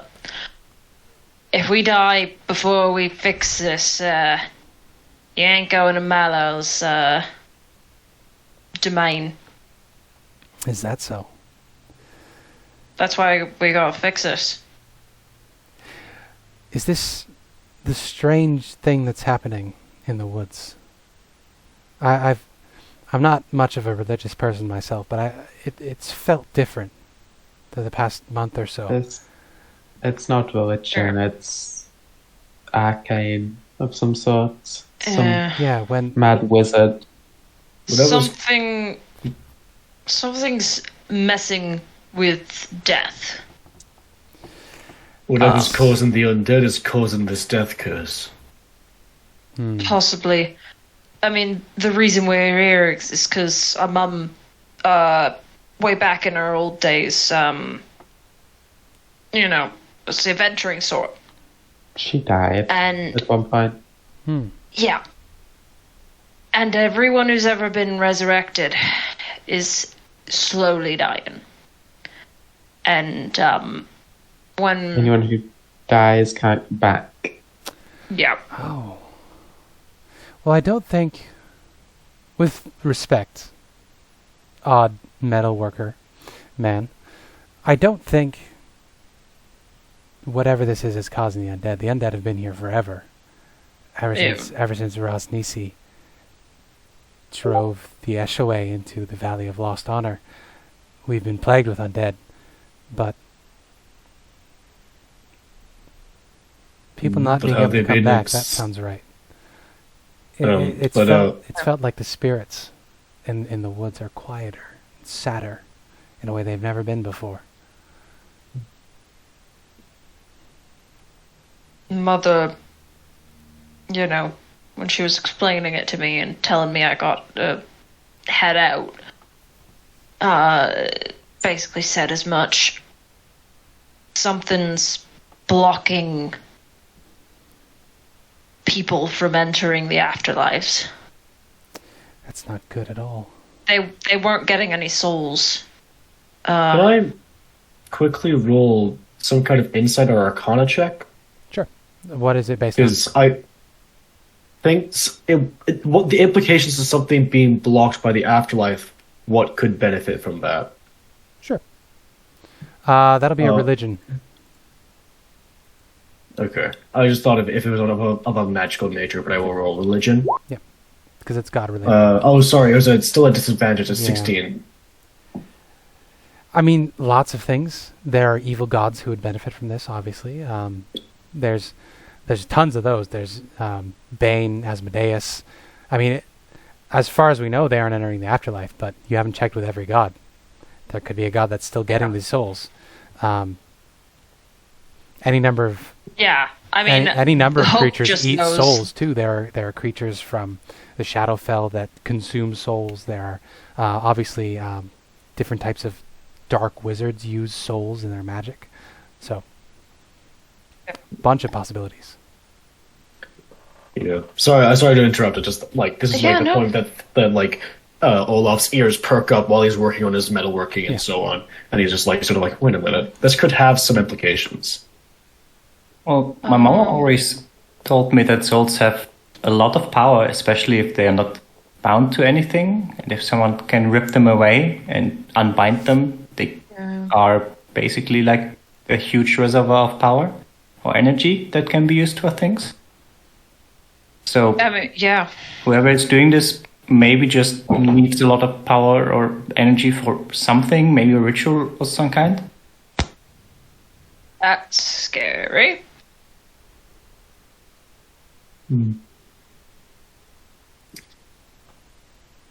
I'm surprised that it's still going on. It has been like over 20 days. Someone has got to stop it, right? I mean, it's likely not just some I think it's just up to us at this point. mage or something, but likely something more powerful. But I think there are a lot of people here just trying to stop it. I would imagine the Flaming Fist would, if it's linked to all the undead like we think. But Yeah. I think that we have the best shots. Well, they're over. That's at- why we're here. Sorry, I cut you off. Oh, I just said that's why we're here. Yep. She says, I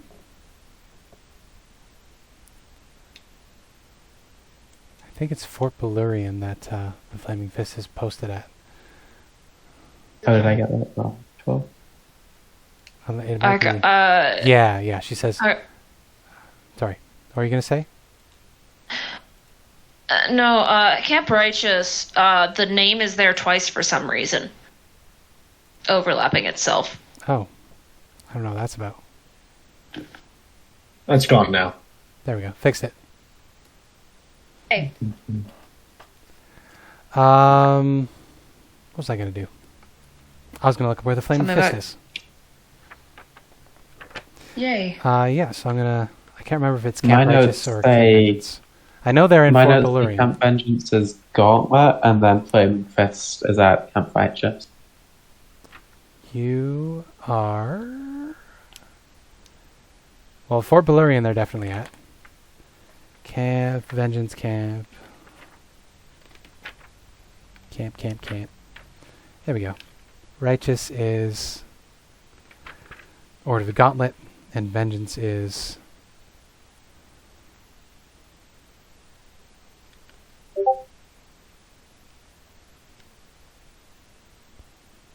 Where does it say? Vengeance is the one that's... I don't remember what I said the first time, but Vengeance is the one that had the Lathander person going to it. I don't remember which it was, but there's a priest of Lathander that went there at some point, whose ring Levi has. Oh, it doesn't look like... it doesn't look like Camp Vengeance is Flaming Fist. So she No, would... Camp Righteous, Flaming Fist, I think. yeah, she would say it's Oh, Fort no. Belurian that they're based out of.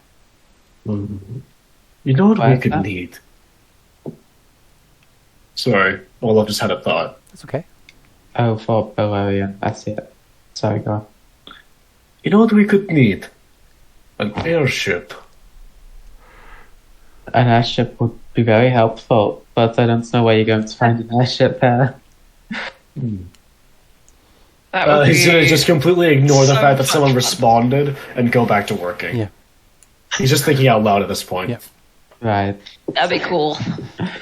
It would be cool. I mean, I just learned to fly like today, but to do it on like a ship would be so cool. You see Azaka And also, visibly there's one shudders. coming into town. She says, "Flying isn't natural. It's I hideous." mean, birds do it. Yes, but birds don't talk. We eat them.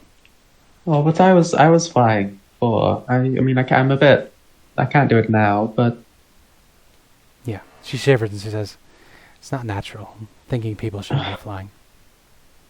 Keep our feet firmly planted on the floor." is this because of those terrafolk that have your mass? Yeah. Let's say that.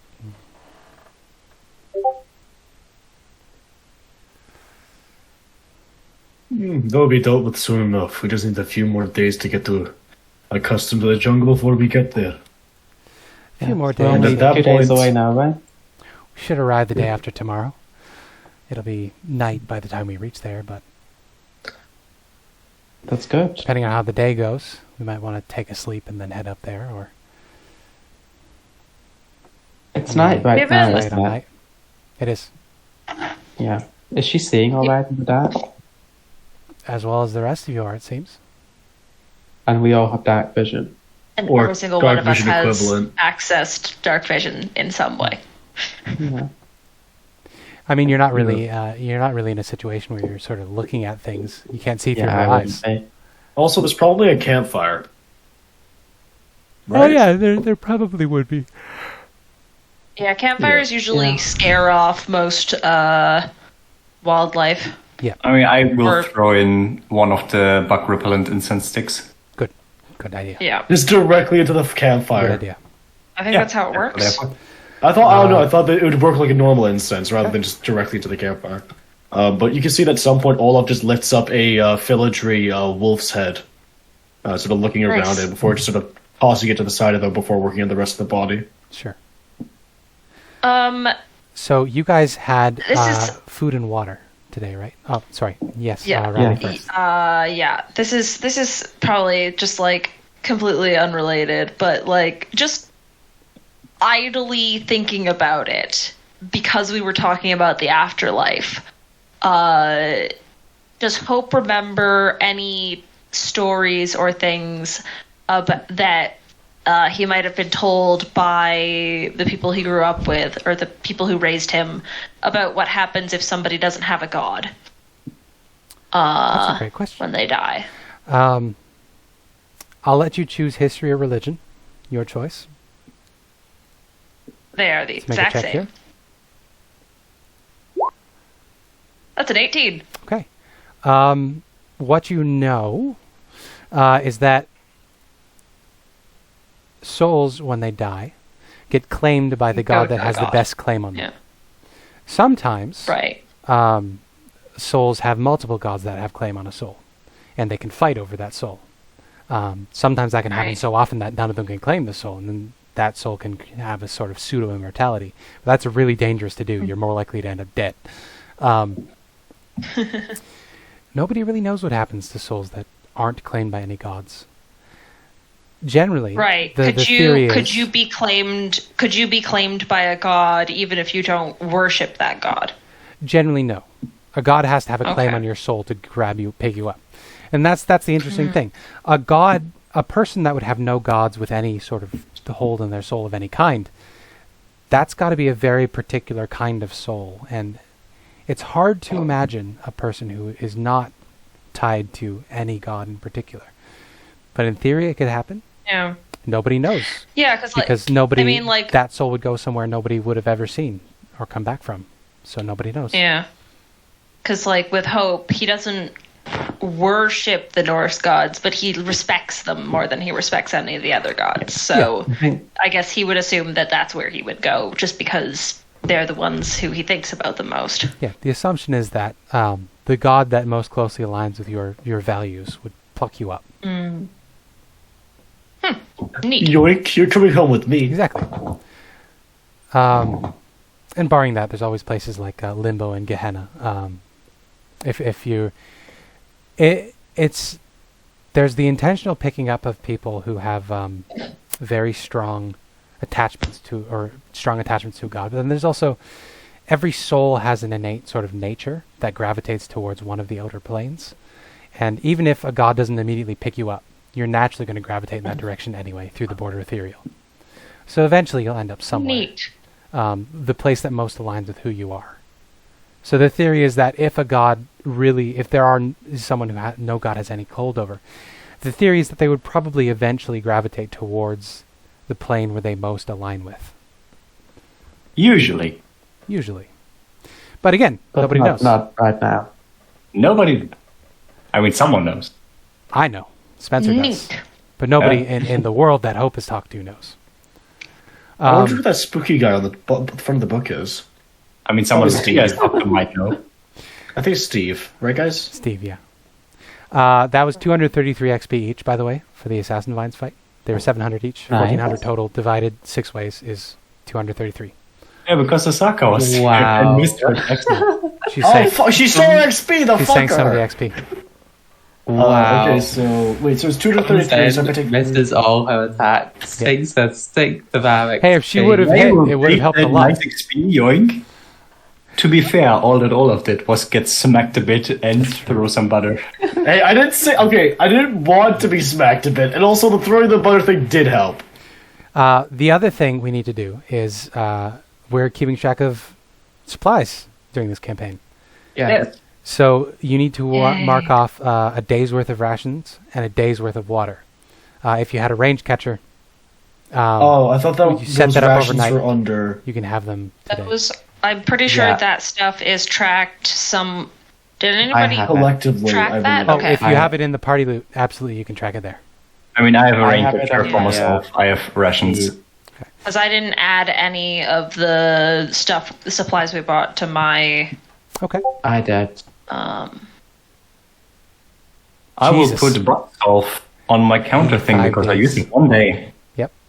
It's important to keep track of these things because resource management in this game is going to be important.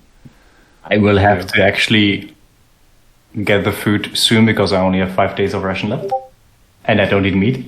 Oh no, Maria, we have rations for everyone. Oh, Yeah. neat. You had enough water to get you through the day, but you're going to have to set up rain catchers for the night, which thankfully you bought. Yep. So you should be able to gather enough rainwater That's unless fine. something terrible happens. Nice. I'm assuming Olaf could make a bucket if need be. True.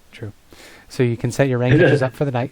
Oh no, the Um, TF2 fucking thing came in my head. What other important things need to happen? Azaka can feed herself, so she's good to go.